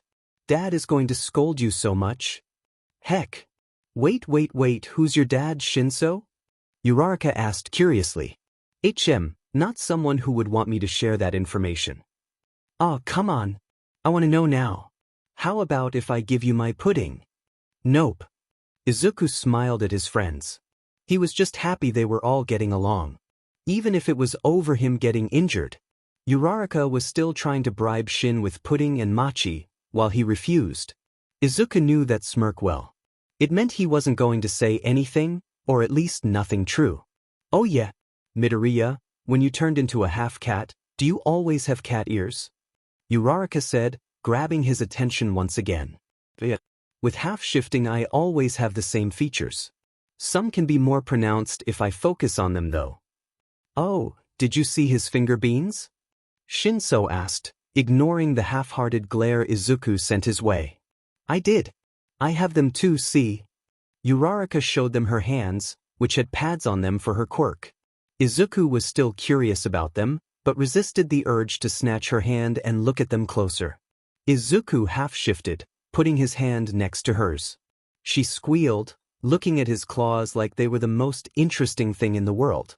Ida was watching curiously, since he hadn't seen Izuku half-shift last time. Your quirk is very curious, Midoriya. I thought Bakugo very loudly said you were a cat morph. I can turn into a cat, but that not all I can do. Oh, can I touch your ears? Izuku froze, feeling his ears fall flat. I'd prefer if you didn't. Oh, okay. Sorry. It's a sign of trust for my kind to let someone touch their ears or tail. And I've only known you for 3 days now, so but you can touch my hair if you want. My mom says it's soft.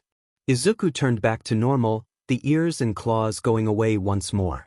He leaned down, letting Uraraka reach out to touch his curly hair.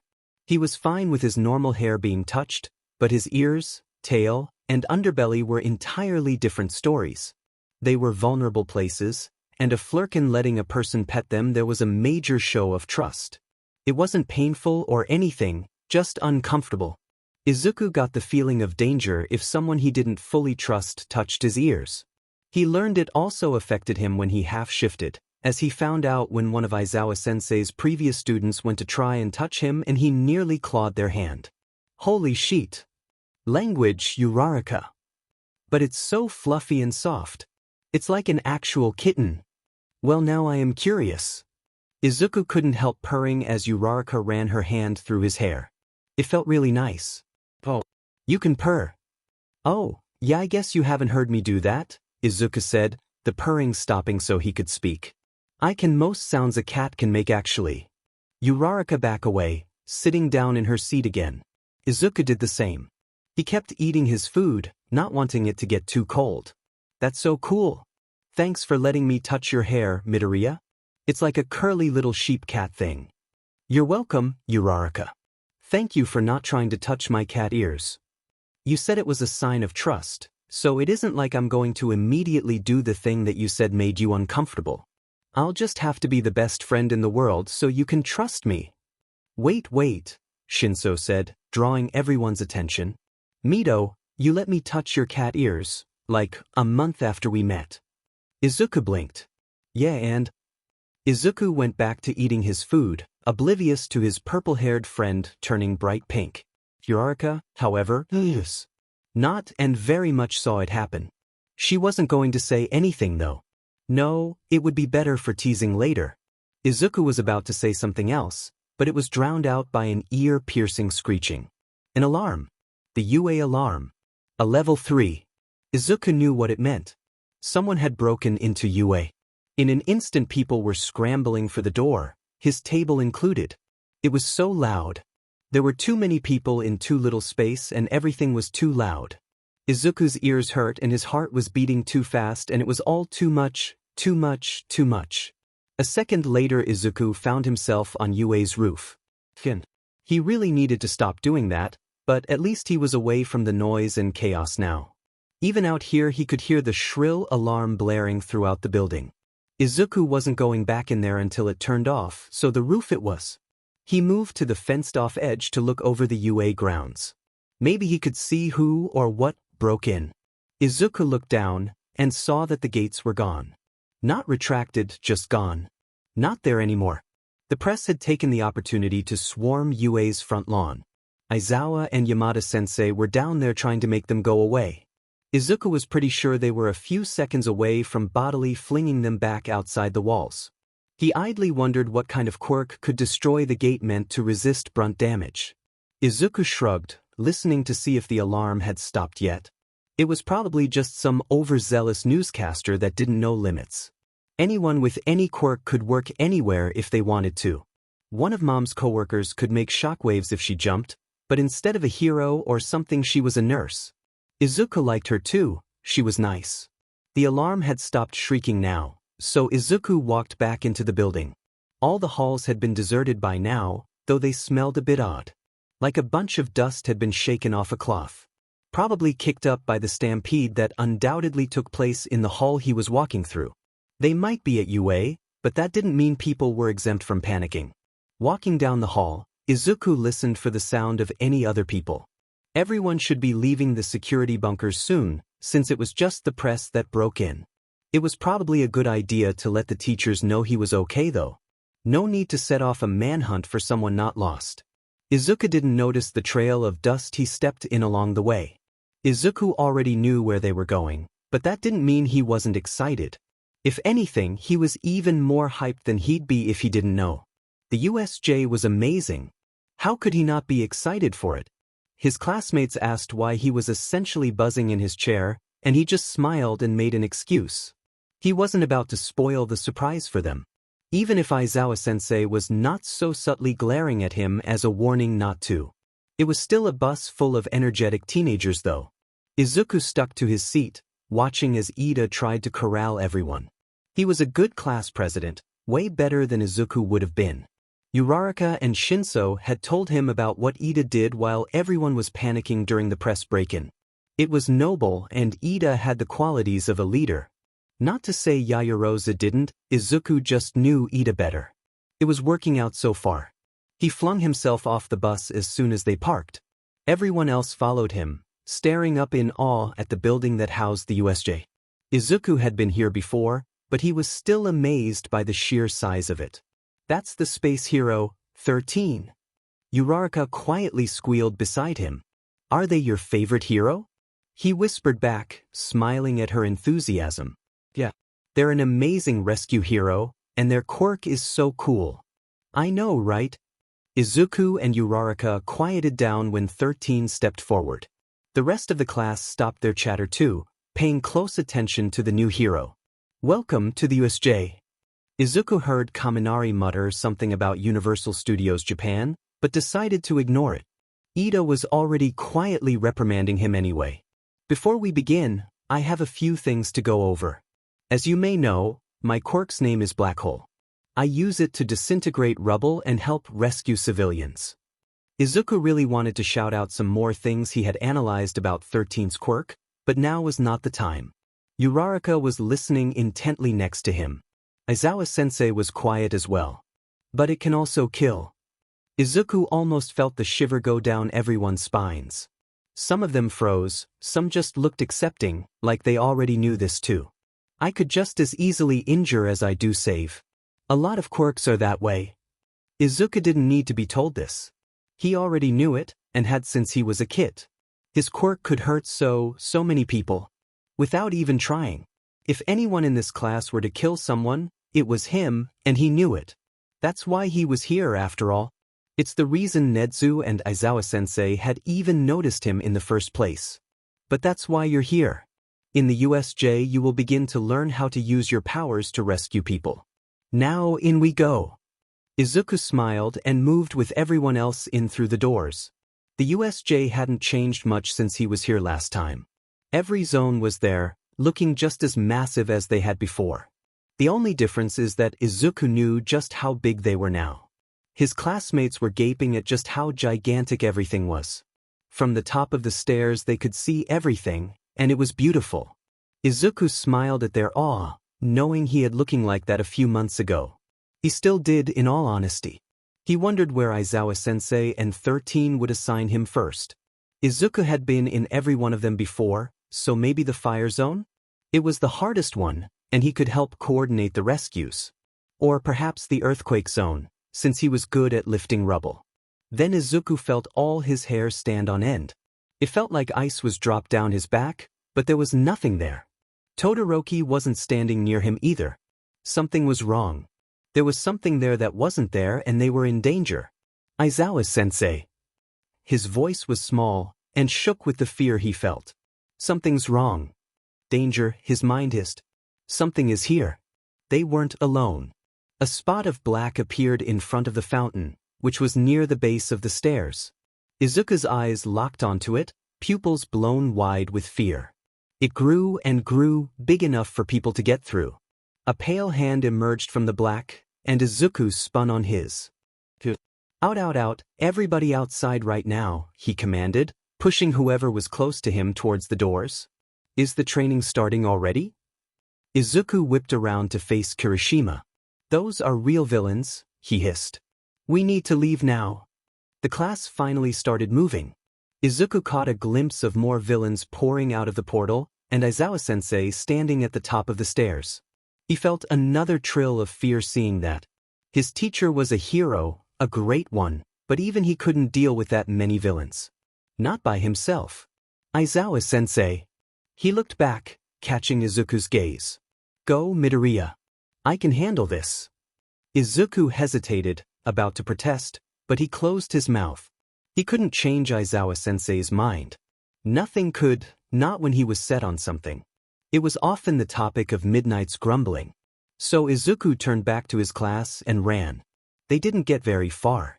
The blackness Izuku had seen suddenly appeared in front of everyone. He jumped in surprise but stood his ground. Izuku pushed himself to the front of the group and put himself between the threat and his class. His friends. Hello there, children, the blob of darkness said, bright yellow eyes staring directly at Izuku. If this man had been anything other than a villain, then Izuku would want to question him about his quirk and how he was essentially a shadow because of it. But seeing as he was 3 steps from death, now was not the time. We are the League of Villains, and we are here to kill All Might. Though it seems he is not here. Izuku jolted at that news. They were after his mentor. He wasn't there today, having ran out of time this morning. Izuku had seen Aizawa tell 13, but he already knew. Teachers were supposed to be with them on the bus, and the only reason All Might wouldn't be there is if he ran out of time. That didn't change the fact that they were facing villains. Real-life villains whose goal was to kill. Izuku could only hope he was enough to protect his class. He nearly threw caution to the wind when Katsuki and Kirishima leapt at the villain. The two went through the villain and didn't come out the other side. Just gone. Probably teleported. Izuku really hoped they were still inside the USJ. That was close, he heard the villain mutter. Izuku narrowed his eyes and saw a glint of metal. Louder, the dark villain said, "No matter, my job is to scatter you to the wind." The darkness expanded before Izuku could react. It was cold. A biting, freezing cold that ate its way into his bones. He found himself falling. Izuku yelped, righting himself midair. Another perk of being a flurkin, he got the cat's ability to land on his feet. Most of the time at least. Izuku looked down, and saw nothing but water beneath him. His stomach sank with him as he fell. He did know how to swim, but he wasn't good at it. He despised the water with a burning passion like an actual cat morph. He hit the water hard. Bubbles created a white veil around him, masking both Izuku and whatever was outside of it. Izuku thrashed and paddled towards the surface. He did not like the water, especially when he could see a shark villain swimming right at him. Something wrapped itself around his torso, and Izuku suddenly found himself airborne. He flew over the water, landing gentle on the boat. Not a villain then. Izuku turned, seeing Izuku on the deck next to him. Knowing it was safer now, he took the time to vigorously shake off each limb, ridding it of any water. His hair would dry eventually, but he shook it out anyway. "Are you okay, Midoriya?" "Why yeah, I'm okay, that's you. How about you?" "I'm alright, Ribbit." Tsuyu moved to the railing to look at the water below. "But there's no way off the ship." Izuku stopped, then moved beside her. In the water were dozens of villains. Most of them broke into yelling when they saw the two. Howls and cries for blood. Like they were deer for hunting instead of children. It made his stomach churn. These were real villains, ones that were putting his classmates in danger. Ones that wouldn't hesitate to kill. They needed to get off this boat. Panicking could wait. How far can you jump?" "Not far enough," Tsuyu said solemnly. Izuku's mind was running in overdrive. Maybe if he used one for all to boost Tsuyu? He really didn't want to use any part of his flurkin powers. He had gone so long without using them, and heard so much about how inherently evil they were, that it made him hesitate. That hesitation cost them. A blade of water rose up from the lake, slicing the boat clean in half. It really was a sinking ship now. No more make-believe. Izuku's mind quieted down, resolute in what he was going to do. What he had to do. "How good are you at dealing with gross things?" he asked, voice surprisingly level. Tsuyu tilted her head curiously, the only indication that she was scared being her wider-than-usual eyes. "Alright, I think, Ribbit." "Why?" "Because I can get us off the ship, but I essentially have to eat you. Like you did with Mineta?" Sort of. I'm going to try and teleport us to land." Okay. If it can get us away from the villains, then do it." "Okay, just don't freak out." Izuku took a deep breath, focusing for all he was worth. He had never teleported with a person before, but they had little choice. Not unless they wanted to be fish food. They say the best way to learn is under stress, right? Tsuyu disappeared in a flurry of red, and Izuku followed a second later. He landed on the concrete near the center of the USA. The flood zone was behind him now, and the stairs just past the courtyard. Tsuyu was spit out again once Izuku knew it was safe. She appeared and stood there for a few seconds, probably trying to process what had just happened. Thankfully she wasn't covered in spit at the very least. Izuku was almost worried she had gone into shock though, with how silent she was being. You weren't kidding." Sorry about that. Are you okay?" "I'm alright, Ribbit." Tsuyu cut herself off, hearing something. Izuku heard it too. Voices, ones belonging to villains. The two of them ducked behind a nearby bush, peeking out over it. It was the best cover they had right now. Aizawa-sensei was still fighting the villains. They were falling left and right, but Izuku could tell he was getting slower. Their teacher was meant for quick fights, not drawn-out ones against dozens of opponents. The villain with blue hair lunged forward. His hand touched Aizawa-sensei's elbow, and it fell apart. Izuku heard Tsuyu's breathing hitch the same time his did. Aizawa-sensei stumbled away from the man, clutching his arm. "You're getting slower, Eraserhead," the villain said, almost gleeful. "It took a while, but you have a tell." "So? It doesn't matter," Aizawa-sensei growled. "Defeat the boss and the small fry flee." "Oh, but I'm not the boss. Noma here, he's the real boss of this level." Izuku finally saw the thing that stood near the villain. He stiffened at the sight of it. That thing was wrong.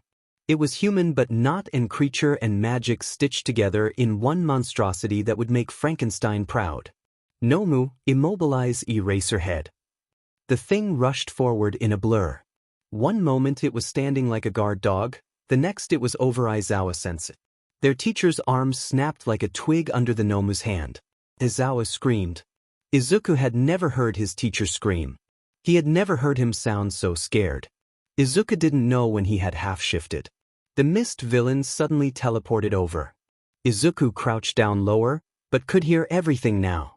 Kurogyari, is 13 taken care of? They have been incapacitated, Tamura Shigaraki. Though a student managed to escape.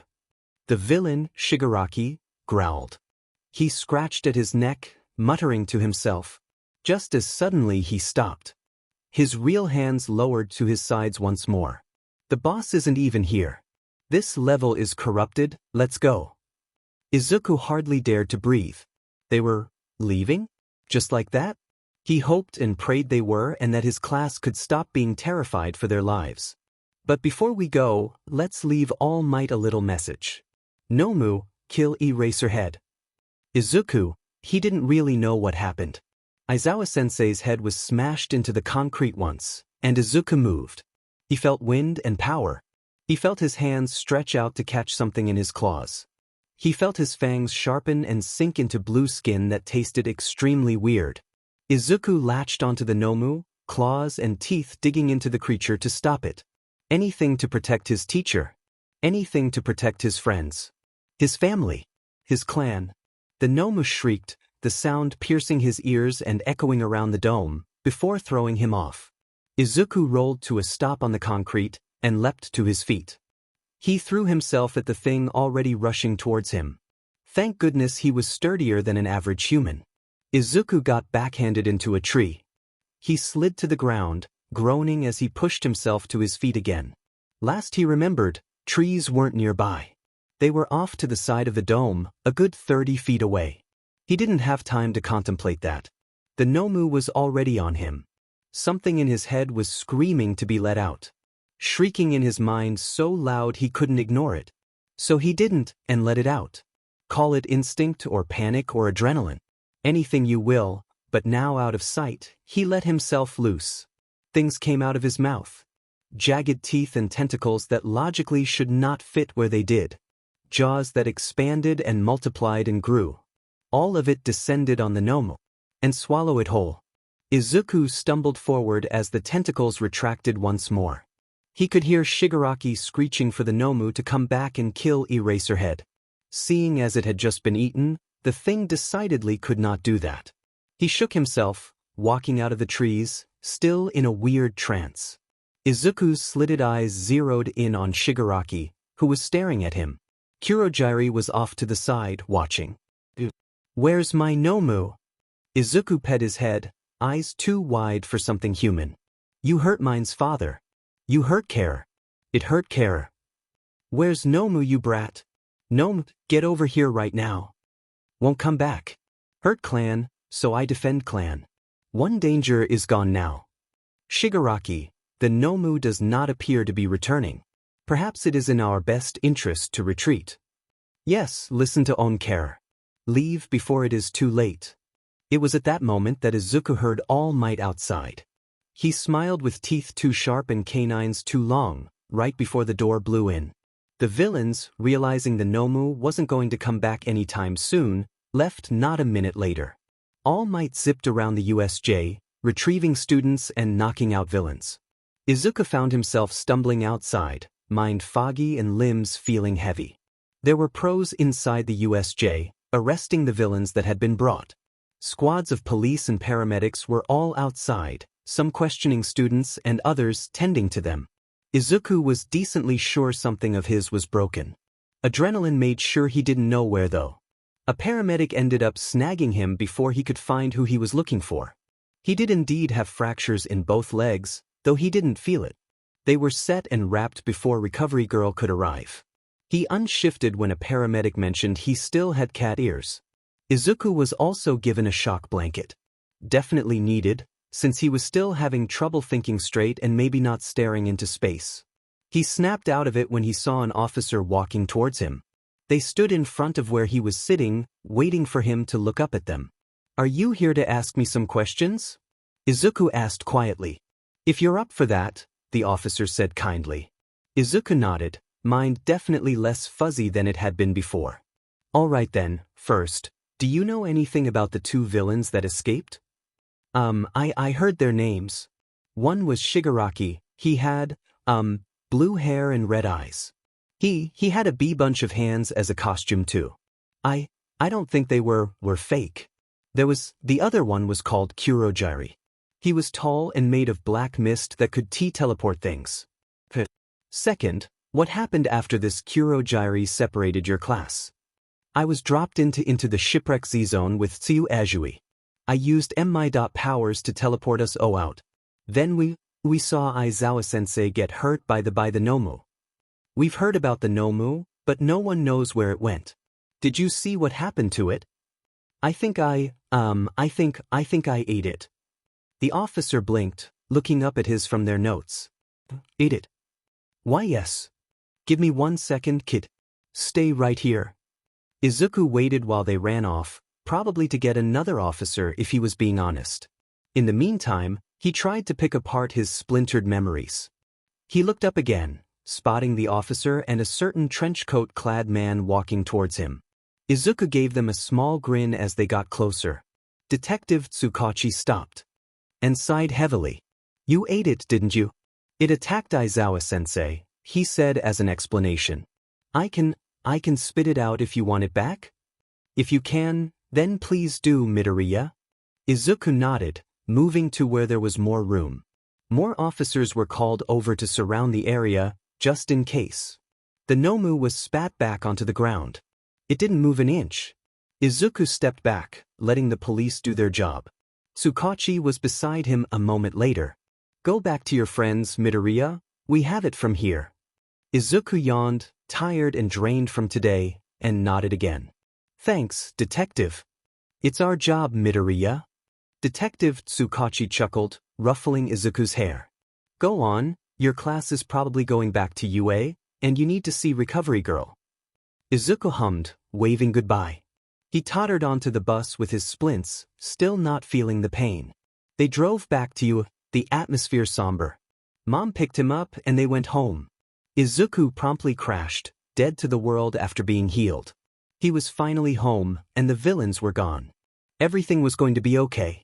All of his friends were safe now, and that's the only thing that mattered. When Izuku woke up again, he was instantly assaulted by the buzzing of his phone. Not a call type of buzzing, but an I'm getting so many messages my phone is vibrating off the table type of buzzing. Groggily, he slapped his nightstand until he found the offending object. It really was someone calling this time, so Izuku, not quite able functionally think yet, answered it. Hello. Izuku Midoriya, you get your butt to UA, or so help me I will sprint to your house myself. Good morning to you too, Shin. I'm doing well, Shin, thanks for asking. How are you? I'd be better if you cut the snark and came to UA so I can see for myself that you didn't lose a leg or something. I didn't lose it, only broke it a little bit. Mito, I swear on the name of every holy thing if you flung yourself into danger again, I will strap you to Dad's hospital bed and make Pop give you a lecture on self-preservation. Izuku almost instantly snapped more awake. Is Aizawa-sensei okay? I tried to dash. He felt the tears start to prick at his eyes again. His lungs suddenly felt too big and his room too small. Hey Mito, it's okay. I don't know what happened with Dad, but he's okay, all right. I'm sorry. It's okay now. Just come down to UA, please. Shinsu's voice sounded so small. It made Izuku's chest hurt. Why yeah, I'll be there in a bit, okay? See you then, Mito. Izuku broke his record for how quick he could get ready that morning. He was out the door, yelling a goodbye to his mom on the way, within 5 minutes. His friend needed him, and he would sooner listen to Katsuki's bullying than not be there for him. Izuku skidded into the infirmary of UA, wheezing for air, but there. He had almost lost his shoes, phone, and house key on the way over, but he made it. The train ride had been an utter nightmare.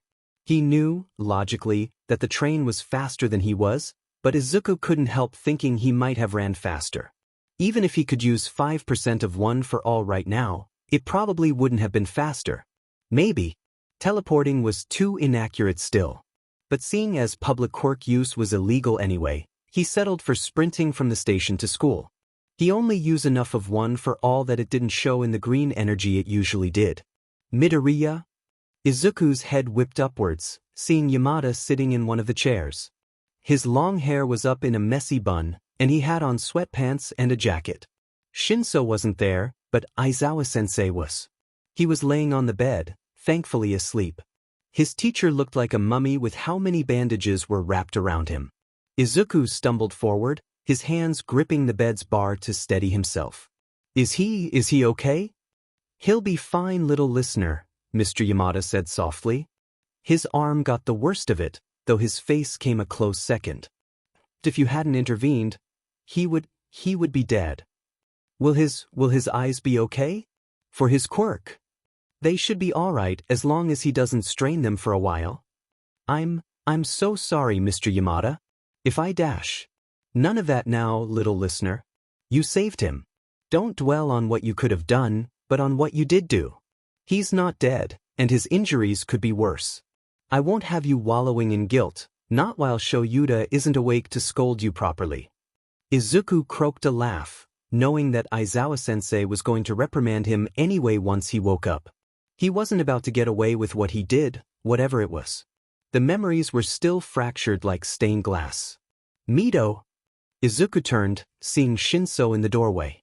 He had a can of coffee in each hand, which were gently set on the table besides Mr. Yamada. I'll give you 2 a minute. Call me if you need anything, Yamada said, before retreating from the room. Shinso stepped forward, looking Izuku over critically. See, I still have my legs, Izuku joked, smiling weakly.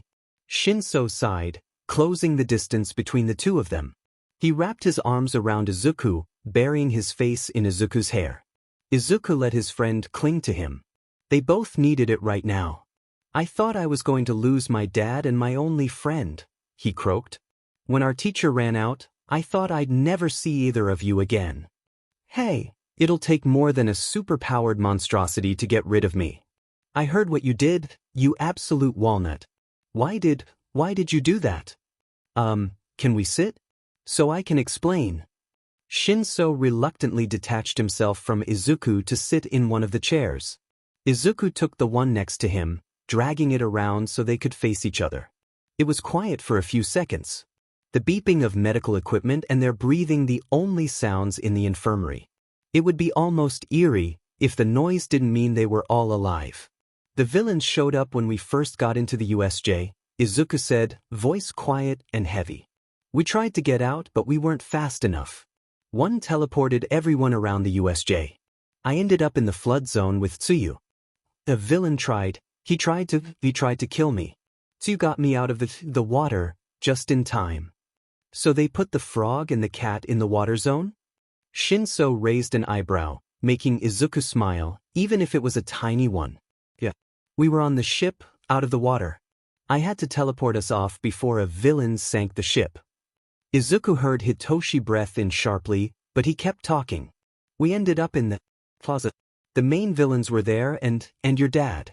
They had this thing, they called it a Tanomo. It was terrible, Shin. Izuku pulled his feet up onto the chair, legs like a shield between the bad memories and him. It was like someone had taken magic and creatures and stuffed them all into something not alive but not entirely dead. It was meant to kill All Might. One word and it attacked Aizawa-sensei. He didn't have a chance to fight back. What happened to it? Shin asked carefully. They told it to kill Eraserhead, Izuku said, no emotion in his voice. And I lost control. It was quiet in Recovery Girl's office for a minute. Izuku refused to look up at his best friend, head buried in his arms. Maybe if he had moved faster, or before the Nomu had smashed Aizawa-sensei's head into the floor, then maybe they wouldn't be here. His teacher wouldn't be unconscious in a hospital bed with Izuku's best friend not saying anything. Why wasn't he saying anything? Izuku jolted when he felt a hand touch his arm. He looked up, seeing Shinso leaning as far off his chair as he dared to. You saved him, Mido, and no one else got hurt. You said Tsuyu was with you, right? And you didn't hurt her, so don't blame yourself like I know you are. It was life or death. No one is going to blame you for losing control like that, especially me. Izuku nodded smallly. Of course Shin wouldn't blame him.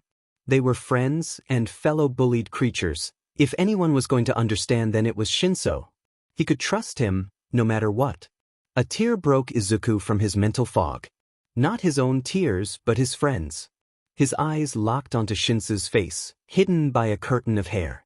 He was staring at the floor, one hand still on Izuku's arm. Izuku didn't say a word. He silently shifted into a cat, leaping from his chair over to Shinso's. The boy startled for a moment, but let Izuku crawl onto his legs. More tears dropped onto his fur, but Izuku couldn't care less. He meowed, headbutting Shinso's chest. His friend croaked a laugh, running a hand through Izuku's green fur. I'm fine, Mido, Shinso said softly. Izuku, if he had human vocal cords, would have said, no, you're not. He settled for meowing indignantly instead and curling into a ball on Shinso's lap. He also knew Shinso would never move a cat if they were sitting on him, so he won this time. You're a little gremlin, you know that? Izuku meowed again, loudly. Yeah, you're still growing, I know. Shinso's crying had almost stopped now. Izuku was purring, leaning into the hand stroking his head. They were both calmer now, and he was thankful for that. Thank you, Shin whispered. Izuku knew what he meant, and just purred louder. Hizashi was sorry. Not good, but not a depressed mess, so decent. Shoyuta would be okay, and that's what mattered. He really wanted to scold Midoriya for being reckless, but it had saved his husband's life. How could he do that when the kid had only wanted to keep Shoyuta safe? Besides, the kid had only acted when someone's life was in danger. Hizashi wasn't about to tell him off for acting like a hero. Not when he himself would have done the same thing, albeit louder and with less broken bones. Probably. Hizashi left the room to give Hitoshi and Midoriya some space. He knew his son, and what he needed right now was his best friend. Especially since that best friend could turn into a fluffy cat, and was completely willing to if it made Hitoshi feel better. Purring was scientifically shown to heal and improve people's moods too. So Hizashi took his can of coffee and walked to the teacher's lounge. No one else was inside UA right now, barring maybe Netsu up in his office strengthening security, so it was a quiet trip. Shuta's sleeping bag was still in the lounge, he would want it when he woke up. He returned to the room with the bright yellow cocoons slung over his shoulder. Hizashi nearly yelled his entrance, but stopped himself. That turned out to be a good idea, because both his son and Midoriya were sleeping. Hitoshi was leaning back against the wall, a dozing green cat in his lap. Hizashi smiled softly, pulling out his phone to take a picture. Maybe a couple pictures. They had a bet of how many they could get before the two admitted they had feelings for each other. And they did, Hizashi knew. He'd listened to Hitoshi rant about it to Princess one night when both of them were supposed to be asleep but weren't. Well, there was no reason to wake them up. Hizashi took the chair on the other side of Shuta's bed, pulling it up as close as it could go. He ran a hand through his husband's perpetually messy hair, which was so much like their son's that they looked related by blood. It was ironic how they weren't Hitoshi's biological parents and yet he looked so much like them. Hizashi took his phone out again. He sent a quick message to Mrs. Midoriya, asking if Izuku could stay over for a sleepover tonight. One of the boys was bound to ask, and Hitoshi looked like he needed it. Having a friend close would help him. Until Shoyuta woke up, it would be one of the best things Hizashi could do for their son. An answer came back almost immediately. He smiled, reassuring Mrs. Midoriya it was no trouble and that Izuku already had a place in their home. Hitoshi had a place in theirs too, he knew. Mrs. Midoriya wasn't a part of the betting pool, mainly because she'd probably monopolize it the instant she was. For such a sweet lady, Hizashi was surprised with how gleeful she was with showing off embarrassing pictures of her son. It had taken all of 20 minutes the first time he'd been over for her to pull out an album of tiny Izuku. It was one of the cutest things Hizashi's ever seen, especially since the kid dressed up in a homemade Eraserhead costume for a few years straight. Call him bias, but seeing a teeny fluffy green kid dressed as his husband, while smiling like it was Christmas Day, made his heart melt from how adorable it was. Hizashi put his phone down once again, intent on getting at least a bit of sleep before Shizenji kicked them out. He took Shuta's limp hand in his own, squeezing it 3 times. It was how they said, "I love you," without actually saying it out loud, since Shoyuta was a quiet man by nature. Hizashi was willing to scream how much he loved his husband from the rooftops, and had. Multiple times on multiple buildings, and Shoyuta showed it in tapping 3 times when he didn't want to speak. Hizashi hoped he woke up soon. Until then, he'd have to settle for naps in a chair with his son and possible son-in-law passed out across from him. It would be okay. It would be okay. Maybe not today or tomorrow, but eventually. Yeah, eventually. Izuku woke up and glanced around, not remembering when he had fallen asleep. He saw Mr. Yamada in a chair across from them. The man looked up, smiling kindly when he saw Izuku was awake. "Hey there, little listener. I know you just woke up, but would you like to have a sleepover at our apartment tonight?" Izuku said yes, then realized he was still a cat. Seeing as Mr. Yamada couldn't understand meowing, Izuku had to turn back into a person. Shinso stirred a bit when Izuku leapt onto the floor, but stayed asleep. He changed back into a human, saying yes in actual words this time. "All right then. Your mom already approved it." Mr. Yamada's smile slipped some, and he looked down at the hospital bed he was stationed in front of. "I think Hitoshi will need a friend tonight, after everything that's happened." Izuku nodded, curling back up in a chair. As a person this time. Mr. Yamada went back to doing whatever he had before. Shin woke up a while later. Izuku was playing on his phone when he felt a weight land on his shoulder. He jumped a bit, but turned and saw it was just his half-asleep friend, who was staring at the screen now too. Izuku went back to his game, Shinso watching this time. More for the collection, Yamada thought as he snapped a few pictures of the two. "Hey Pop," Shinso called across the room, head still on Izuku's shoulder. "Can Mito sleep over?" Izuku stifled his laughter. Mr. Yamada had no doubt guessed his son was going to ask this. The man was smarter than he wanted people to think. "Sure, Hitoshi. Do you want to grab some clothes before we leave, Midoriya? Left some at our house if you want to use those," Shinso mumbled. Izuku saw through the thinly veiling motive to keep him from leaving. "Oh yeah, I was wondering where those went. I'll just use the ones I left there, Mr. Yamada, thank you." "No problem, little listener. Recovery girl will probably kick us out in a few minutes, so don't forget anything you brought here." Izuku nodded, humming. Hopefully they could avoid getting bruised shins this time. The 3 of them were asked to leave by Recovery Girl soon after, chased out by an elderly hero wielding a cane. Izuku and Shinso trailed behind Mr. Yamada, Izuku rambling about a new hero that had just debuted. He picked apart their powers and described how it could possibly be used. It did its job of distracting Shinso as they walked. The Aizawa Yamada Shinsu apartment wasn't too far from UA. A 10-minute walk into the city, actually. They lived on the top floor of their building too. Aizawa claimed it was so no one freaked out when he came in and out of the windows. Izuku had a hunch that it was also because Yamada liked the view and Aizawa couldn't say no to him. Contrary to what anyone in that lobby would say, he walked calmly to elevator. He certainly didn't sprint inside while Shinso was racing him. Of course not. Izuku waited for Mr. Yamada to unlock the door before he ran in. He hurriedly took off his shoes, Shinso setting his own down with an amused smile. "Princess," he crowed, seeing the black cat dart around the corner. The cat meowed loudly in what Izuku guessed was her shouting, "Cat boy," which was her nickname for him. Izuku knelt on the floor, scooping up the fluffy mass of fur. She purred as he cradled her and stood back up. "Hello, my princess. How are you doing today?" Princess yowled, probably saying something about watching birds or getting a new toy. The whole family spoiled her. Izuku did too, to be fair. "I swear you like the cat more than me sometimes," Shinso joked. "Well, how can I not love Princess?" She like a fluffy little void that blinks back at you. The void screams at 3 a.m. because she wants chicken. Izuku laughed, moving farther into the apartment. He had been here enough times to know his way around. Shinso trailed in after him, Mr. Yamada going to the kitchen. He was probably going to get started on dinner. So are going to play Battleship first, or does Princess demand her royal therapist become a cat? Izuku snorted at the phrasing. Games first. I can gossip with Princess while you and your pop clean up, since you both still insist I can't help with that. Demon right you aren't, you're our guest. A guest that's over here constantly.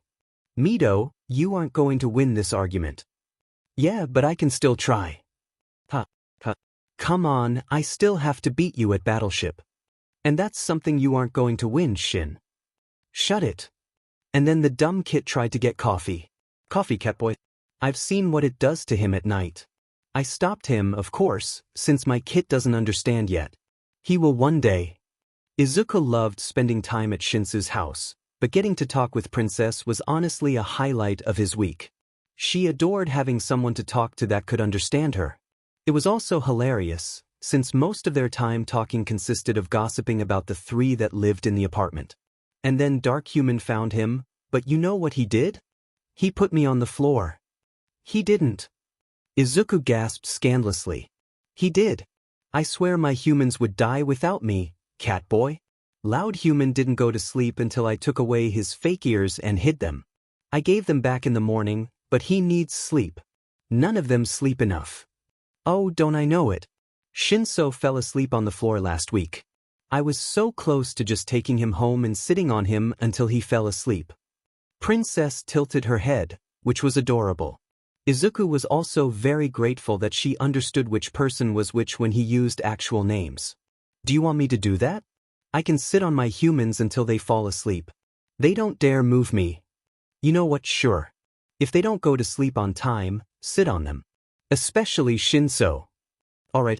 Will you be sitting on him until he falls asleep tonight? No. That sounds like you're asking permission, Catboy. No, Princess. I will not be doing that. Shame. My kid is comfy and warm. And unobservant. Are all humans unobservant? No, not all of them but Dash. Oh, who am I kidding? Most humans are, but my kid needs to work on it. Princess started pacing across the room. She was ranting, so Izuku listened and let her. He doesn't even realize. Neither do, and if they don't soon I'm going to scratch them. How can humans be so tall and not notice it? Especially my kit. He's almost as tall as Dark Human now. I swear he'll be as tall as a tree one day. Izuku listened patiently as Princess ranted for another few minutes. He honestly had no idea what she was going on about, but she sounded frustrated. Maybe he could help. Princess, is there something I can do? She stopped her pacing, watching Izuku carefully. Princess sighed. No, there's not much you can do with this problem, Catboy. Sleep Human and Loud Human are helping already. Oh dear. Mr. Yamada and Ms. Kayama working on a problem together? That either meant it was a villain case or something related to school gossip. Most likely the latter, considering what little of the tirade Izuku had understood. That didn't usually mean good things for whatever poor students had their attention. Loud Human is sad, Catboy, Princess meowed quietly, drawing his attention back to her. And Dark Human hasn't come home yet. Will he be away for a while again? Izuku felt his ears flatten. He didn't like this part. Aizawa got hurt, Princess. He'll be back soon, but not tonight. Oh. Then perhaps I will sleep with Loud Human tonight. I do not like when my humans are sad. I know, Princess, Izuku said softly. I don't either. Izuku changed into pajamas before helping set up his bed. It was always in the same place, so it was easy to find. Princess was trotted after him, knowing what he was doing. Shinso was already in his room, and Mr. Yamada was cleaning some of the apartment. More out of habit if anything, since the three of them didn't generate a lot of mess. It was quiet, usually was, but it felt different without Aizawa-sensei there. Even if the man didn't talk a lot, they all knew something was missing. The lights were off, even if the two didn't go to sleep yet. They played on their phones and shoved them in each other's faces to make the other look at memes. Shinsu's were mostly vines or cats. Every single time he asked, "Are you related?" and every time Izuku laughed and showed a picture of a raccoon or a possum in retaliation. They did eventually go to sleep though. Izuku was mentally exhausted, and so was Shinso, so it wasn't a huge surprise they weren't being entirely nocturnal tonight. "You're too late. Too slow." Hands and burning and dust, so much dust, what had made it? There was a scream somewhere. Loud and familiar. Why was it familiar? Faces and images and places flash in no order with no color or focus, yet he knew what they were. A massive beast of shadows and stitches that he can't stop. He can't stop it. Why can't he move faster? Game over, hero. Izuku sprang out of bed. Images of hands and Nomus and Aizawa still burned into his eyelids. He was breathing fast and his heart was too loud, too loud, too loud. He had had another nightmare. One of him being too slow and Aizawa getting killed. Of the Nomu slipping away from him and hurting All Might. Once he had even had a dream where he wasn't a flurkin, and All Might's time was shortened.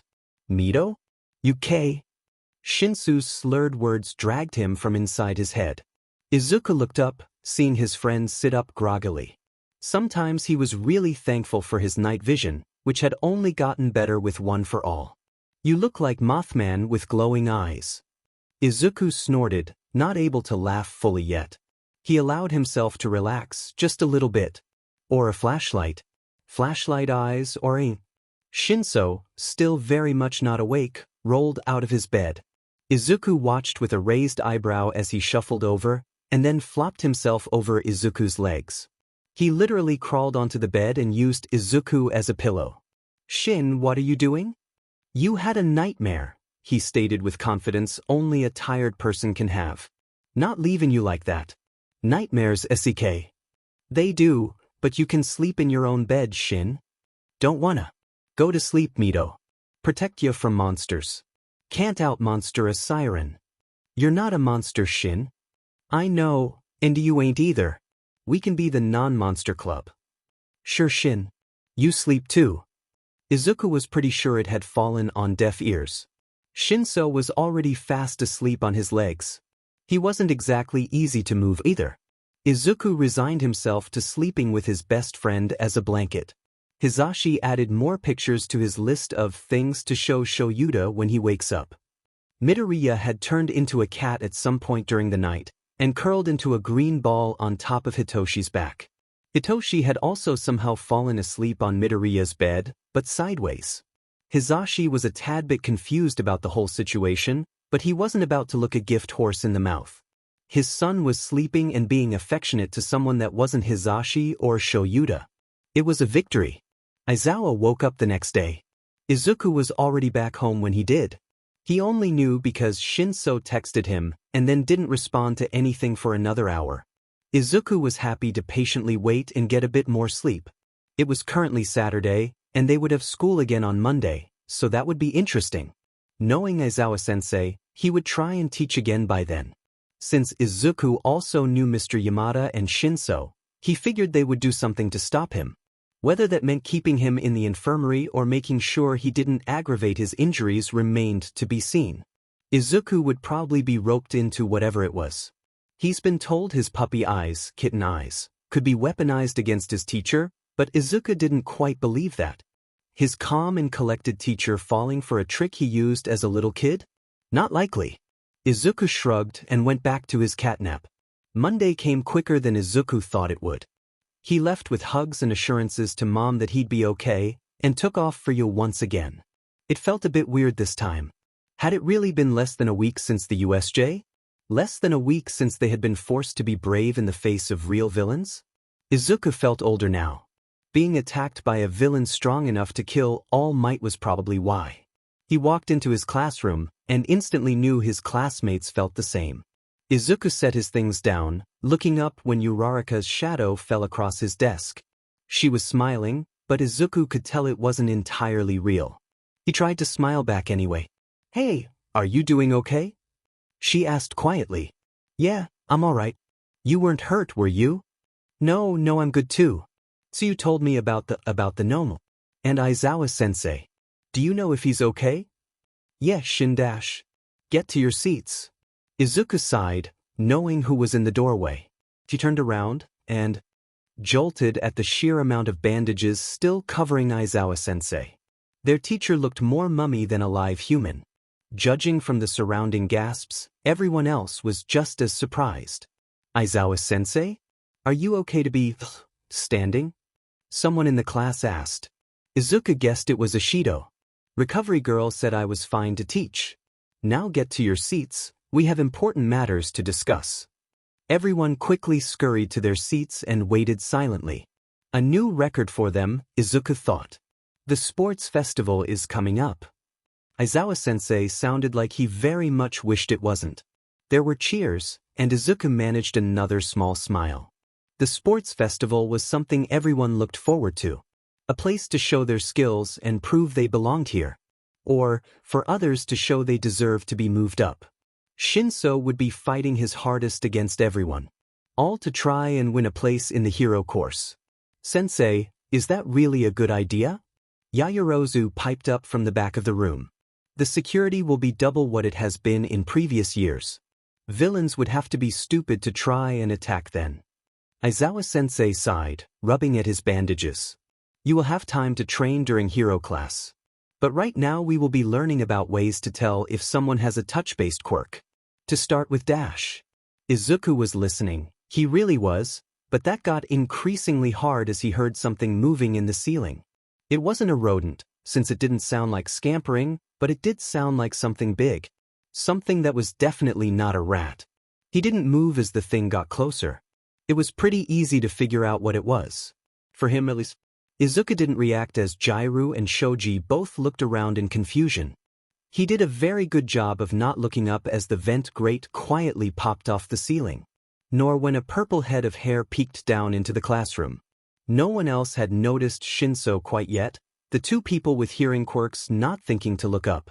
Shinso dropped from the vent down to the floor in a well-practiced move, landing quietly in the space between Izuku and the desk behind him.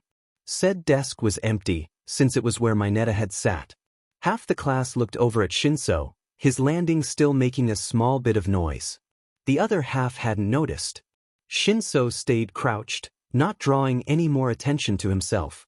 Izuku grinned as he looked behind him. Shinso shot him a smirk, sitting at the empty desk before everyone else could notice the out-of-place student. Izuku turned around to face the front again. He knew why Shinso was here, of course he did, and the entrance had honestly been expected. In the end, it took 15 minutes for Aizawa-sensei to notice the new addition to the class. It would have taken longer if Ida hadn't, very loudly, asked why Shinso was there. Izuku maintained his innocent face as their teacher whipped around to face them. Mind explaining yourself? Present Mike-sensei sent me. He said something about making sure Eraserhead didn't push himself too much. Well, you can go back and tell Present Mike I'm just fine. Aizawa-sensei. Who is that? Their teacher turned a dead-eyed stare on Kaminari, who was the one to ask. The rest of the class instantly turned to the new person. All of them looked very confused as to how he got there.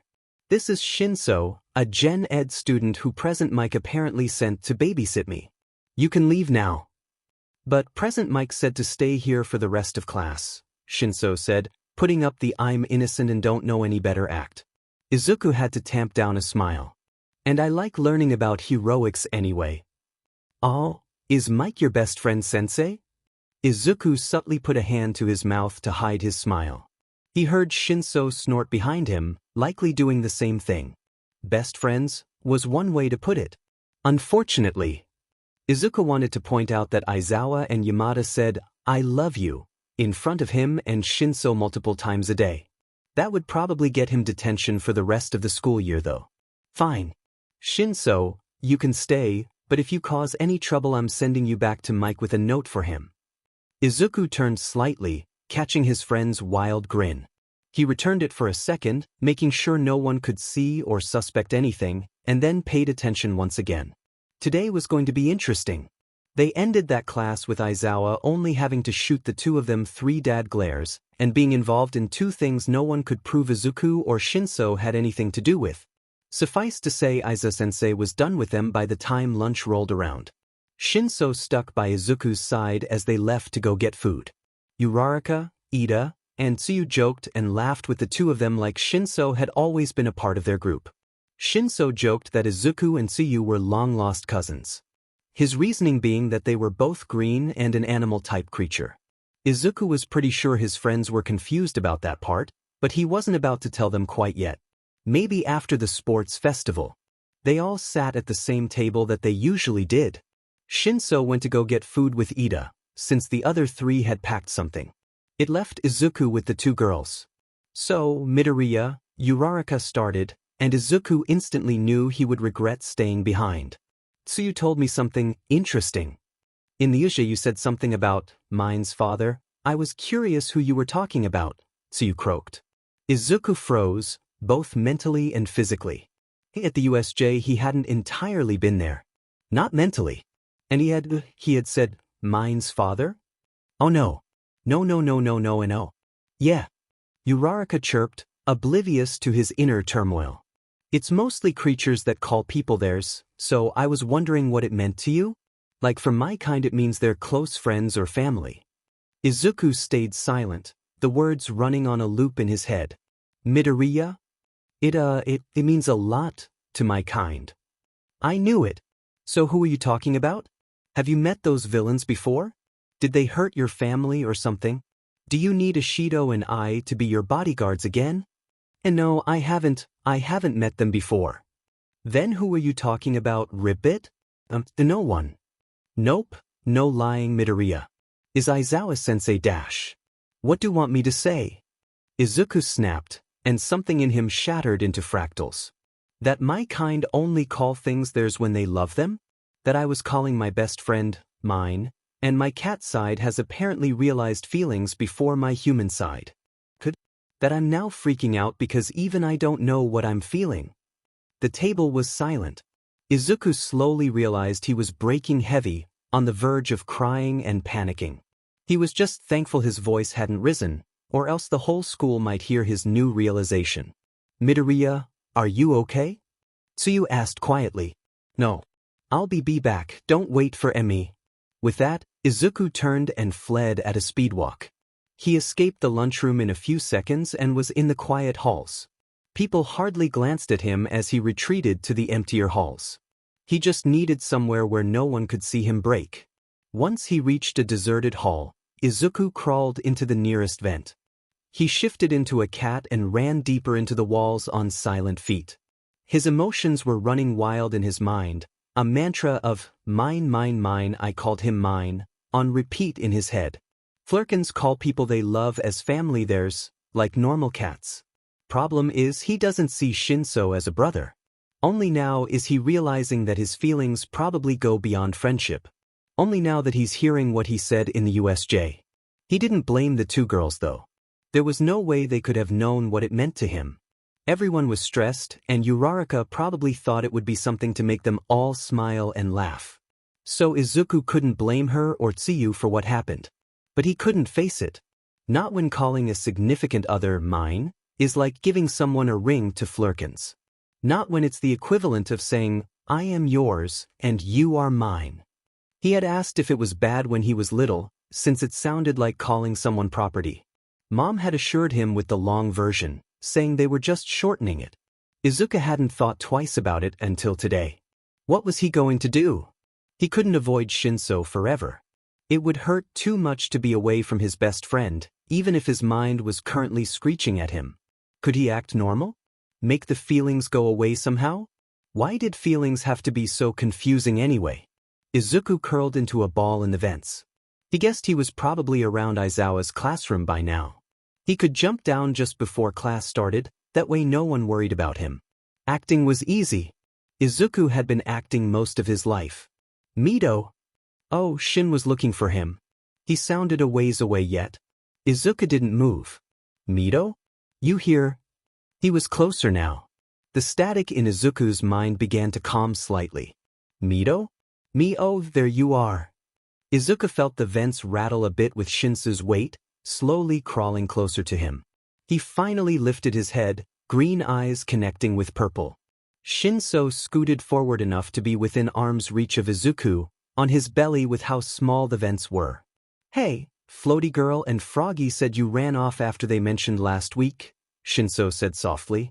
Izuku realized he was purposefully not mentioning the USJ or touching him without permission. Izuku threw his panicked thoughts out the window and got up. He walked over to Shinso and curled into a ball between his arms. Screw his confusing feelings. This was where he wanted to be, with his best friend. He could ignore it for a while. There was no way he was going to risk what he had right now. Not when it was already so much better than before. He didn't realize he'd been purring until Shinso hummed along. His friend pulled his arms around Izuku like a protective wall. Right here, right now, Izuku swore he'd never felt safer. "You okay now?" Izuku went to answer, and all that came out was a gravelly meow. He mentally grumbled before shifting back into a person. Shinso retracted his arms so they wouldn't get squished on the metal above them. That didn't prevent Izuku's head from now being snuggled into Shinso's shoulder. He felt Shinso tense, but he didn't move. Izuku didn't stop purring and stayed where he was. His friend relaxed after a second. "Thank you," Izuku whispered in the silence. "So you're okay now?" "Yeah, sorry I ran off. They asked me something I didn't know how to answer, so I left." Guessing it wasn't about math then, maybe a question on how not to break bones. "Shiyithan, that was months ago. And yet you still break limbs every time you go over your limit. Come on, class'll start soon." "Class is below us, just need our bags. Think your dad'll notice if we don't have them?" "Not if I keep distracting him by imitating other students." "I still can't believe Yamada taught you that siren trick. He enjoys chaos. Why else would he have 3 jobs?" "True." Izuku backed up, shimmying backwards to get to the vent. It was the same one Shinso had used that morning to invade class. Honestly, Izuku was a bit surprised Shinso didn't keep track of where he'd been going. He'd probably just lost track or something. The grate popped off, and Izuku poked his head in. No one else was there yet. Well, student-wise. Aizawa-sensei was asleep in his cocoon under his desk.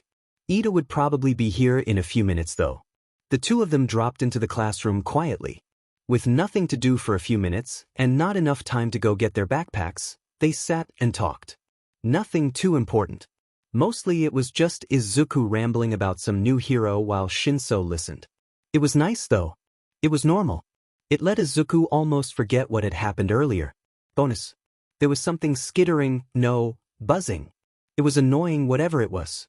Hitoshi was trying to focus on how to make his voice sound like Ishido's, and some random animal or whatever that was making that hard. It looked like it was bothering Jairu too. Shoji was better off, since he could essentially turn off his super hearing. Jairu couldn't though. Good thing he was currently sitting behind a bug hunter then. Hitoshi leaned forward and tapped Mito's shoulder. He didn't jump, instead tilting his head to let him know he was listening. "Bug or something?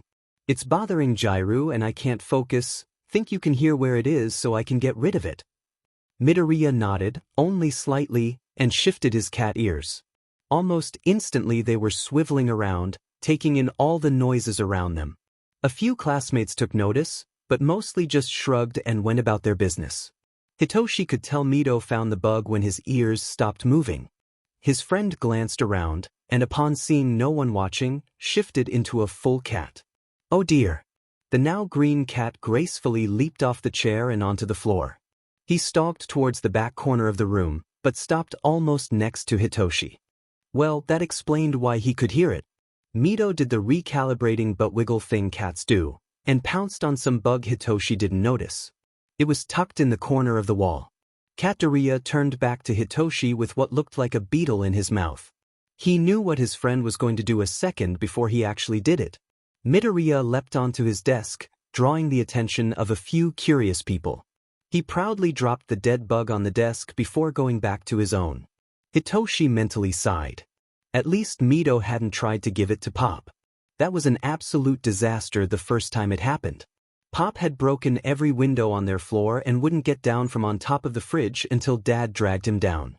That bug had been put outside near the rosebush they had on the balcony, since it was still alive. This bug, however, was decidedly dead. Midoriya turned back into a person at his desk, paying attention to whatever Dad was saying once again. Hitoshi very quietly took a tissue from his bag and hid away the beetle. He'd throw it away after school, where he couldn't hurt Izuku's feelings about his present. Cats took that thing very seriously, apparently. Midoriya got all pouty if he immediately threw away whatever dead thing he'd brought. At least he'd started bringing things like cool leaves and rocks instead of dead rodents. That made his parents jump a lot less. They went about their day, most of the class none the wiser to Hitoshi having a dead beetle in his backpack. Jiraiya gave him a nod after classes were over, so Hitoshi counted that as a win. Tomorrow it'd be back to normal, with him in 1C. Just until the sports festival, he reminded himself. Just until then, and then he'd be a hero. He was going to prove all the bullies wrong. He was going to be a hero, and he'd do it with his best friend by his side. The sports festival was 1 week away, and everyone was getting hyped for it. Izuku knew most of his class was excited, at least.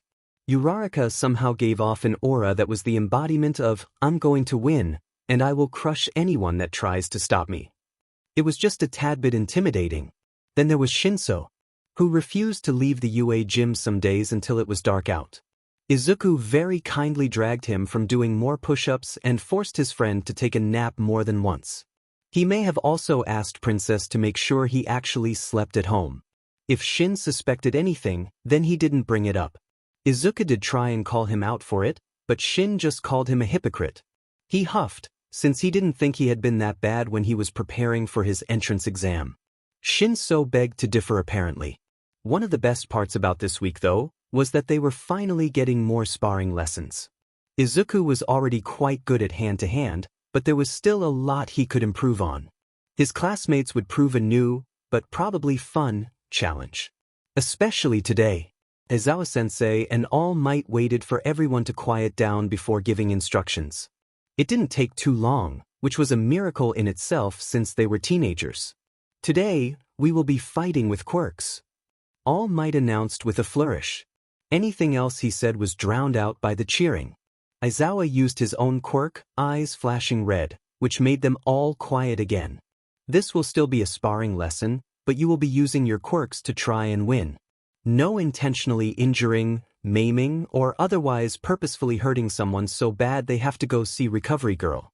Am I understood? 19 heads nodded, and they got split into pairs. 1v1 in specific fields, with the odd student taking turns with some of the others. All Might and Aizawa-sensei would be supervising all of it and stepping in if they needed to. Izuku waited patiently to learn who he'd be paired with. Fighting with quirks was something he was a bit behind in, considering how late he got everything. Even his half-shifting had only been discovered in middle school. Midoriya, you're fighting Ojiro. Izuku smiled brightly, and quickly found his fighting partner. Ojiro was a good person and he had a tail. Albeit one much more powerful than Izuku's, but it was still really cool. Choose one of the fields to spar in and begin. You know the rules. Everyone nodded, and went to find their own space to fight. After taking off his shoes, Izuku went ahead and half-shifted. He would make sure to not use his claws though, since Aizawa said no sending people to Recovery Girl. It just made it easier to not have shoes on when he shifted. The two of them were momentarily distracted by Ishido's loud and dramatic gasp. Both Izuku and Ojiro turned to look at her, sharing confused looks. She was bouncing up to them, Kirishima trailing behind her. They were probably partners for sparring, Izuku guessed. You two are tail buddies. She squealed. Kiri and I are the horn buddies and you guys are the tail buddies. The four of them broke out into laughter before Aizawa-sensei called for them to get a move on. Izuku was beaming as he and Ojiro took opposite sides of a field. Without much warning, the two shot towards each other. Izuku was light on his toes, the claws on his feet functioning more like a cheetah's than a house cat's right now. Ojiro used his powerful tail to propel himself forward. If they weren't currently fighting, Izuku would have asked how he learned to do that. They didn't collide so much as feint around each other. Izuku skidded to the side, tail giving him more balance than he had ever had before getting one for all, and swung a punch at Ojiro's shoulder. Ojiro dodged by falling back on his tail and using it as another limb. It reminded Izuku of a kangaroo. He flung himself backwards and away from Izuku, which was awesome. How could he do that? Was his tail stronger than his other limbs? Could he use it to climb too? Izuku's train of thought was cut off by a kick flying at his stomach. He stifled a yelp and caught it. Ojiro's movement stuttered, like he was surprised, but it was gone a moment later. His other leg came up to try and kick Izuku's jaw. See, he could have just dropped Ojiro. He could have even flung him away using One for All. But what did he do instead? The smart thing? No, of course not. He listened to what his instincts were telling him to do. He honestly doesn't know why he listened to it anymore. They don't help a whole lot. He may also still be bitter and freaking out over the whole romantic feelings thing. Izuku, knowing they were technically fighting, using quirks, opened his mouth wide. He had time to see Ojiro's eyes widen almost comically large before he was gone. Izuku stood there for a moment, wondering what he was supposed to do next. Technically won? Why had he even done that? Well, at least he was getting over his fear of using his flurkin powers. Midoriya! Aizawa-sensei called, grabbing his attention. The man looked and sounded exasperated. You said we could use our quirks. Izuku defended, feeling his tail bristle. Huh, that was a new and very weird feeling. In all honesty, he was more afraid of disappointing his teachers than whatever Ojiro thought of being eaten. Okay, yes, we did say that, Aizawa sighed, pinching the bridge of his nose. In that case, Midoriya, no eating people during quirk exercises unless told otherwise or you think it's absolutely necessary. Understand? Yes, Aizawa-sensei. Good. Spit Ojiro out and continue. Aizawa-sensei walked off to deal with another group, leaving Izuku to do as he was told. He pretended not to hear all the confused and worried conversations around him. Izuku set Ojiro back on the ground. The boy looked a bit shell-shocked, but otherwise unharmed. He blinked, shaking himself off even though he was dry. That was weird. Sorry. I didn't mean to do that. Are you okay? Yeah, I'm alright. That's not something a normal cat morph can do though, is it? Probably, 'cause I'm not a cat morph ready to go again? Yeah, I'm ready. Izuku, done with talking about being a flurkin, spun and whacked Ojiro with his tail. It didn't hurt him much, but it did an amazing job of distracting him from Izuku's haymaker. Lunch was buzzing with conversations. A lot of them, in 1A at least, centered around Izuku being able to eat people and have them come out alive. Everyone was confused about him, and he was reveling in it. There was a reason most of the teachers, other than Aizawa-sensei, called him Chaos Child, after all. Logically, Izuku knew he'd have to tell them he was a flurkin one day. They would be classmates for 3 years, so it was bound to happen eventually. Not to mention they would probably all stay friends even after graduation. Someday he'd have to deal with them finding out. That day was not today though. For now, he was content to eat lunch and roam the halls. Shin was napping in the teacher's lounge after Yamada forced him to eat. Izuku only left once his friend was out cold on the couch they had in there. It was quiet in the abandoned halls of UA. Izuku trotted along as a green cat. There were no students to try and pick him up or throw him outside. Just the quiet pitter-patter of his own heart and near-silent footsteps. There weren't any critters in the building. He checked. All the teachers were in the lounge or doing paperwork in their classrooms. It was peaceful, something that wouldn't last long. Not once the sports festival arrived. Then his ears caught something. Quiet, stuttering breathing. Crying. Izuku immediately veered towards the noise. It took a minute, but he eventually found a person in the halls. It was Kuda, hunched in a ball on the floor with his back pressed against the wall. Yeah, he was definitely the one crying, albeit quietly. Izuku very cautiously made his way over to his sobbing classmate. Kuda didn't look up until Izuku nudged the boy's arm with his small nose. His head shot up then, though he calmed down when he saw it was a cat instead of a person. Hello, little cat, Kuda whispered. He put out a hand for Izuku to sniff, like he was a real cat. Izuku went with it anyway. What are you doing in the halls of UA? You can answer, I can understand animals. Ooh, that was a cool power, Izuku thought silently. The last thing he needed was Kuda asking how a cat knew so much about heroics. But there were so many things that could be done with something like that. Especially for an underground hero. Instead of answering, Izuku rubbed his head against Kuda's hand. The boy laughed, rubbing his head just like Izuku wanted him to. He had been told it was calming to do that. Do you live here on campus? I know one of my classmates is a cat morph, maybe you could be friends. Izuku wanted to laugh, but he didn't. Instead he flopped on the floor to let Kuda pet him more. We were doing battle training today, you know. The sports festival is next week. I'm not good at it. I can't fight. I need to know how to be a hero, but I don't want to hurt people that didn't do anything wrong. Kuda sighed heavily, wiping away the tears still dripping down his face.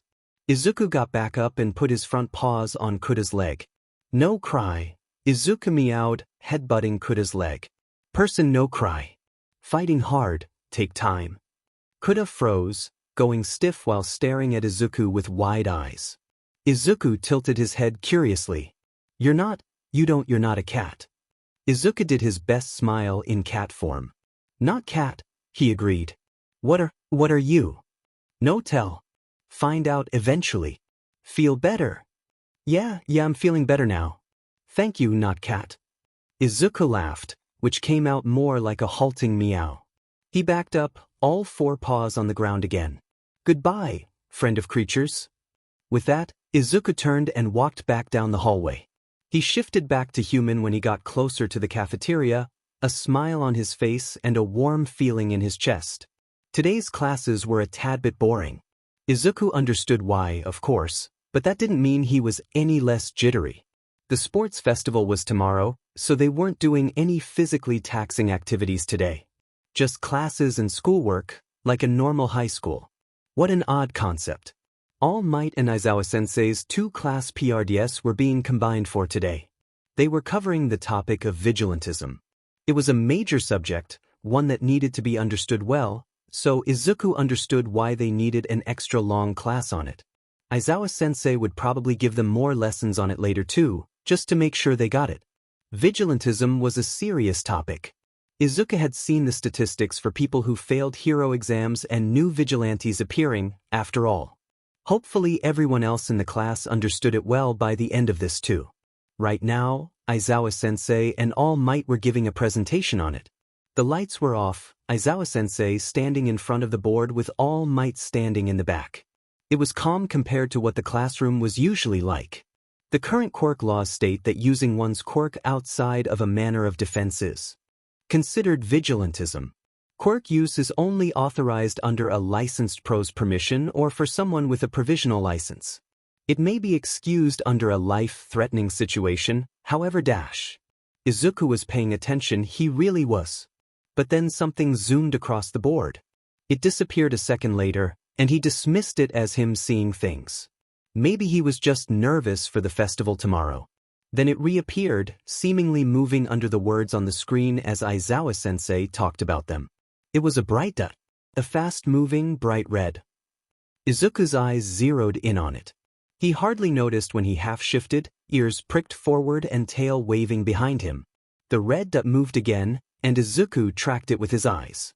His thoughts were chatters of broken sentences, a telltale sign that his instincts were taking over. Fast thing. Catch fast thing. Right. Bug. Gift. Must catch. Pounce thing catch thing eat it? Eat bug taste good. Izuku got his feet under him and on top of the chair, while his tail steadied him as he leaned forward. His clawed hands were braced against the desk. Ears were angled forward to act as a radar while the dot kept moving. He vaguely saw people looking over at him from the corner of his vision, but Izuku ignored them. He has to try and catch the dot. It stopped moving, hovering under a word on the glowing board. This was his chance. Izuku slowly crawled onto his desk, watching the red thing with laser focus. He shifted his feet slightly and pounced. Izuku launched himself from his desk to the front of the room. He might have been using one for all, just enough to clear the heads of his classmates. Closer he flew, poised to land on the dot. The dot disappeared. Izuku hit the board and rebounded onto the floor. He landed in a crouch, scanning the room with slitted eyes. The confused gazes of the humans meant nothing to him. Midoriya, came Aizawa-sensei's long-suffering sigh. What are you doing? Bug. Catch bug but bug gone. The man blinked slowly and took his phone out. Izuku, not entirely sure what was going on without being full human, pet his head to the side. All Might, turn the laser pointer back on. You sure? Turn it on, but shine it on the floor. Everyone else stay at their desks. Izuku still didn't know what was going on, but then the dot reappeared. It blinked into existence near his feet, and he immediately dropped into it. He lifted one hand, but it wasn't there. Izuku looked around for a second, and found it on the floor near a desk. He leapt at it. Yet again, the red dot bug thing evaded his capture. Even when he dug his claws in, Aizawa would have to explain to Nezu why there were now scratch marks on the floor of 1's classroom. Then he looked up, and saw a thing in All Might's hand. It looked weird, like a short metal stick. And it was glowing red. Young Midoriya? Why are you looking at me like that? Izuku didn't hear him, too focused on the red thing. He crouched down again, wiggling to readjust his aim again. Young Midoriya? Izuku moved so fast everyone had trouble keeping track of him. He turned into a green blur as he darted across the entire room. Aizawa moved his phone to track his student. My boy, what in God's name? The class looked to the back of the room to see something. They weren't entirely sure what was happening. Izuku was hanging upside down off of All Might's arm, fluffy green tail wrapped around the hero's shoulder and arm like a monkey. He was hanging on with one arm, claws latched onto All Might's suit. Izuku was also reaching for the laser pointer in All Might's hand like a little kid with cookies. All Might was moving his hand, and Izuku with it, in an attempt to keep it out of his reach. It wasn't working very well. My boy. Get down from there. Catch it. Catch red bug. Young Midoriya. The class erupted into giggles, and unseen to them, Aizawa smiled behind his phone. This was a new one. Izuku did eventually detach from All Might's arm, albeit with the laser pointer in his mouth. When he finally came to his senses, Aizawa had a new video to show his family and his class had more questions than answers. Inko now had more embarrassing material of her kit too. Izuku just wanted lunch. He wanted to eat his food, talk to his friends, and maybe take a nap. Definitely take a nap. But no. Half the school had to be blocking their door. Izuku felt a growl rumble in his throat as he stared at all the students blocking the doorway. There was 1B, the Gen Ed courses, even some people from the support and business courses. But of all the days, why were they here on the one that Izuku was more tired than usual? And Katsuki was yelling at them. Lovely. Absolutely wonderful. Can you hear the sarcasm in his thoughts? Then he heard a familiar voice. Well, I came to officially meet the rest of 1A, but all I'm seeing are a bunch of arrogant buttes. Guess it won't be hard to beat you. Oh no. Why was Shinso here? And why was he provoking Katsuki? The F, did you just say? Oh, could you not hear me over the sound of your ego? I said I'm going to win, no matter what it takes. Maybe it'll be easier than I thought if everyone in the hero course is like you. Shinso jolted, the aggressive sneer melting off his face like candle wax. Oh Mito. Hi. Izuku sighed. Why are you trying to make Katsuki explode? You've met some of us. He shrugged nonchalantly, like he wasn't slowly shifting away from Izuku. It's fun, and I really only know you. You're one of the only challenges in the hero course. Hey! Yelled a slightly metallic-looking kid. Don't discount us in 1B. Sorry, but I'm pretty sure Mito can kick your butt. Maybe, but we're still strong. Can we please just go to lunch? Izuku groaned, glaring at the people surrounding their doorway. Yeah, I've seen enough. I meant what I said, heroes. I'm going to win, and none of you can stop me. See you later. With that, Shinso walked away. His words echoed like a promise inside their ears. Izuku sighed again as the crowd finally started to dissipate. The sports festival was going to be interesting this year. There was no doubt about that. Everything was loud. Even Izuku's normal ears hurt. Well, not so much now, since they were inside one of the waiting rooms. All the screaming and chatter of thousands of people was muffled by the walls, thank goodness. Hopefully the crowds wouldn't make half-shifting impossible. Ida was trying to organize them all. He was a good class rep, but right now Izuku was just trying not to panic. He was sitting in one of the chairs and tapping a rhythm onto the table. Everyone was milling about until they were called. Izuku wished Shin was here. And then Todoroki decided to talk to him. More specifically, challenge him. Midoriya, you are arguably one of the strongest in the class. But you lack control. I'm going to beat you. There was an instant uproar from his classmates, mostly telling Todoroki to chill. Izuku got to his feet silently, and the room fell quiet once again. He looked Todoroki in the eyes, something he'd been told was intimidating since his, glowed. Fine. I accept your challenge, Todoroki. But know that I won't give it my all unless you do too. Guys, Kirishima said, putting himself between the two, aren't we all just give it our all in the festival? Why do we need to challenge each other? Because he's not giving it his all, Izuku growled quietly. But I guess I'd be a hypocrite if I lectured you on that, huh, Todoroki? Well, good luck today. We're all going to need it. Izuku was the first one out the door when the warning bell rang, leaving the rest of the class behind with gaping mouths. He did wait in the hall for them though. Ida would probably go on a rant that likely would involve Izuku getting hit over the head on accident if he didn't. Well, hopefully it would be an accident. They walked out into the stadium when present Mike, who had Aizawa-sensei as his co-host, called them up. Izuku wondered if Mike would slip up and call Aizawa either his first listener or kitten. It was what Mike called him on his radio show to keep Aizawa's identity secret. Not that anyone besides their class could really connect the dots, since Aizawa was both hidden in the booth and wrapped up like a mummy still. That wouldn't stop people from theorizing though. The stadium became deafeningly loud once more as they all stepped into the sun. Izuku squinted and covered his ears. It was way too loud. All the noise was disorienting. The other classes came in after them. There was a bit less cheering for them, which Izuku found unfair. He had seen what the support students could do, could blow up, and just how good some of the business students were this year. That wasn't even mentioning Gen Ed, but Izuku was a tad bit biased for them. He still hadn't figured out the whole, I love my best friend and I'm starting to realize how much I want to hold his hand and maybe kiss him, thing. For the time being, he was ignoring it. Maybe it would go away. It would not. He listened as Midnight called up the highest exam scorer to give their speech. It was Katsuki because of course it was. He was strong and blowing up robots was like heaven for him. Izuku wondered if it would have been him walking up there if he had taken the normal exam. Suddenly he was very grateful Netsu had recommended him. Katsuki stood on the stage and scanned the crowd. His eyes fell on Izuku and didn't move. I'm going to win and prove that I'm the best hero. So bring it on. Students and the crowds alike roared in outrage at Katsuki's speech. He calmly walked back down the stairs and into the mass of students. Izuku watched, processing the words he'd said. He hadn't said, I'm better, or, quit because you have no chance against me.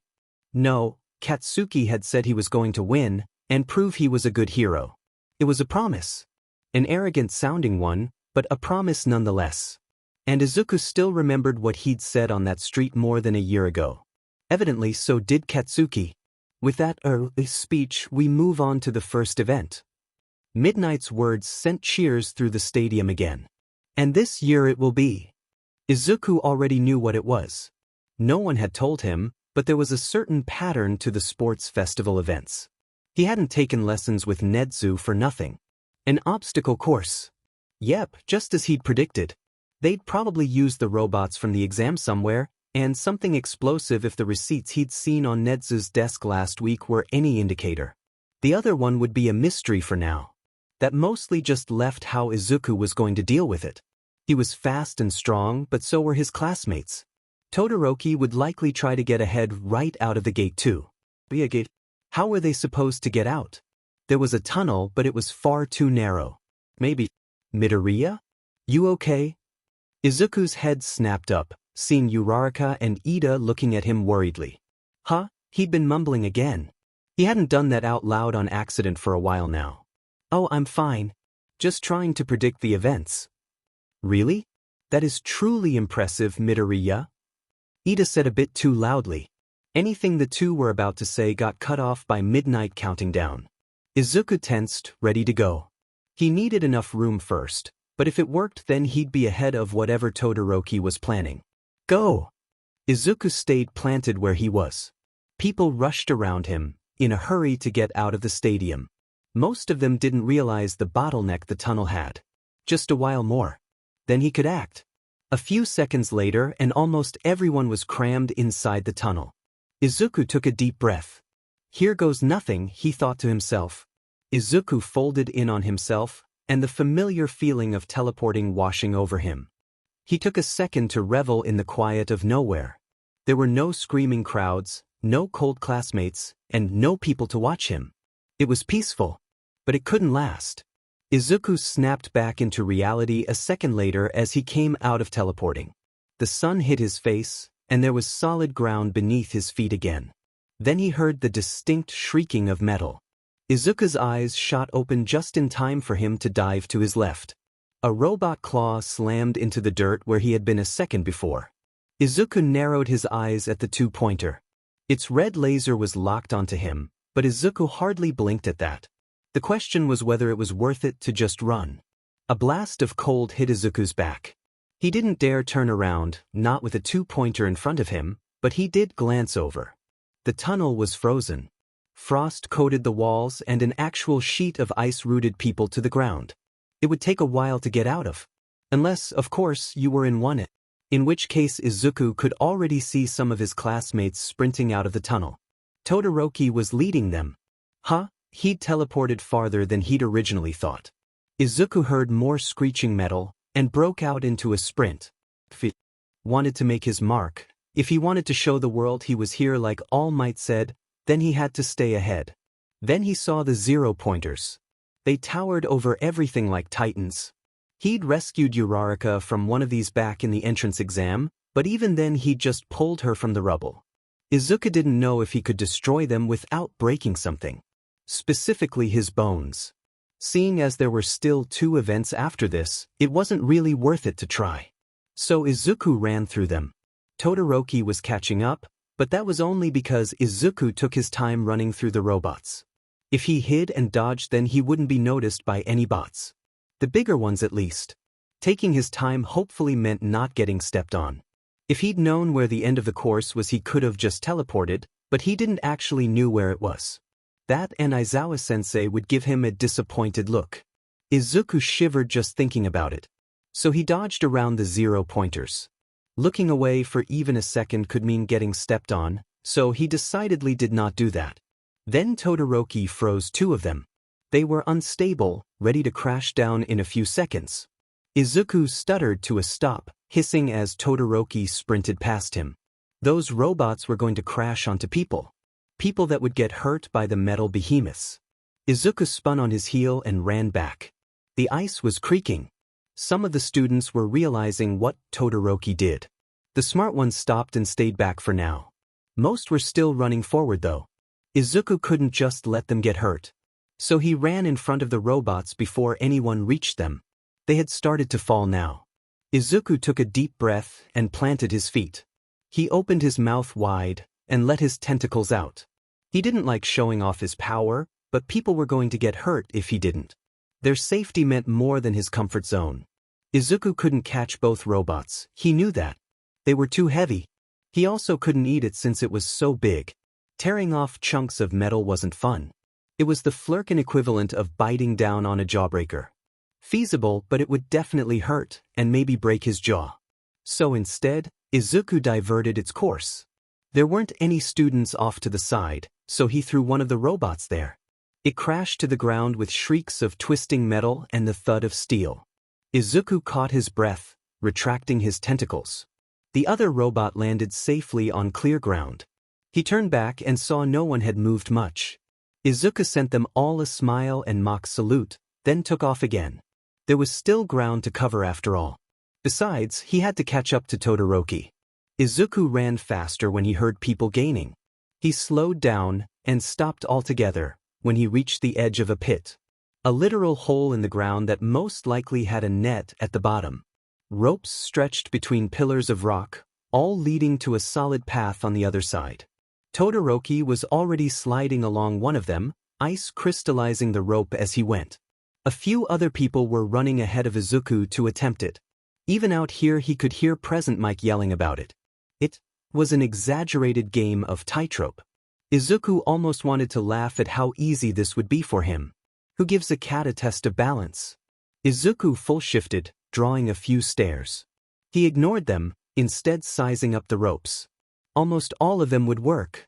Just as long as no one intentionally shook the rope, that is. With no time to lose, Izuku jumped onto the tightrope. It swayed slightly but nothing more. They were taut and easy for him to walk on since he was so small. Izuku smiled to himself. He happily walked across the chasm beneath him. Other people were crawling upside down. Some, like Tsu, were crossing the ropes like he was, albeit bigger. Then there was Ida, who was propelling himself across with his engines. He looked sort of ridiculous in all honesty. Izuku reached the end just ahead of the pack. He shifted back, drawing more stairs. He still ignored them and sprinted forward.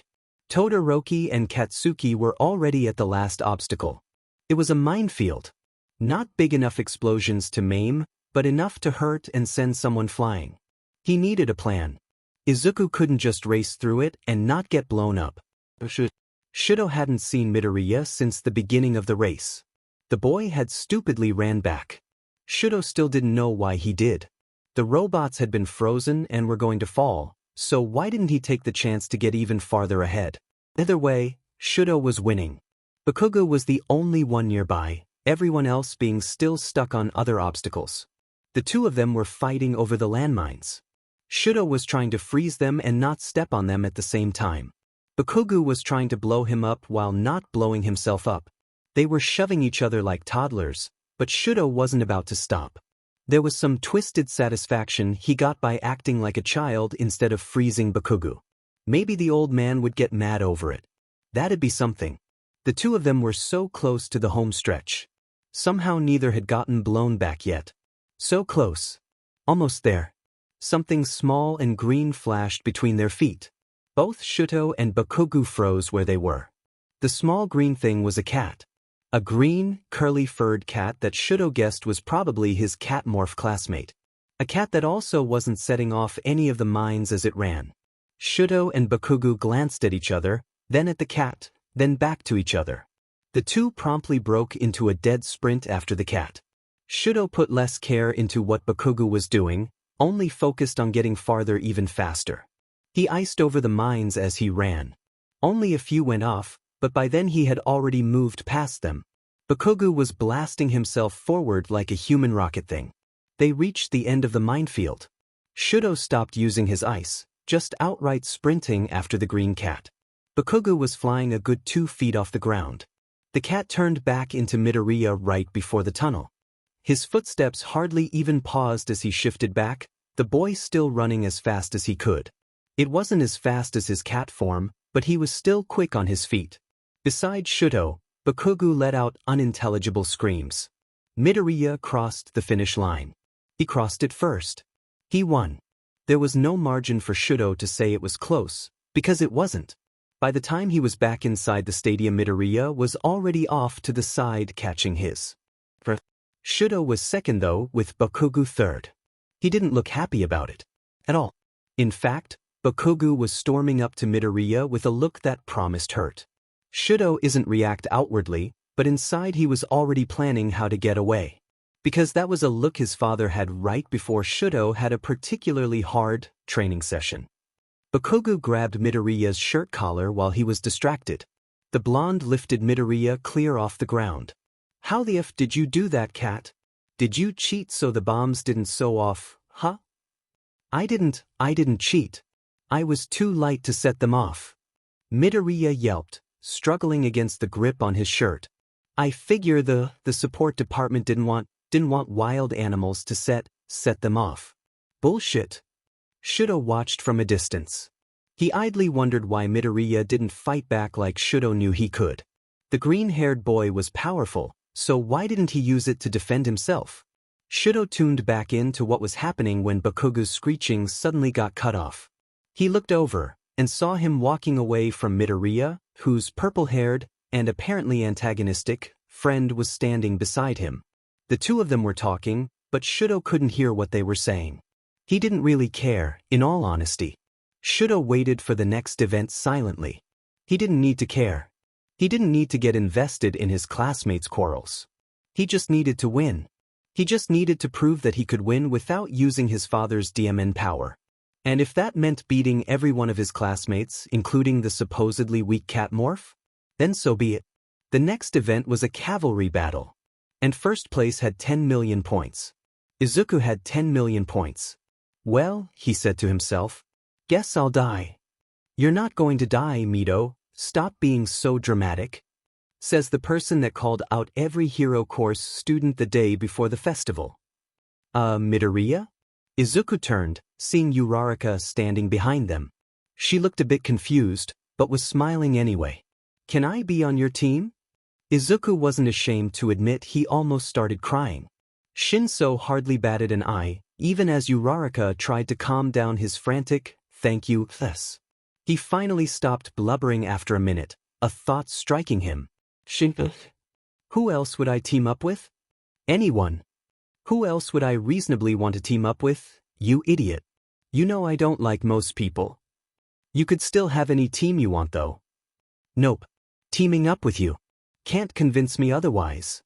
Okay. We just need one more person then. What about Ida? Uraraka suggested. Perfect, now where is, there he is. Ida. Hey Ida. His friend turned towards Izuku at his yelling. It wasn't too hard to spot him, since he was taller than a majority of their year. Izuku went to run over, but stopped. Maybe had a plan. One that required him to be in two places at once. You guys go get Ida, and if he doesn't want to be on our team then please find someone else. I trust you guys. I'll be back in a minute. With his friend's confused stares following him, Izuku sprinted into the stadium hallways. He just had to find someone. If anything, Midnight might delay it if she saw him gone. Not that she was supposed to, but since when had that ever stopped his pseudo aunt? Izuku nearly barreled into someone when he was darting around a corner. He was stuttering apologies before he could even look up. His anxious mumbling was cut off by a smile when he saw who it was he'd almost ran into. It was just the person he'd been looking for. Aizawa-sensei. Problem child, why are you running through the halls when you should be preparing for the second event? I needed to ask you something. Can I dash? No. But you didn't even know what I was going to ask. You were going to ask if you were allowed to temporarily eat the other teams. No, Midoriya, you cannot eat the other teams. But dash. No buts, kid. You don't have to win, you know. I know that, but I want my friends to get a chance at it. Then fight hard, but don't do something you'll regret. I know you, kid, and if you use your quirk like that then you'd beat yourself up over it. Hitoshi knows that too. Don't let the competitiveness blind you into doing something you don't want to. I won't, Aizawa-sensei. See you after the event. Izuku took off for the field again. He ran back over to his team, a new plan already forming in his mind. Hopefully it was enough. He understood why Aizawa had said no. As much as he wanted to give his friends the best chance of winning that he could, eating the other teams probably wasn't a good idea. If he looked back at it tomorrow he might regret it. The event was televised too, so everyone would see it. It didn't stop him from thinking it would have been a good plan. That his friends deserved to win. And maybe him too. Izuku was so tired of hiding that he was a flirkin. Especially from his classmates. Even if he knew it was for the best until he was older and stronger. He shook his head and ran back to his friends inside the arena. He found Shin and Uraraka standing not with Ida, but with a person that had crosshair eyes and pink dreadlocks. Izuku approached cautiously. She smelled like metal and soot. 10 million, was the first thing she yelled. Izuku jumped, stumbling back a step as the girl very quickly invited herself into his person space. She was rambling just as fast as he could. Something about robots and children? Izuku didn't understand half of it. Hatsum, give him some space. The girl, Hatsum apparently, backed off. She was still rattling on about someone's baby? Shinso looked tired, and Uraraka was staring at the girl with obvious confusion and amusement, but both were excited nonetheless. Mido Hatsum. Hatsum, you already know Mido. Ida teamed up with Todoroki, and she volunteered herself. She has gadgets, apparently. She calls them her babies, Uraraka said bluntly. Izuku stifled a snort. And we can use them since she's a support student and made them herself. Huh, cool. And they only have a 30% chance of blowing up. Yeah, anyway, Shin interrupted quickly.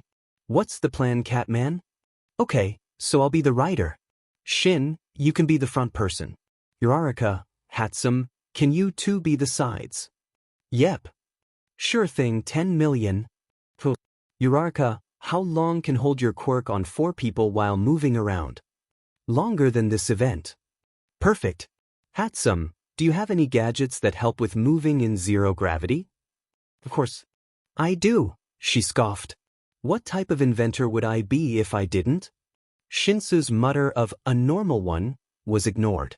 Izuku's smile was sharp and focused, the smile of a predator. He had a plan, a great team, and the determination to back it up. They were going to win, and nothing could stop them. Shudo was going to get the 10 million points, and nothing was going to stop him. He had a powerful team at his disposal, after all.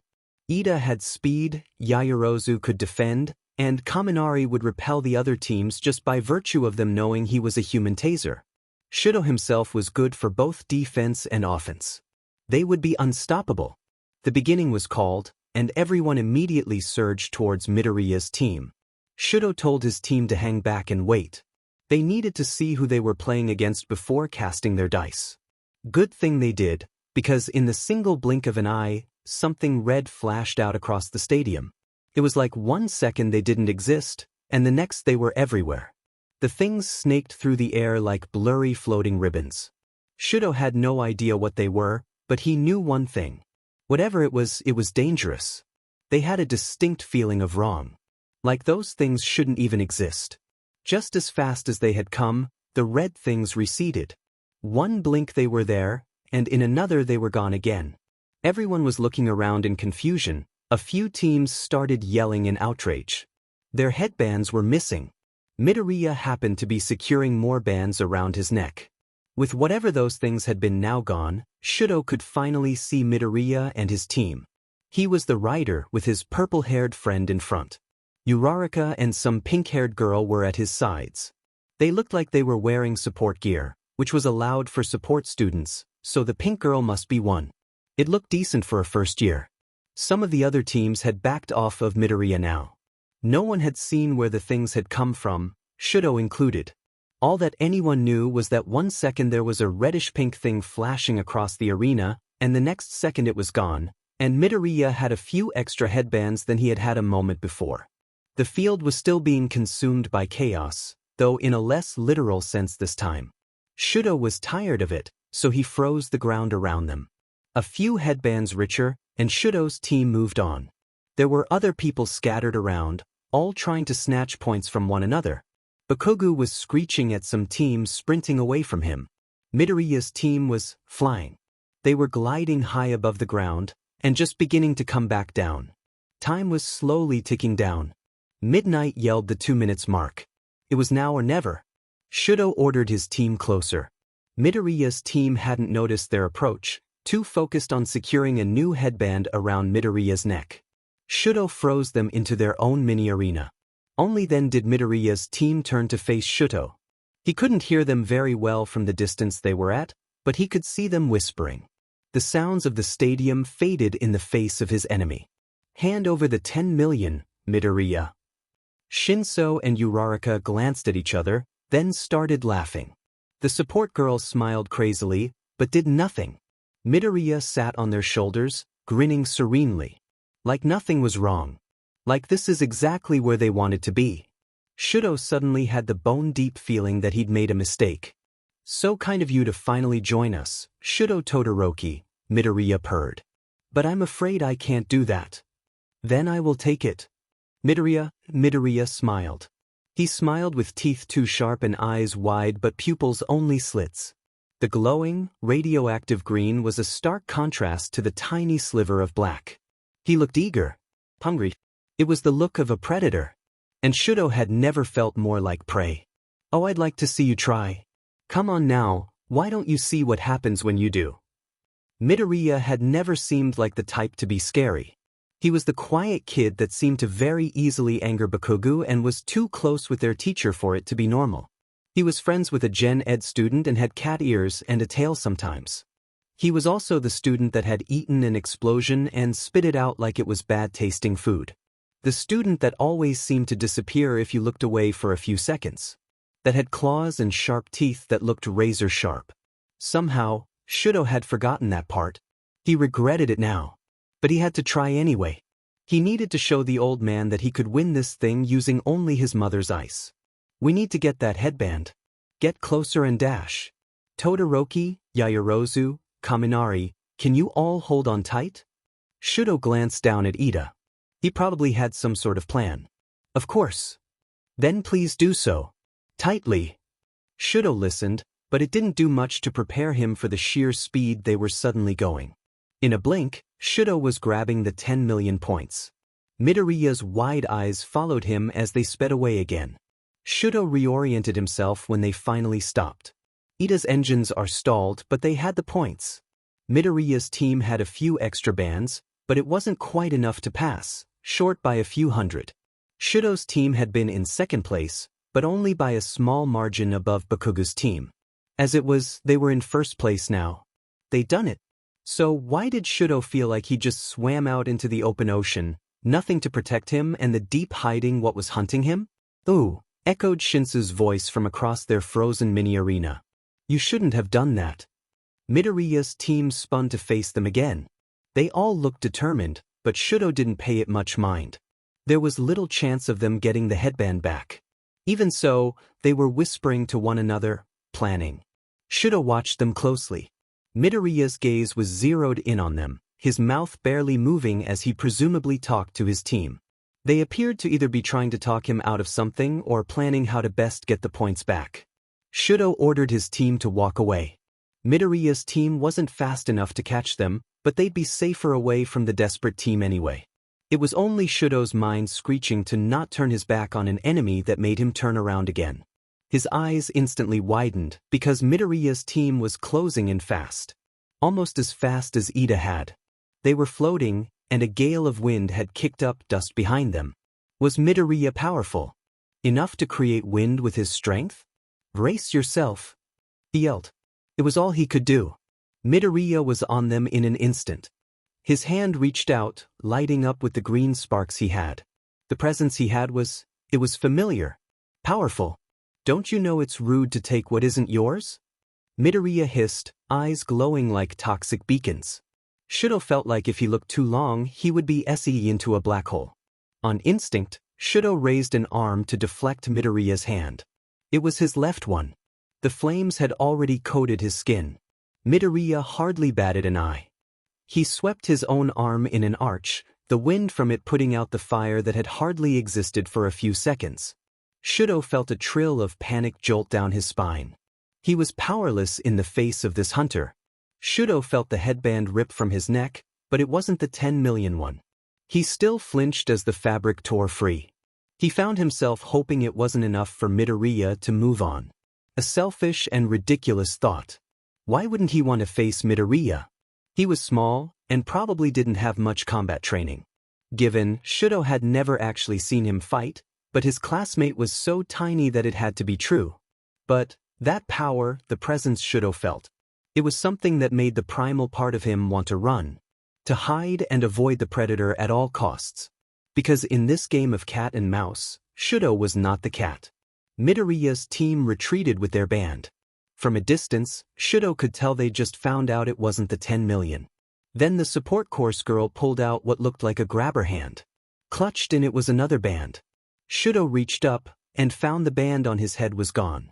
She had taken it when he was busy with Midoriya. Not one of them had noticed. Time was called. Midoriya's team was moving on, and so was Shudo's. They had time before the one-on-one started. Shudo had used his fire, something he had sworn never to do again, all because a cat morph had scared him. Father had told him tales of how weak they were, so why? Why did Midoriya scare him so badly? How did he have so much power? He had to find out, or at least ask. Midoriya's power had reminded him of someone. Well, his strength, but his mannerisms also reminded Shudo of someone else. It would explain a lot if he was right. They had a break for lunch now, so it was the perfect time to ask. Maybe explain why he refused to use his fire, since Midoriya was so adamant about him using it. Midoriya, he said, catching the boy's attention. He jumped at Shudo's voice, back to the anxious person he had grown used to seeing. I need to speak with you. Midoriya was surrounded by 3 of his friends. Uraraka, Ida, and the Gen Ed student, Shinso. Shinso looked about ready to say something, but Midoriya stopped him with a look. They had a silent conversation, confusing Shudo. How they could do that was beyond him, but he stayed silent as it happened anyway. All right, Midoriya finally said. I'll be back in a few minutes, guys, don't wait for me. See you at lunch, Midoriya. Uraraka chirped, already dragging Ida down the hallway by his arm. Shinso lingered for a moment, having another silent conversation with Midoriya. Shudo raised an eyebrow, but still said nothing. Midoriya eventually waved his friend off. You wanted to talk to me? Not here. Follow me. Shudo brought Midoriya to one of the abandoned hallways. It was out of the way, someplace hardly anyone would be in. Neither spoke for a minute. So, you wanted to tell me something? In the cavalry battle, you made me break a promise I made to myself. No promise? I vowed never to use my father's fire. And yet the instant you got too close, I used it.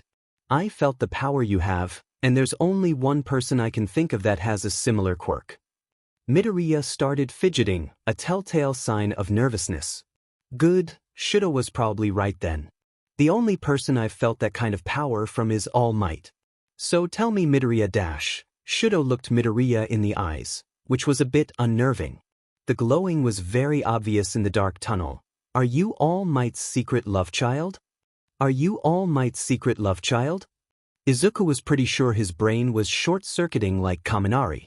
That or running on overdrive so fast none of his thoughts registered. How had Todoroki even come to that conclusion? Of all the things, why that?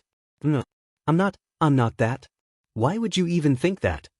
I'm not his kid. But you are connected to him. I'm not All Might's son, Todoroki. Okay then, are you Aizawa-sensei's son?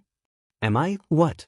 Izuku was pretty sure every brain function had been thrown out the window now. How did he even come up with these things? Was Todoroki a conspiracy theorist? Aizawa-sensei's son. It would make sense, really.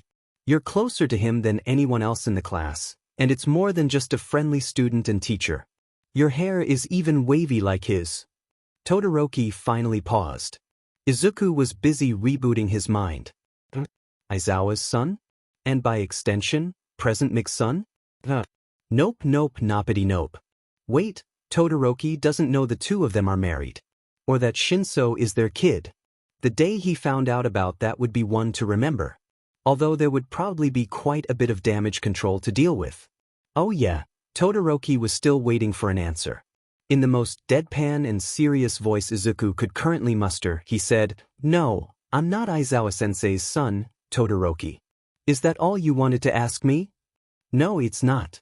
You haven't denied a connection to All Might, so I can only assume there's something you don't want to be found out. I won't ask, but that just means I have all the more reason to beat you in the upcoming event. More reason to, Todoroki, what are you talking about? My father has been trying to surpass All Might for years, and he never could, so he made another plan. Todoroki looked up at Izuku, and there was something forcefully steeled about his expression. Izuku didn't like it. Have you heard of quirk marriages? No, he had to be wrong. Izuku had to be wrong. My father couldn't beat All Might, so he wanted to create someone who could. I was the end result. In almost every memory I have of my mother, she's crying. Izuku had guessed something was wrong years ago, but it was one thing he thought he'd been wrong on. It had all been based on news stories, hero galas, and interviews when he was a kid. He never thought he had guessed correctly. didn't want to be correct. It was the one thing he hoped he hadn't gotten right. There were never any stories, never in all the years he followed the news and forums, saying something was wrong. He left it alone, thinking it was something his kitten mind had made up, that he had seen something that wasn't there. He shouldn't have left it alone. She poured boiling water over my face, all because my left side is my father's. Unbidden, his mouth moved on its own accord. Todoroki. So I will beat you Midoriya, using only my mother's ice. I will show my old man that I reject his power. That I dash. Todoroki. Izuku snapped his mouth shut for a moment, taking a deep breath to calm himself down. Out of everyone in the world, I can relate to not using half of your quirk. It's not dash. I'd be a hypocrite to tell you to just use it. That it's easy and you're holding yourself back. I don't use all of my power either, so I really don't have room to talk. But Todoroki, you're hurting yourself. And how would you dash? Did you know that I didn't use all of my quirk until middle school? Do you know what happened when I did finally use all of my power? I nearly killed people, Todoroki. I destroyed a building and could have killed everyone inside of it. But Kogu said you're a cat morph? I'm not a demon cat morph, Todoroki, Izuku hissed, a tinge of fury seeping into his voice. He was just so tired of living by that lie. I can't let you do the same thing that I did. I know you're doing it to spite your father, but for once in your life, think about what you want and stop hurting yourself. You can't be a hero if you do it out of spite. And what are you doing it for? Without missing a beat, Izuku answered. To let kids know their quirks don't make who they are. I'm doing it to be the person I needed when I was a kid. Like Shinso needed, and apparently who you needed. Todoroki was quiet now, simply staring at Izuku. He looked confused. Izuku sighed. It's not his fire, Todoroki. It's yours. Your quirk, not his. Your ice too, don't think I didn't notice you calling it your mother's. Izuku said it softly, like they were comforting words instead of ones meant to knock some sense into Todoroki's thick skull. Maybe he'd finally understand now. Maybe he wouldn't make the same mistakes Izuku had. I don't know what you mean. Did you ever see that one show All Might did? We were both little, so I don't blame you if you don't remember it. He said that while people inherent aspects of their parents' quirks, it's ultimately their own. It's your fire, Todoroki. But my father. Can I eat him? Todoroki looked as close to the human version of a blue screen as someone could. Can you what? Eat him. Send him to a pocket dimension. I can even try and punch him through a wall, though I don't know how well that might work. I, honestly, don't really know what you're talking about. I only wanted to tell you why I must beat you, and why I'm going to win with only my mother's ice. Enjoy your lunch. Todoroki turned to leave. Izuku, not about to leave things where they were, jumped forward and grabbed his arm. Todoroki turned around, one eyebrow raised. You're eating lunch with us. I won't take no for an answer and neither will you Rarika. Come on. Izuku half dragged and half lead the other boy back towards the rooms. Todoroki didn't really try and resist, so he figured it was okay. He would give him one of his mom's onigiri to make up for it anyway. Then he had an idea. Hey Todoroki, can I play a prank on your dad? I guess? The security to his agency closely monitors human activity, so I don't think it would be easy to trash his office or something similar. Human you say? Izuku smirked, a plan already coming together in his mind. Maybe he could get Shin to help. They had a week before internships after the festival, he could do it then. Next week was going to be fun. If you're not related to Aizawa-sensei, then why do you smile like him sometimes? I do. Just then you smiled like him. Are you sure you're not related? Yes, Todoroki, I am 100% positive I am not our teacher's son. Okay then, what about Shinso?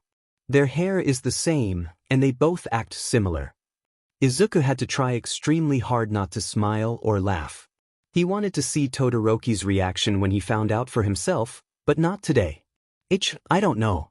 They do act like each other, don't they? Todoroki then went on a ramble, showing more emotion than Izuku had seen on him today, on various familial relationships throughout the school and hero world. Izuku burst out laughing when he said Tokoyami could be Hawk's nephew. It was nice to see him relax, even just a little bit. Lunch went well, all things considered. Todoroki didn't talk much, but that was okay. The one-on-ones matches were soon, and Izuku couldn't wait to see who he was up against. Bonus. Katsuki. Shiithiot. Why did he think he'd get away with hiding from a FING cat? Why the F had he thought that was a good idea? In the moment it had seemed fine. A good idea even. Then he heard everything. Katsuki now very much felt regret when he sensed the presence of an enraged, whatever the hell Deku was, behind him. I know you were there, Deku said, chipper voice not matching the impending doom Katsuki was feeling. Slowly, Katsuki turned around to face Deku. His annoyed expression was stuck on tight, but under it he was contemplating how well he could avoid his old friend, his old victim Deku Izuku. Right, he was supposed to stop calling him Deku. And if I was nerd? Then I would sure hope you wouldn't say anything about what you heard, yes? Katsuki would never ever admit it out loud, but Izuku scared him now. Just a bit. Hardly anything, but it was still there. Ever since he hadn't gotten expelled, there was something different. He owed Izuku now. That was probably it. Katsuki didn't like being in debt to the cat. It certainly wasn't that he swore Deku's teeth were sharper now, or that his senses were better, or that he had actual claws now. Honestly, where the had he even gotten a tail from? Last Katsuki checked, all the idiot could do was turn into a normal cat. None of this half-cat and half-person bullshit. No, it wasn't any of that. Katsuki just didn't like how Izuku had changed, and that he didn't know how it affected him. He hated not knowing his opponent's powers. Especially when they seemed to change suddenly. So if he nodded and walked away from Izuku without a word, it didn't mean he was scared. It didn't mean he was running away. He was only retreating for now. Yeah, that was it. A tactical retreat so he could beat Deku later. He wasn't scared. Izuku was fighting Shinso. He was fighting Shin. Izuku was so close to just dropping out. He would have too, if Shinso hadn't immediately turned to him and told him not to. Izuku couldn't just drop out if Shin didn't want him to, so he didn't. He wanted Shinso to win. Izuku knew his friend needed to do good in the sports festival to be moved up to the hero course, but no one knew just how far they had to get. He really wished that he knew. Izuku had to fight Todoroki though. He had meant what he said, but apparently that wasn't good enough. Just by the way Todoroki had looked at Izuku, he didn't believe it. He wasn't going to use his fire. So Izuku had to try something else. Anything else to stop him from doing what Izuku had. But he couldn't beat Shin, he just couldn't. Not on purpose. Even if both of them were using quirks, it would be a hard fight, one that Shinso would probably win. All it would take is one word and Izuku would lose, but too slow and Izuku could win in a heartbeat. Of all the possible people for him to go against, why did it have to be his best friend? The worst part was that he knew Shinso could tell something was wrong. Every time he'd stop glancing at Todoroki, Shin was watching him. He didn't know what Todoroki had said. Katsuki was the only one nearby and Todoroki hadn't given Izuku a chance to make him go away before he started talking. That didn't mean a thing when Izuku was very not subtly glancing at Todoroki in worry every few seconds. Most of it was accompanied with the urge to eat Endeavor and possibly spit him off the side of a bridge. Honestly, it was more a surprise that Uraraka didn't voice her concerns, since Izuku knew she caught his looks too. So now he was standing in the hallway, waiting for Present Mike to call their match. Shinso had already forbidden him from throwing the match, and it wasn't like Izuku could refuse him. Izuku he didn't know. Using his quirk in the previous round had been a thought-out move to make sure his team won. Izuku could do it if it was for other people, but using it for his own gain? Nope. It was something Aizawa-sensei, and Shinso, and Yamada, and Mom had said he needed to work on. Self-preservation had never been a skill he excelled at. Present Mike yelled about Shinso, downplaying him in a tactic Izuku knew well.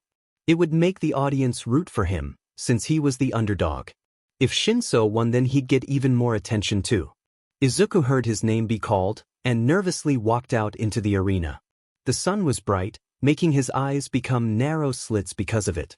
Shinso stood at the other end of the field. Present Mike was still yelling, but Izuku didn't hear it. Midnight asked if they were ready, and Izuku nodded numbly. Only when she called go did he snap back into full awareness. So, how do you want to do this? Izuku paused, thinking. We could. It was a trap. Too late to realize that now. I'm sorry, Mido, he heard Shin say. Just loud enough for him to hear as his friend walked closer. But I have to move up to the hero course, and you would have won in a heartbeat. Now walk out of bounds. Izuku's body followed the orders, while his mind did not. He was stuck inside his own head. But honestly, he didn't really try and resist it. If he wanted to, Izuku could give his friend the option of a migraine or letting him go. But he didn't. If he lost here, then so be it. Then he remembered Todoroki and the story he'd been told. Izuku remembered how sad he had looked. But was it worth it? Could he just give it up at the expense of his best friend? Could he beat Shinso just to try and scream some sense into Todoroki? Something flickered. Izuku felt his gaze shift up a bit, and he saw 8 figures. All outlined in a glow, hazy and undefined. They looked human? Sort of.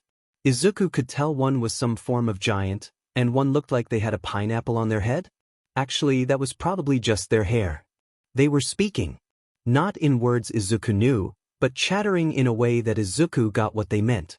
They were here to help him, whatever he decided. Maybe he thought, maybe I should try. Light crackled over his arm. A single flick and he was free. Izuku stumbled forward just before the boundary line. Shin had controlled him a few times for training, but it had never been like this. Nothing even similar to that had ever happened. Mido. Izuku got to his feet, not answering this time. He brushed off some dust before looking up again. If either of us win, he said to no one, addressing the floor and walls, all to avoid Shin's quirk. Then I don't want to regret it. I have a goal too, but I don't want to hurt yours to reach mine. So can we try to make this fair? The arena, though not the stadium, was quiet. People were screaming, though their words were lost on the two of them. Izuku stared at his friend. He extended a hand, walking to the middle of the field. So. Shinso sighed, but he was smiling. Fine. I understand. This has something to do with Todoroki, doesn't it? Maybe. Shinso sighed again, walking to join Izuku in the middle of the field. They shook hands, both still grinning at the other. Well then, how are we going to do this? Sparring. Why not? Better than a screaming match or something, as much as Pop would love to see that. They exchanged competitive smirks, and took their starting places once more. The crowds were writhing with confusion, and Midnight was whispering something to Cementos. In that moment though, neither cared. In one fluid movement, they both darted forward. Shinso dove under Izuku's swinging arm, kicking at the back of his knees. Izuku rolled back to his feet the instant his knees touched the ground, having fallen to that move more than a few times. He had learned from Aizawa-sensei. They both had. In another moment, the two of them had leapt forward again with smiles only the other could see. Izuku jumped over Shinsu's leg, swinging a fist out. He missed, and used the momentum to tuck and roll away from another attack. They continued their dance for what felt like hours, attacking and dodging while keeping an eye on the boundary line. They slowly crept closer to it. The two of them paused, catching their breath even if they weren't really tired. Both were still smiling. To the audience, it might look slightly crazed. So, you ready to start? The real fight now. On 3. 1. 2. Both moved instead of saying 3. Whereas before they had looked graceful and coordinated, now they were green and purple blurs. Punches and kicks exchanged within seconds and repeated in that same time twice over. They ducked and wove under and over attacks. Izuku knew he'd have bruises in the morning, but he kept moving. This was the most fun he'd had fighting in weeks. His classmates were good sparring partners, don't get him wrong, but none of them had the same level and speed Shinso did. None of them knew his moves and counters to them as well as Shin did. Seeing as his friend had been trained to fight for years, both without and beside him, it wasn't much of a surprise. Class 1A would catch up eventually. The two of them were just smudges of movement. Repeat and repeat and repeat in a different order each time. Izuku knew one of them would mess up eventually. Mistakes were inevitable, especially with how fast they were moving. It was only a matter of time. It came sooner than he thought. Izuku tripped. Well, Shinso tripped him. He fell flat on his back on the concrete. The air was knocked from his lungs for a moment. When Izuku looked up, Shinso was leaping for him. He was probably aiming to tackle Izuku and throw him out of bounds. It was a decently solid plan. Too bad Izuku's instinctual response to incoming attacks was to fling them away. Izuku brought his feet up and kicked Shinso in the chest. He wheezed and went flying away. Izuku really hoped he hadn't accidentally used one for all. Shinso rolled a few times before coming to a stop. Just on the boundary line. Shinso is out of bounds. Midoriya wins. The stadium broke into cheers and yelling. Izuku blinked, getting to his feet and spinning in a slow circle. They were all cheering, for him? For winning the fight? He didn't deserve it. Izuku turned again, offering a hand to Shinso to help him up. He took it, rubbing at the back of his neck. Demon, and I almost had you too. Never thought showing you the Lion King would backfire on me. Izuku barked a laugh, shaking his head, but he was still grinning at his friend. Then he fell quiet. I'm sorry I took your shot at the hero course. Hey, no, Shinso snapped, making Izuku look up. Shin never snapped. You won fair and square. Maybe it was good enough to get in and maybe it wasn't, but you can't do anything about it now. So go and kick some sense into that arrogant BSD's thick skull for me, will you? Izuku's smile returned, relieved his friend wasn't mad. I'll do my best, Shin. Good. Now let's go. You have some explaining to do before your next round. Izuku really should have expected it. Shinso knew him too well. Fine, but I can't tell you everything. It's not my place to. Fair enough. The two disappeared into the stadium hallways. The vents were too small for them to fit in here, so Izuku settled for an empty room. He told Shinso the short version of what he heard. Endeavor was bad, but he didn't tell the full reason of why. Just that he didn't treat Todoroki right. Izuku told Shin about Todoroki having a reason to not use his fire, and that his mom wasn't at home anymore. Just enough to give Shinso the reasoning, but not the details. He was smart enough to figure out the implied meaning. And so was Netsu. Izuku knew for a fact there were cameras in this room. Izuku finished by saying why he couldn't immediately tell Aizawa. Todoroki had told him in confidence that he wouldn't tell. Even if he did, there wasn't much they could do right now. Endeavor was powerful and influential. Whether they liked it or not, they couldn't take him on without enough evidence that even he couldn't cover it up. That didn't mean Shinso wasn't angry though. Shin, we can't reliably frame him for murder, we're 15. Yeah well, Dad probably could.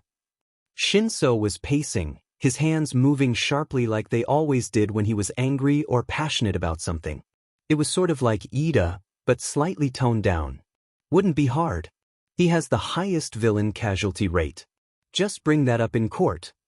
It's pushed off since it's villains. He's a well-known hero, and he has money. Well, Ian, I don't know. We can't take legal action, Shin. Believe me, I really want to, but we can't. Todoroki said it was better now that he was in UA. We can't risk him or his siblings getting caught in the crossfire. I know. Damn it. It's just, how could someone even think of doing that? I don't know, and I still really want to eat him, but I can't. I can, however, prank him. Shin looked up, eyes locking onto Izuku's grin that never held anything good for its victims. Oh no. What plan have you cooked up in that supercomputer we call your mind? Nothing too bad. Bullshit. Tell me. His office is nearby, right? Yeah, why? And there's a park or forest nearby? Yes. Perfect. He'll be getting some threatening gifts then. Realization dawned on Shinsu's face. You're not. I can and will. Wanna help? If you try and make me carry a bag of dead rats, I'm leaving you in an alley. Deal? Yeah. Come on, our classes are going to wonder where we went. See you after your match, Mido. See you later, Shin. Izuku walked back down the hall, a grin on his face that others would describe as sinister or sheet-eating. He skipped happily back to his friends, a plan running in his mind. Maybe they couldn't do anything against Endeavor yet, but that didn't mean they couldn't mess with the man. So long as it couldn't be traced back to Todoroki, then it would be entertaining. Izuku couldn't wait for next week. Hitoshi returned to the Gen Ed stands with a bored expression and hands shoved in his pockets. It was all a mask. Inside he was fuming against the supposed hero that was hurting one of Mito's classmates. He hadn't been given all the details, but it wasn't especially hard to piece together. Some of the anger must have shown through though. A few of his classmates shied away from him, but most were smiling. They congratulated him for getting so far, for representing Gen Ed and doing a good job of it. Then came the inevitable comment on his fight. Okay, but why did the green-haired kid not use his quirk? Is he looking down on us? Yeah, his fighting skills were nothing to scoff at, but dash. Hitoshi was having exactly none of that. Urusai, I know what his quirk is. If he used it I would have lost in less than a second. Our fight was a fair one. Okay, but still dash. Buddy, I'd be dead if he used his full quirk. His is even more powerful than mine. The stand full of general education students were silent. They all knew Hitoshi's quirk. They all knew just how strong it was. For him to say someone had a much more powerful quirk than him? It meant Midoriya was not someone to mess with. Hitoshi smirked at their silence. They were taking Mito seriously now. But heaven knows his friend could kick all their buttes with one hand tied behind his back. He wondered how the next matches were going to go. Bonus. She had lost. She had given it her all, and Ochako had lost. A shame, since she had been looking forward to seeing Bakugo's face the rest of the year if he had lost. Not even halfway through the school year, and she knew how much it would piss him off to lose in the first round. Ochako wasn't upset at him though, nor how she lost. They had both given it their all. If anything, she was glad he hadn't gone easy on her. Anyone that did that usually ended up floating on the ceiling with a few new bruises and maybe a black eye. She was still upset with it though. Ochako had given it her absolute all, and she still lost. After everything her parents had done for her, and she couldn't even get to the top 3 in the festival. Ochako retreated to one of the waiting rooms, not wanting her classmates to see her cry. It was such a stupid reason. They didn't need to see her like this anyway. She was still sniffling when the door creaked open. Ochako quickly wiped her eyes and plastered on a smile. Only, she didn't see anyone there. A meow made her look down. On the floor, apparently having pushed open the door, was the fluffiest green cat she had ever seen. She let out a breath, happy it wasn't a person. Hey there little guy, what are you doing here? Ochako sat on the floor, putting a hand out for the cat to sniff. It nudged her hand for a moment, before walking closer. Only once she was on the ground could Ochako see just how big this cat was. If it didn't look as well groomed as it did, she might have thought it was wild or something. The cat put a fluffy paw on her leg, looking up at her in what almost looked like worry. It meowed again, head-butting her arm. Ochako laughed, the croak evident in her voice, and pet his little head. It was really, really soft. I'm okay, kitty, just sad that I lost. Her voice cracked again. I just tried so hard, and I still lost. I don't want to disappoint anyone, especially my parents. They work so hard to give me everything and I lost and dash. The cat meowed loudly again, pressing his head against her cheek and purring. Ochako giggled again, patting its fur. She didn't know cats were this affectionate. Both of them jumped when her phone started ringing. Ochako grabbed it off the table. Oh, it's my parents. She sniffled, rubbing at her eyes again. The cat zimmered softly. I'll talk to them, don't worry. You can stay if you want, but you have to be quiet. Somehow, the cat understood. It got up, brushing against her for a moment, before leaving the way it had come. Ochako pressed the answer button. Hey mom, hey dad. Izuku padded down the hallway on silent feet, happy he could help his friend feel better. She had done amazing and he made sure to tell her, as a human, when she came back. Uraraka smiled, and wished him luck against Todoroki. Izuku wished he could just prepare for his next match in peace. Todoroki had frozen Zero in a glacier. If he wanted a hope of winning, then he needed a plan. A good one. He did have one, but it was what Shin would call reckless and mildly stupid. That wasn't to say he wasn't going to do it, but he should probably keep his friend's opinion in mind. He was usually right about this sort of thing. It would be okay though. It had to be. Izuku muttered plans under his breath as he walked towards the waiting area. There were around 15 minutes left until his match, then he'd be fighting. If he used most of that for strategizing, then maybe he'd come up with something that Recovery Girl wouldn't yell at him for.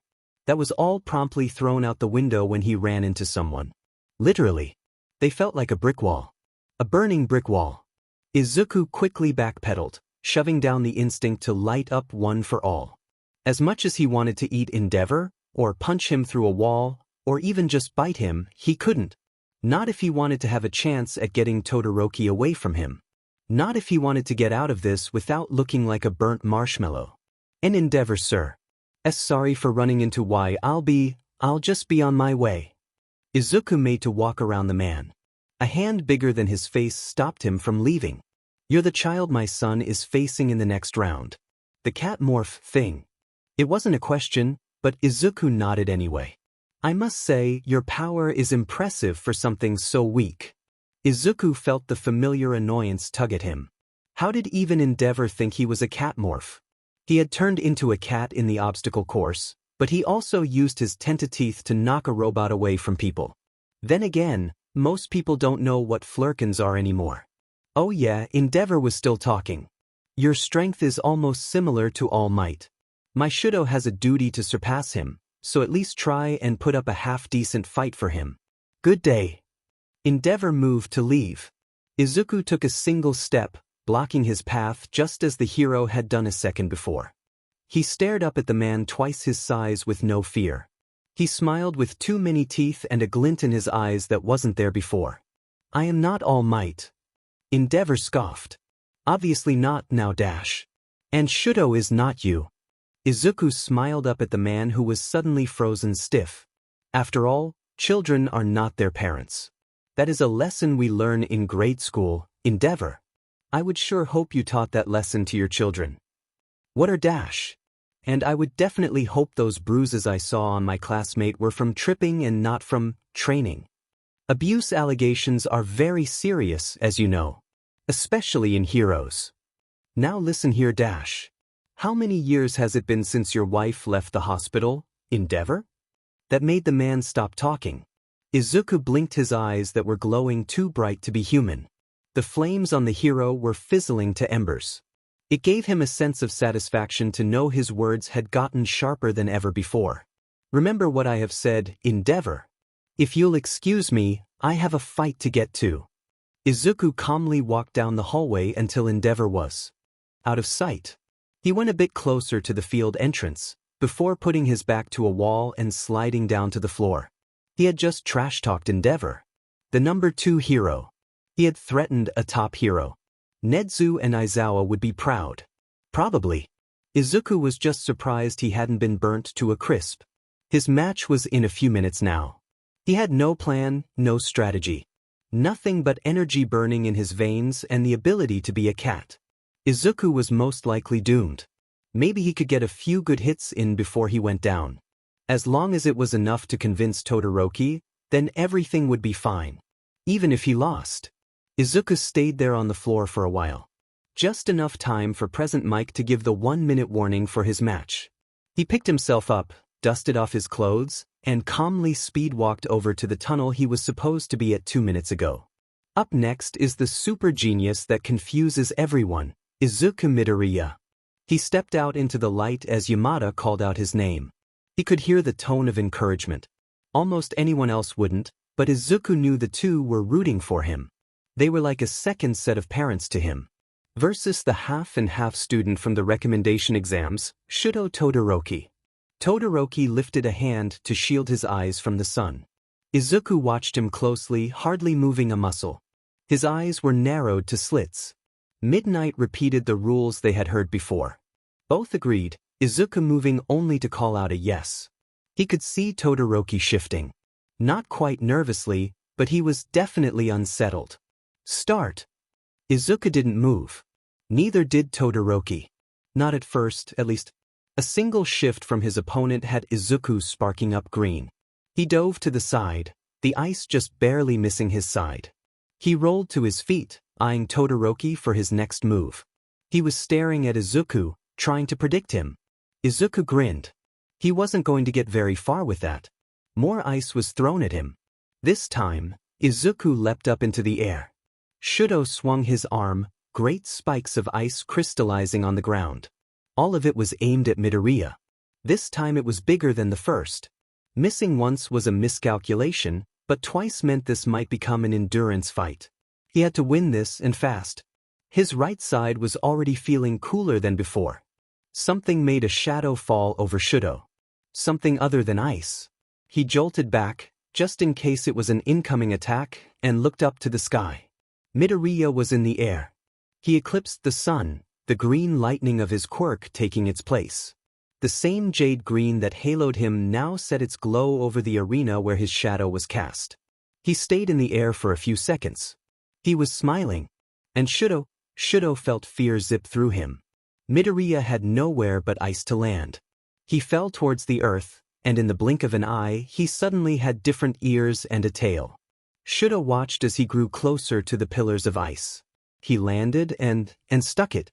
Midoriya hit the ice in a relatively flat place, stumbling slightly on the slanted surface, but stayed where he was. He was crouched down, hands steadying him even if his landing pad was quite literally freezing. It was only then that Shudo realized his opponent had foregone shoes, that he had claws on his feet as well as his hands, and that this match wasn't going to be an easy win. Not in the slightest. Midoriya stared him down with those odd slitted eyes of his. It was hard to tell the green from black this far away. They were glowing a toxic color all the same. "You can't beat me that easily, Todoroki," Midoriya hissed, cat ears going back. "And I'm not going to give up because of a few icicles." Shudo scowled and threw more ice at Midoriya. He couldn't dodge it while he was on the pillar. Shudo wasn't going to let Midoriya win, no matter how much his classmates' words truly shook him. He heard it before he saw it. The sound of shattering. Like glass but different, more muffled. Then his ice splintered into shrapnel. Shudo's eyes widened, and he went skidding backwards. More ice came to his calling and made a wall behind him, but it was barely enough. He was close to the boundary line now.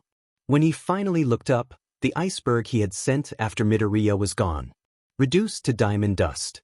Midoriya stood on the concrete, one finger an angry red. It was broken. He was still smiling. "I told you, Todoroki." The words hardly reached him, but Shudo felt like they were being spoken right next to him. "I'm not going down without a fight." Shudo grimaced and threw even more ice. Once again, it was shattered, and Shudo had to stop himself from flying away again. Another finger was broken now. 8 left, if Midoriya was intent on breaking both hands. Why was he doing this? How did he have the will to? Didn't his power not usually break his bones? Those questions and more floated around Shudo's mind as he sent more ice spikes towards his opponent, and it was once again reduced to smithereens. This one was closer than before. Another broken finger added to the tally. He had to finish this. If he let it go on any longer, Midoriya would break himself. There was no proving to his father that he could win with only ice if his opponent made themselves lose. This time, Shudo sent an entire glacier at his enemy. The ice built upon itself, rising to tower above the ground. It was enough. It had to be. There was no way Midoriya could break that. Shudo was blown off his feet and flung through the air. Ice and wind whipped around him. A few jagged pieces caught on his clothing. He hit the ground and instantly threw a dome of ice around himself. It was the only way to stay inbounds. The only way to stay in the fight. Chunks of ice crashed into his dome. A particularly big one broke it.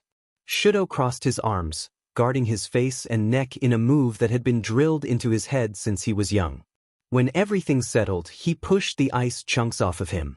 Shudo dragged himself to his feet. He felt cold.